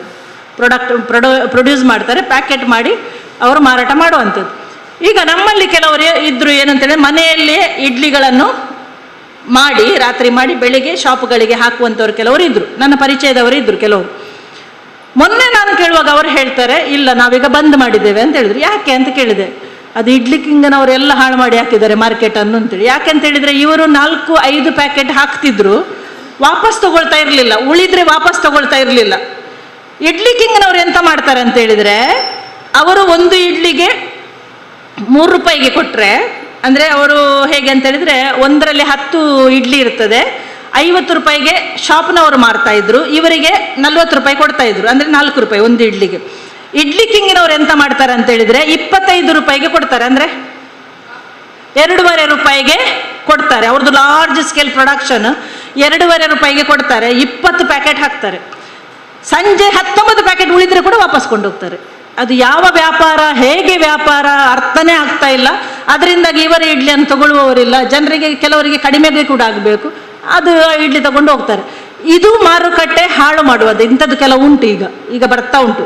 ಅದಕ್ಕೆ ಇದರಿಂದ ಕೂಡ ನಾವು ಜಾಗ್ರತೆ ವಹಿಸಬೇಕಾಗ್ತದೆ. ಅವರು ಹಾಕ್ತಾರೆ, ಅದು ತೊಂದರೆ ಇಲ್ಲ, ನಾನು ಕೂಡ 2.5ಗೆ ಕೊಡ್ತೇನೆ ಹೇಳಿದ್ರೆ ಎಂತಾಗ್ತದೆ? ನಮಗೆ ಲಾಸ್ ಆಗ್ತದೆ. ಯಾಕೆ ನಾವು ಸಣ್ಣ ಮಟ್ಟದಲ್ಲಿ ಮಾಡುದಲ್ವಾ, ಅದು ವರ್ಕೌಟ್ ಆಗುದಿಲ್ಲ. ವರ್ಕೌಟ್ ಆಗುದಿಲ್ಲ ಅಂತ ಗೊತ್ತಾದ ಕೂಡಲೇ ನಾವು ಏನಾದರೂ ಮಾರ್ಗೋಪಾಯ ಮಾಡಬೇಕು.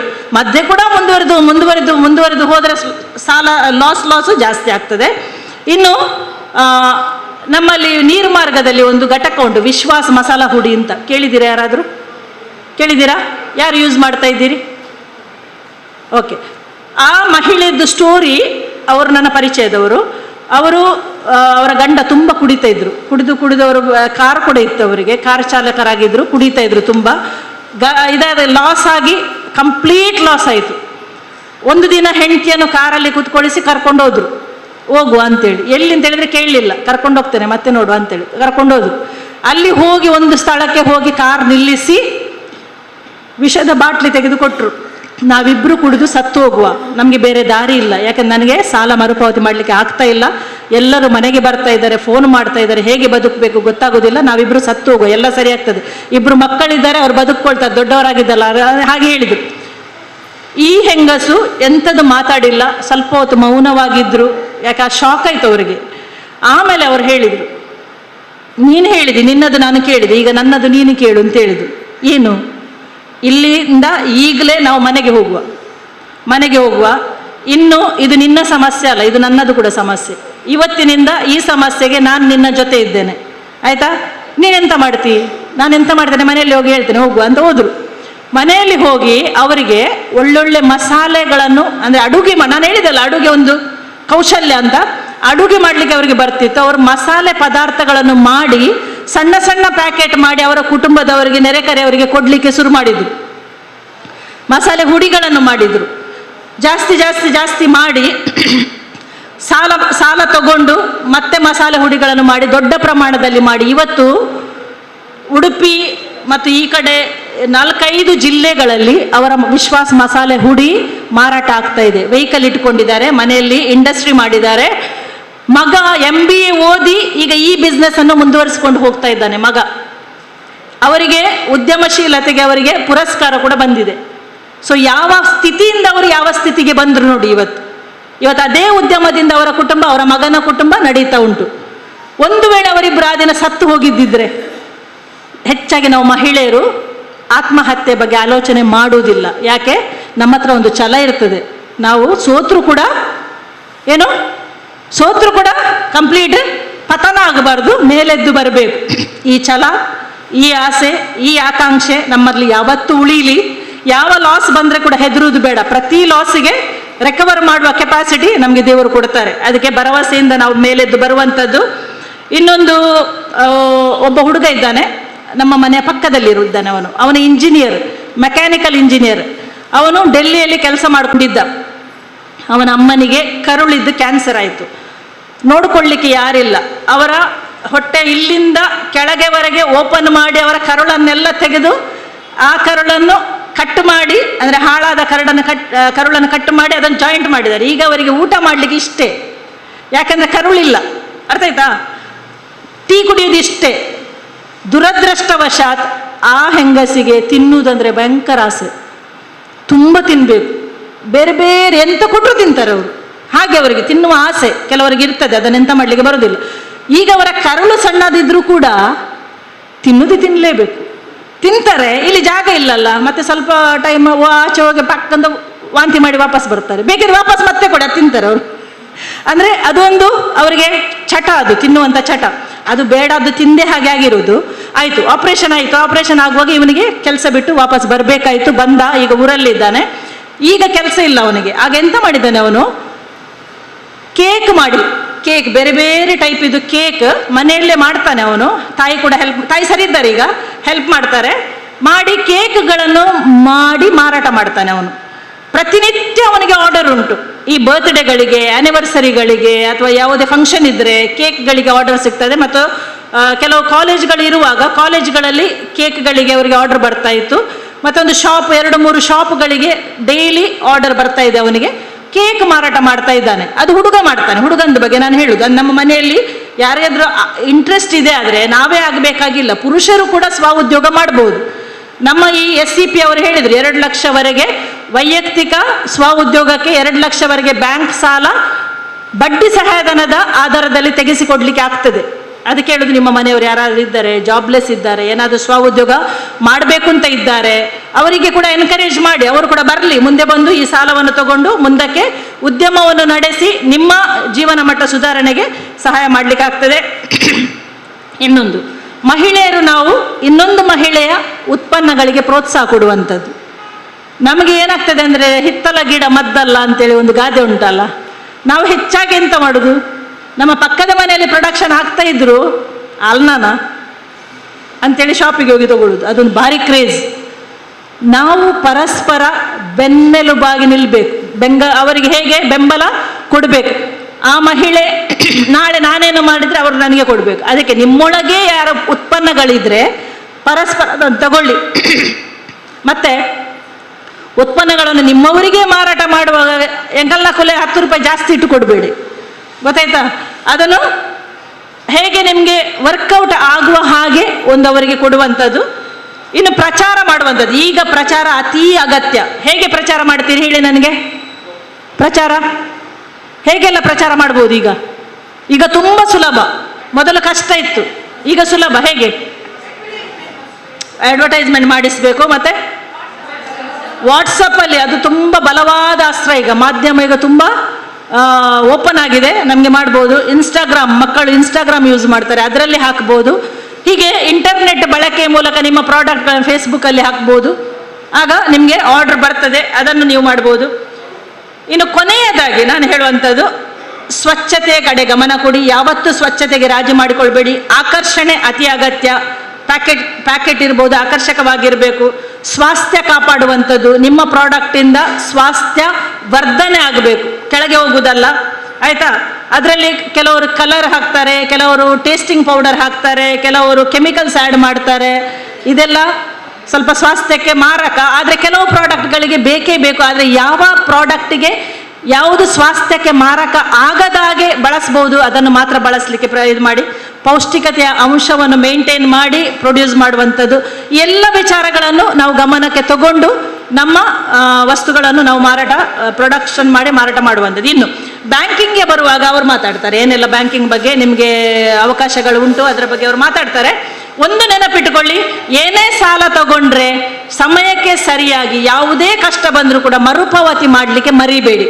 ಯಾಕೆಂದರೆ ಬ್ಯಾಂಕಿಂಗ್ ವ್ಯವಹಾರ ಅಂತ ಹೇಳಿದರೆ ಅದೊಂದು ನಾಡಿ ಹಿಡಿಯುವಂಥ ಕೆಲಸ. ಒಂದು ವೇಳೆ ನಿಮ್ಮ ನಾಡಿ ಸರಿ ಇದ್ದರೆ ನೀವು ಮುಂದೆ ಹೋಗ್ತೀರಿ. ಬ್ಯಾಂಕಿಂಗಲ್ಲಿ ನೀವು ಪಡ್ಕೊಂಡ ಸಾಲಕ್ಕೆ ನೀವು ಸಮಯಕ್ಕೆ ಸರಿಯಾಗಿ ಸಾಲವನ್ನು ಮರುಪಾವತಿ ಮಾಡಿದರೆ ನಿಮಗೆ ಮುಂದಕ್ಕೆ ಹೆಚ್ಚಿನ ಸಾಲ ಬ್ಯಾಂಕಿನವರಿಗೆ ಕೊಡ್ತಾರೆ ನೀವು ಕೇಳಿದಾಗ. ನೀವು ಕಟ್ಟಲಿಕ್ಕೆ ಹಿಂದೆ ಮುಂದೆ ಮಾಡಿ ಎಲ್ಲಿ ಎಡವಿ ಬಿದ್ದರೆ ಕಷ್ಟ ಎಲ್ಲರಿಗೆ ಇರ್ತದೆ. ಅಂಥೇಳಿ ನಿಮಗೆ ಕಷ್ಟ ಇಲ್ಲ ಅಂತೇಳಿ ನೀವು ಕಟ್ತಾ ಇಲ್ಲ ಹಾಗೆ ಹೇಳುವುದಿಲ್ಲ ನಾನು. ಇರ್ಬೋದು, ಏನಾದರೂ ಮಾಡಿ ಅದನ್ನು ಕಟ್ಟಿಬಿಡಿ, ಆಗ ನಿಮ್ಮ ರೆಕಾರ್ಡ್ ಸರಿ ಇರ್ತದೆ ಬ್ಯಾಂಕಿದ್ದು. ನಿಮಗೆ ಮುಂದಿನ ಸಾಲಕ್ಕೆ ನಿಮಗೆ ಸಾಕಷ್ಟು ಅವಕಾಶಗಳು ಇರ್ತವೆ, ಆಯಿತಾ? ಮರುಪಾವತಿಯನ್ನು ದಯವಿಟ್ಟು ಮರಿಬೇಡಿ. ನೀವು ಹೇಗೆ ಮರುಪಾವತಿ ಮಾಡ್ತೀರಿ ಅಷ್ಟು ವಿಶ್ವಾಸಾರ್ಹತೆ ನಿಮ್ಮ ಮೇಲೆ ಹೆಚ್ಚಾಗ್ತದೆ. ಅದಕ್ಕೆ ನಿಮಗೆ ಸಾಲದ ವ್ಯವಸ್ಥೆ ಕೂಡ ಸಿಗ್ತದೆ. ಮತ್ತೆ ಒಂದು, ನೀವು ಎಷ್ಟು ವಿಶ್ವಾಸಾರ್ಹತೆಯನ್ನು ಉಳಿಸಿಕೊಳ್ತೀರಿ ಅದನ್ನು ನೋಡಿ ಇನ್ನು ಬೇರೆಯವರಿಗೆ ಸಾಲ ಕೂಡ ನಿಮ್ಮನ್ನು ನೋಡಿ ಬೇರೆಯವರಿಗೆ ಕೊಡ್ತಾರೆ. ಉದಾಹರಣೆಗೆ, ಒಂದು ನಮ್ಮ ಗುಂಪಿನಲ್ಲಿ ಸಾಲ ತಗೊಂಡ್ರು ಅಂತ ಭಾವಿಸಿ, ಆ ಗುಂಪಿನಲ್ಲಿ ಯಾರೋ ಸಾಲ ಕಟ್ಟಲಿಲ್ಲ, ನೀವು ಗುಂಪಿನವರು ಬ್ಯಾಂಕಿಗೆ ಕಟ್ಟಲಿಲ್ಲ. ಆಗ ಇನ್ನು 4 ಗುಂಪುಗಳಿಗೆ ನಾವು ಬ್ಯಾಂಕಿಗೆ ಸಾಲ ಬೇಕು ಅಂತ ಕಳಿಸ್ತೇವೆ. ಆಗ ಬ್ಯಾಂಕಿನವರು ಹೇಳ್ತಾರೆ, ನೋಡಿ ಆ ಗುಂಪಿನವರು ಕಟ್ಟಲಿಲ್ಲ, ಅವರು ಗುಂಪಿನವರು ಸರಿಯಾಗಿ ಸಾಲ ಕಟ್ಟುವುದಿಲ್ಲ, ಅವರಿಗೆ ಹೇಗೆ ನಾವು ಸಾಲ ಕೊಡೋದು ಹೇಳ್ತಾರಲ್ಲ, ಹೇಳ್ತಾರೆ ಇಲ್ವಾ? ಹಾಗೇನೆ ಉದ್ಯೋಗಕ್ಕೆ 2 ಲಕ್ಷ ತಗೊಂಡವರು ಅವರು ಕೂಡ ಯಾರಾದರೂ ಡಿಫಾಲ್ಟರ್ ಆಗ್ತಾರೆ ಆದರೆ ಬ್ಯಾಂಕಿನವರು ಹೇಳ್ತಾರೆ, ನೋಡಿ ಆ 2-3 ಜನ ಕಟ್ಟಲಿಲ್ಲ, ಆ ರಿಕ್ಷಾದವರು ಕಟ್ಟಲಿಲ್ಲ, ಆ ಅಂಗಡಿಯವರು ಕಟ್ಟಲಿಲ್ಲ, ಆ ಬಟ್ಟೆ ವ್ಯಾಪಾರದವರು ಕಟ್ಟಲಿಲ್ಲ, ನಾನು ಉಳಿದವರಿಗೆ ಹೇಗೆ ಕೊಡುವುದು, ಅವರ ಹತ್ರ ಕಟ್ಟಿಸಿ ಅಂತ ಹೇಳ್ತಾರೆ. ಸೊ ವಾಪಸ್ ನಮಗೆ ಬರ್ತದೆ. ಅದಕ್ಕೆ ದಯವಿಟ್ಟು ಏನೇ ವ್ಯಾಪಾರ ಮಾಡಿ ಬ್ಯಾಂಕಿನ ವ್ಯವಹಾರದಲ್ಲಿ ಕ್ಲೀನ್ ಆಗಿರಲಿಕ್ಕೆ ಪ್ರಯತ್ನ ಪಡಿ.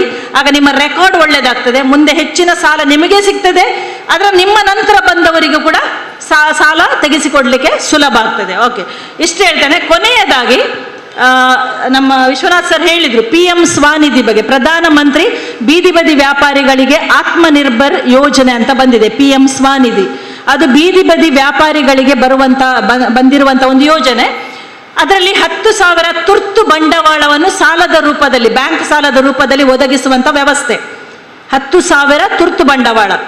3 ಉದ್ದೇಶ ಇದಕ್ಕೆ. 1, ತುರ್ತು ಬಂಡವಾಳವನ್ನು ಬ್ಯಾಂಕ್ ಸಾಲದ ಮೂಲಕ ಒದಗಿಸುವಂಥದ್ದು. 2, ಮರುಪಾವತಿಯ ಹವ್ಯಾಸವನ್ನು ಬೆಳೆಸುವಂಥದ್ದು.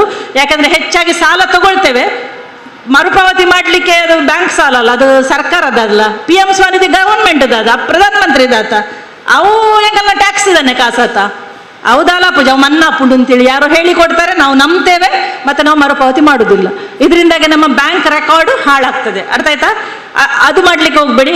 ಮರುಪಾವತಿಯ ಹವ್ಯಾಸವನ್ನು ಬೀದಿ ಬದಿ ವ್ಯಾಪಾರಿಗಳಲ್ಲಿ ಬೆಳೆಸುವಂಥದ್ದು. ಮೂರನೇದು ಡಿಜಿಟಲ್ ಪೇಮೆಂಟ್ಗೆ ಒತ್ತಾಸೆ ಕೊಡುವಂಥದ್ದು. ಏನದು digital payment? Google Pay, PhonePe, ಇನ್ನೆಂತ ಉಂಟು, ಭೀಮ್ ಆ್ಯಪ್, ಮತ್ತೆಂತ ಉಂಟು, ಪೇಟಿಎಂ. ಈ ಎಲ್ಲ ಎಂಥದ್ದು ಫೋನ್ ಮೂಲಕ ನಾವು ಬ್ಯಾಂಕ್ ವ್ಯವಹಾರ ಮಾಡುವಂಥದ್ದು. ಅದಕ್ಕೆ ಕೂಡ ನಿಮಗೆ ಎನ್ಕರೇಜ್ಮೆಂಟ್ ಇದೆ. 100 ರೂಪಾಯಿವರೆಗೆ ನಮಗೆ ಕ್ಯಾಶ್ ಬ್ಯಾಕ್ ಬರ್ತದೆ. ಹೇಗೆ? 25 ರೂಪಾಯಿಗಳಿಗಿಂತ ಹೆಚ್ಚಿನ ವ್ಯವಹಾರ, 25 ರೂಪಾಯಿಗಿಂತ ಹೆಚ್ಚು. ಉದಾಹರಣೆಗೆ ನಾನು ಬೊಂಡದ ಅಂಗಡಿ ಉಂಟು ಅಂತ ಹೇಳಿದ್ರೆ ಒಂದು ಬೊಂಡಕ್ಕೆ 30 ರೂಪಾಯಿ, ಹೌದಲ್ಲ? 30 ರೂಪಾಯಿ ಒಂದು ಬೊಂಡಕ್ಕೆ, ಒಂದು ಬೊಂಡದ ರೇಟನ್ನು ನೀವು ಗೂಗಲ್ ಪೇಯಲ್ಲಿ ಹಾಕಿ ಅಂತ ನಿಮ್ಮ ಕಸ್ಟಮರ್ಗೆ ಹೇಳ್ತೀರಿ, ಅವರು 30 ರೂಪಾಯಿ ಹಾಕ್ತಾರೆ. ಅದು ಒಂದು ಟ್ರಾನ್ಸಾಕ್ಷನ್ ಆಯಿತು. ಹೀಗೆ 100 ಟ್ರಾನ್ಸಾಕ್ಷನ್ ಆದರೆ ನಿಮಗೆ 50 ರೂಪಾಯಿ ನಿಮ್ಮ ಬ್ಯಾಂಕ್ ಅಕೌಂಟ್ಗೆ ಬೀಳ್ತದೆ, ಸರ್ಕಾರ ಕೊಡ್ತದೆ. ಆಯಿತಾ? ಆಮೇಲೆ ನೆಕ್ಸ್ಟ್ 50 ಜನ ಮಾಡಿದರೆ ನಿಮಗೆ 25 ರೂಪಾಯಿ ಸಿಗ್ತದೆ. ಆಮೇಲೆ ನೆಕ್ಸ್ಟ್ 100 ಜನ ಮಾಡಿದರೆ ಮತ್ತೆ 25 ರೂಪಾಯಿ ಸಿಗ್ತದೆ. ಹೀಗೆ ಒಟ್ಟು 100 ರೂಪಾಯಿ ಕ್ಯಾಶ್ ಬ್ಯಾಕ್ ಪಡೀಲಿಕ್ಕೆ ಇದರಲ್ಲಿ ಅವಕಾಶ ಉಂಟು. ಈ 3 ಉದ್ದೇಶಗಳಿಗಾಗಿ ಈ PM ಸ್ವನಿಧಿ ಯೋಜನೆ ಬಂದಿದೆ. ಈಗ ಇಲ್ಲಿ ಇರುವವರ ಪೈಕಿ ನೀವು ಬೀದಿಯಲ್ಲಿ ಬದಿಯಲ್ಲಿ ವ್ಯಾಪಾರ ಮಾಡದೇ ಇರಬಹುದು, ಆದರೆ ನೀವು ವ್ಯಾಪಾರ ಮಾಡ್ತಾ ಇದ್ದೀರಿ, ಮನೆ ಮನೆಗೆ ಹೋಗ್ತಾ ಇದ್ದೀರಿ ಅಥವಾ ಯಾರಿಗೆ ಕೊಡ್ತಾ ಇದ್ದೀರಿ ನಿಮ್ಮ ಉತ್ಪನ್ನಗಳನ್ನು, ಅಂಥವರು ಕೂಡ ಈ ಸಾಲಕ್ಕೆ ಅರ್ಜಿ ಸಲ್ಲಿಸಬಹುದು ಅಂತ ನಮಗೆ ಮೊನ್ನೆಯ ವಿಡಿಯೋ ಕಾನ್ಫರೆನ್ಸಲ್ಲಿ ಹೇಳಿದ್ದಾರೆ. ಅದಕ್ಕಾಗಿ ದಯವಿಟ್ಟು ಇದರ ಬಗ್ಗೆ ಏನಾದರೂ ಪ್ರಶ್ನೆ ಇದ್ದರೆ ನೀವು ಕೇಳಿ. ನಿಮಗೆ ಕೂಡ ಒಂದು ವೇಳೆ ಸಾಲ ಇದ್ದು ನೀವು ಕರೆಕ್ಟಾಗಿ ಮರುಪಾವತಿ ಮಾಡ್ತಾ ಇದ್ದೀರಿ, ಮಾಡಿದ್ದೀರಿ, ಅವರು ಕೂಡ ಸಾಲಕ್ಕೆ ಅರ್ಜಿ ಹಾಕ್ಬೋದು. 10,000 ರೂಪಾಯಿ ಸಾಲ 1 ವರ್ಷದೊಳಗೆ ನೀವು ಮರುಪಾವತಿ ಮಾಡುವಂಥದ್ದು ಕಂತು ಕಂತಲ್ಲಿ. ಅದಕ್ಕೆ 7% ಬಡ್ಡಿ ಸಹಾಯಧನ ಇದೆ. 7% ಬಡ್ಡಿ ಸಹಾಯಧನ ಸರ್ಕಾರ ನಿಮ್ಮ ಪರವಾಗಿ ಕೊಡ್ತದೆ. ಉದಾಹರಣೆಗೆ ಬ್ಯಾಂಕಿದ್ದು 8% ಬಡ್ಡಿ ಆದರೆ ನೀವೆಷ್ಟು ಕಟ್ಟಬೇಕು ಬಡ್ಡಿ?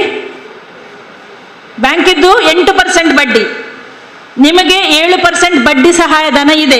ಆಗ ನೀವೆಷ್ಟು ಕಟ್ಟಬೇಕು? ಎಷ್ಟು? ಕೆಲವರು 9% ಅಂತೆ. 8 ಮತ್ತು 1 ಸೇರಿಸಿದ್ದ. ಓಕೆ, 9% ಅಲ್ಲ, ನೀವು 1% ಕಟ್ಟಲಿಕ್ಕೆ ಅತಿ ಕಡಿಮೆ ಬಡ್ಡಿಯಲ್ಲಿ ನಿಮಗೆ ಈ ಸಾಲ ಸಿಗ್ತದೆ. ಅದಕ್ಕೆ ಆಸಕ್ತಿ ಇದ್ದವರು ಎಲ್ಲರೂ ತಗೊಳ್ಬೇಕು. ಯಾರಿಗೆ ಸಾಧ್ಯ ಉಂಟು, ಯಾರು ಮಾರಾಟ ಮಾಡ್ತಾ ಇದ್ದೀರಿ, ಯಾರು ವಸ್ತುಗಳನ್ನು ಸೇಲ್ ಮಾಡ್ತೀರಿ, ಅವರು ಇದನ್ನು ತಗೊಳ್ಳಿಕ್ಕೆ ಪ್ರಯತ್ನ ಪಡಿ. ನಿಮಗೆ ಸ್ಟ್ರೀಟ್ ವೆಂಡರ್ ID ಸಿಗ್ಲಿಕ್ಕಿಲ್ಲ, ಆದರೆ ಈ ಸಾಲಕ್ಕಾಗಿ ಲೆಟರ್ ಆಫ್ ರೆಕಮೆಂಡೇಶನ್ ಸಿಗ್ಬೋದು ಅಲ್ವಾ ರೋಹಿನಾಥ್? ಕರೆಕ್ಟ್. ಅದರ ಮೂಲಕ ಸಾಲ ಕೊಡ್ಲಿಕ್ಕೆ ಆಗ್ತದೆ. ಇಷ್ಟು ಹೇಳಿ ನನ್ನ ಮಾತುಗಳನ್ನು ಮುಗಿಸ್ತೇನೆ. ಏನಾದರೂ ನಿಮಗೆ ಡೌಟ್ ಇದ್ರೆ, ನಾನು ಕೇಳಿದ್ರಲ್ಲಿ ಏನಾದರೂ ಸಂಶಯ ಬಂದಿದ್ರೆ ದಯವಿಟ್ಟು ನೀವೀಗ ಕ್ಲಾರಿಫಿಕೇಶನ್ಗೆ ಕೇಳ್ಬೋದು. ಒಬ್ಬರೇನಾ? ಓಕೆ, ನಿಮಗೆ ಸಾಲ ಸಿಕ್ಕಿದಲ್ಲಮ್ಮ 10,000ನ ಅಕೌಂಟಿಗೆ ಬಿದ್ದಿದ? ಓಕೆ, ಅವರಿಗೆ ಬಂದಿದೆ ನೋಡಿ 10,000. ತಿಂಗಳಿಗೆ ಕಂತು ರೂಪದಲ್ಲಿ ಕಂತಲ್ಲಿ ಅವರು ಕಟ್ಟಲಿಕ್ಕೆ ಉಂಟು. ಮರುಪಾವತಿ ಕರೆಕ್ಟ್ ಮಾಡಿ ಅಮ್ಮ, ತಪ್ಪಿಸ್ಬಿಡಿ ಆಯ್ತಾ? ಬರುವ ವರ್ಷಕ್ಕೆ ನೀವು ಈ ವರ್ಷದ್ದು 1 ವರ್ಷದೊಳಗೆ ಸಾಲವನ್ನು 10,000 ಕರೆಕ್ಟಾಗಿ ನೀವು ಮರುಪಾವತಿ ಮಾಡಿದರೆ ಬರುವ ವರ್ಷ ನಿಮಗೆ 20,000 ಸಿಗ್ತದೆ. ಈಗ ನಾನು ಹೇಳಿದಲ್ಲ, ಇದು ನಾಡಿ ಹಿಡಿಯಲಿಕ್ಕೆ ಅಂತ ಈಗ 10,000 ಕೊಟ್ಟಿರೋದು. ಈ 10,000 ಎಂತ ಮಾಡ್ತಾರೆ ನೋಡುವ ಅಂತ. 10,000 ಕರೆಕ್ಟ್ ಕಟ್ಟಿದ್ರೆ ಮತ್ತೆ 20,000 ಕೊಡ್ತಾರೆ. ಆಮೇಲೆ ನಿಮ್ಮ ಅವಶ್ಯಕತೆಗಳಿಗೆ ಅನುಗುಣವಾಗಿ ಸಾಲ ಮೊತ್ತವನ್ನು ಜಾಸ್ತಿ ಮಾಡ್ತಾರೆ ಆಯ್ತಾ? ಅದಕ್ಕೆ ಈಗ ಶುರು ಮಾತ್ರ 10,000, ಆಮೇಲೆ ಜಾಸ್ತಿ ತಗೊಳ್ಬಹುದು. ನಿಮ್ಗೆ ಗೊತ್ತುಂಟು, ಇವತ್ತು ಉದ್ಯಮಶೀಲತೆ ಇರ್ಬೋದು, ಸ್ವಉದ್ಯೋಗ ಇರ್ಬೋದು, ಯಾವುದೇ ಇರ್ಬೋದು, ನಮ್ಮ ದಿನನಿತ್ಯದ ಜೀವನ ಇರ್ಬೋದು, ಇದಕ್ಕೆಲ್ಲ ಯಾವುದು ಬೇಕು ನಮಗೆ? ಮುಖ್ಯವಾಗಿ ಖಂಡಿತ ಹೌದು, ಹಣ ಬೇಕು. ಹಣ ಇಲ್ಲದೆ ನಮಗೆ ಯಾವುದನ್ನು ಮುಂದುವರಿಸಲಿಕ್ಕೆ ಆಗೋದಿಲ್ಲ. ಆದರೆ ಹಣ ಇದ್ದ ಕೂಡಲೇ ಏನು ಮಾಡಲಿಕ್ಕೆ ಸಾಧ್ಯ ಇಲ್ಲ. ಅದನ್ನು ವ್ಯವಸ್ಥಿತವಾಗಿ ಯಾವುದಕ್ಕೆ ಯಾರಿಗೆ ಯಾವಾಗ ಬೇಕು ಅಂತ ನಾವು ತಿಳ್ಕೊಳ್ಳೋದು ನಮಗೆ ಮಾರ್ಗದರ್ಶನ ಬೇಕು. ಇದಕ್ಕೆ ಬೇಕಾಗಿ ನಾನು ದಕ್ಷಿಣ ಕನ್ನಡ ಜಿಲ್ಲೆ ಹೇಳುವುದಿಲ್ಲ ಬ್ಯಾಂಕಿನ ಬಗ್ಗೆ. ಯಾಕಂದರೆ ದಕ್ಷಿಣ ಕನ್ನಡ ಜಿಲ್ಲೆ, ಅವಿಭಜಿತ ದಕ್ಷಿಣ ಕನ್ನಡ ಜಿಲ್ಲೆ, ಮಂಗಳೂರು, ದಕ್ಷಿಣ ಕನ್ನಡ ಮತ್ತು ಉಡುಪಿ ಮತ್ತು ಒಟ್ಟಿಗಿತ್ತು.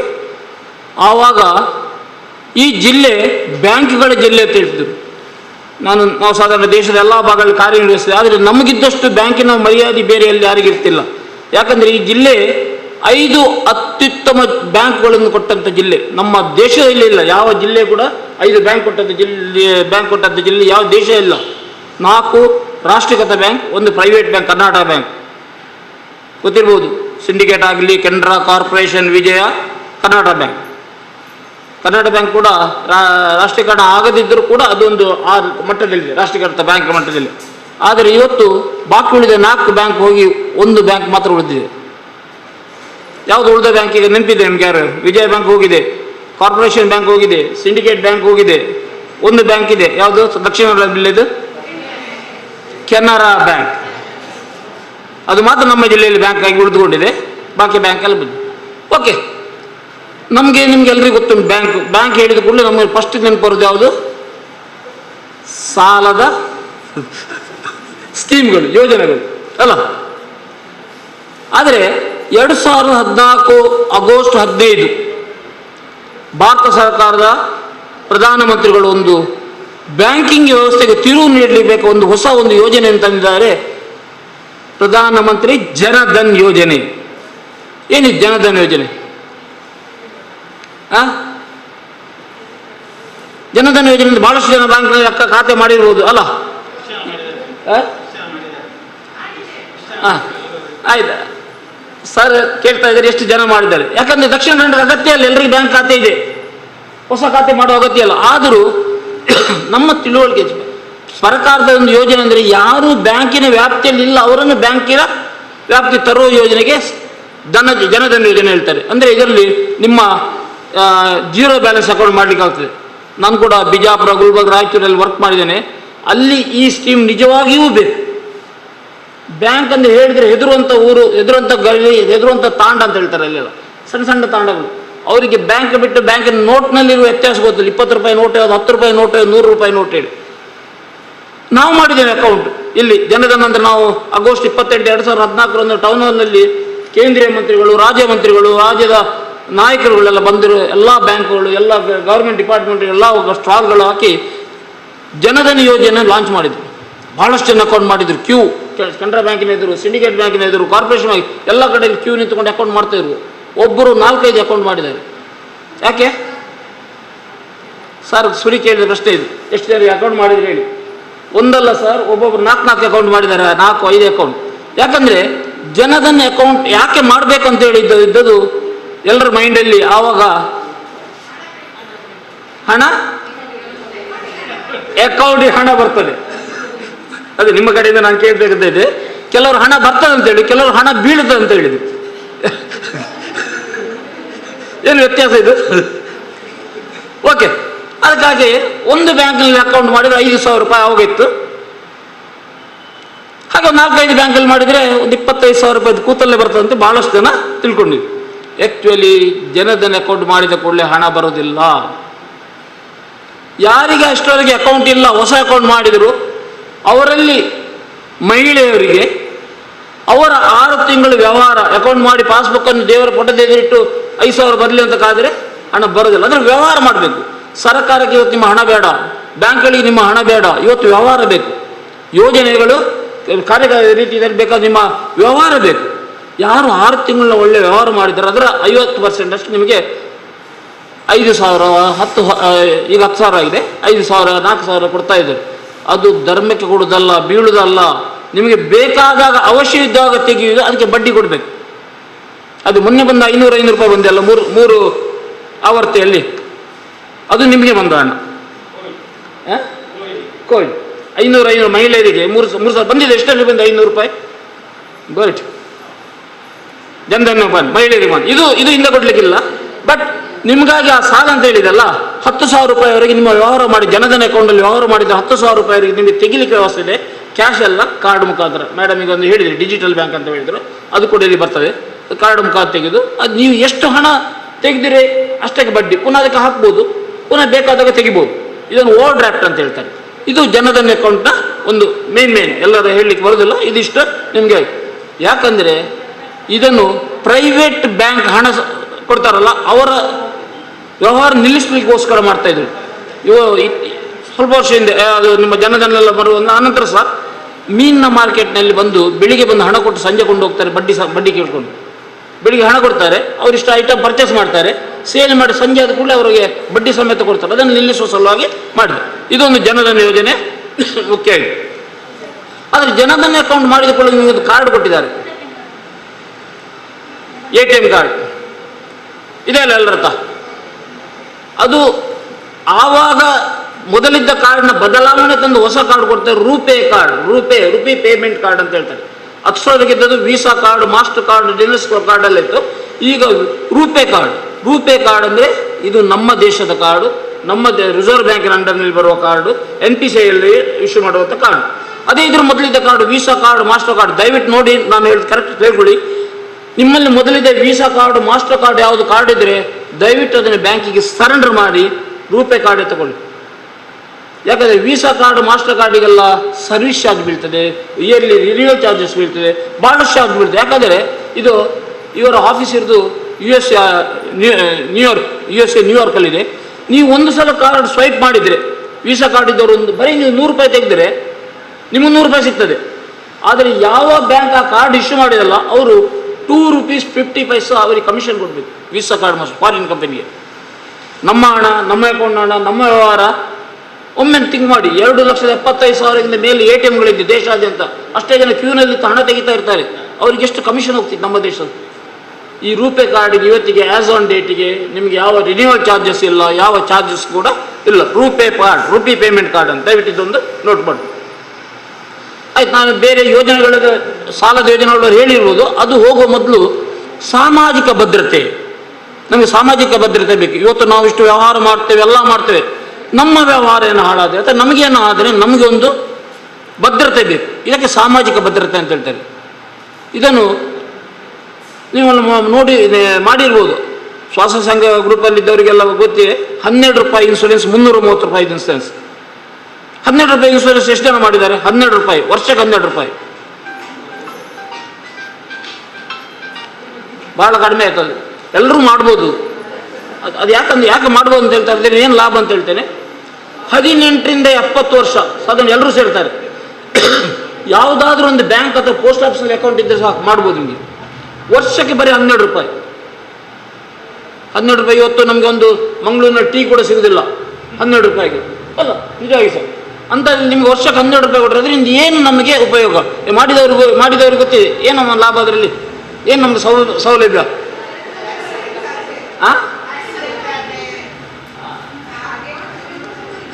ಸ್ವಲ್ಪ ಹತ್ತದೆ. ಹಾಗೆ ಸಹ ಇದಲ್ಲ.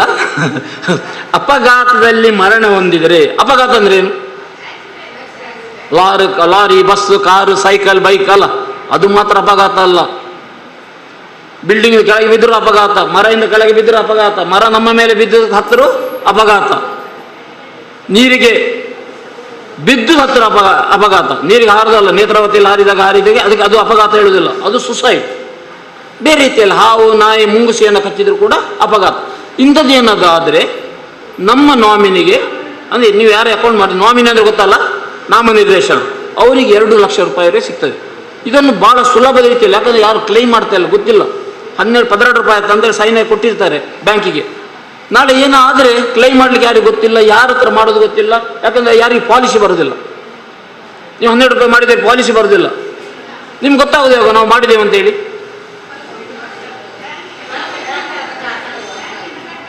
ಕಟ್ಟಾಗಿದೆ ಒಂದು ಪ್ರೂಫ್ ಇರ್ತದೆ. ನಿಮ್ಮ ಪಾಸ್ಬುಕ್ಕಲ್ಲಿ ಎಂಟ್ರಿ ಬರ್ತದೆ, ಅದರ ಹಿಂದುಗಡೆ ಫುಲ್ ₹12 ಡಿಡಕ್ಟ್ ಆದ ಹಿಂದುಗಡೆ ಪಾಲಿಸಿ ನಂಬರ್ ಇರ್ತದೆ.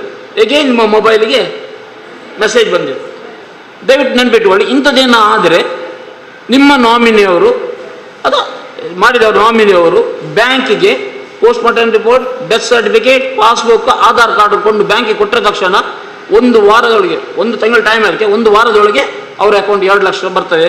ಕ್ಲೈಮ್ ಮಾಡಿದವರು ಎಲ್ಲ ಬಂದಿದೆ. ಯಾಕಂದರೆ ಕಲೆಕ್ಷನ್ ಇದು ಪ್ರೀಮಿಯಂ ತುಂಬ ಬಂದಿದೆ, ಅದು ಕ್ಲೈಮ್ ಮಾಡ್ತಾ ಇಲ್ಲ ಯಾರು ಸಹ. ಇದು ಮರಣ ಹೊಂದಿದ 90 ದಿವಸದ ಮೊದಲು 90 ಡೇಸ್ ನಾವು ಒಮ್ಮೆ ಮೊದಲು ನೀವು ಕಟ್ಟಬೇಕಾಗ. ಇದು ₹12 ಆದರೆ ಭಾಳ ಕಡಿಮೆ, ಎಲ್ಲರೂ ಮಾಡ್ಬೋದು ನೋಡಿ. ಒಂದು ಯಾವುದಕ್ಕಾದರೆ ಬೇಕಾಗ್ತದೆ.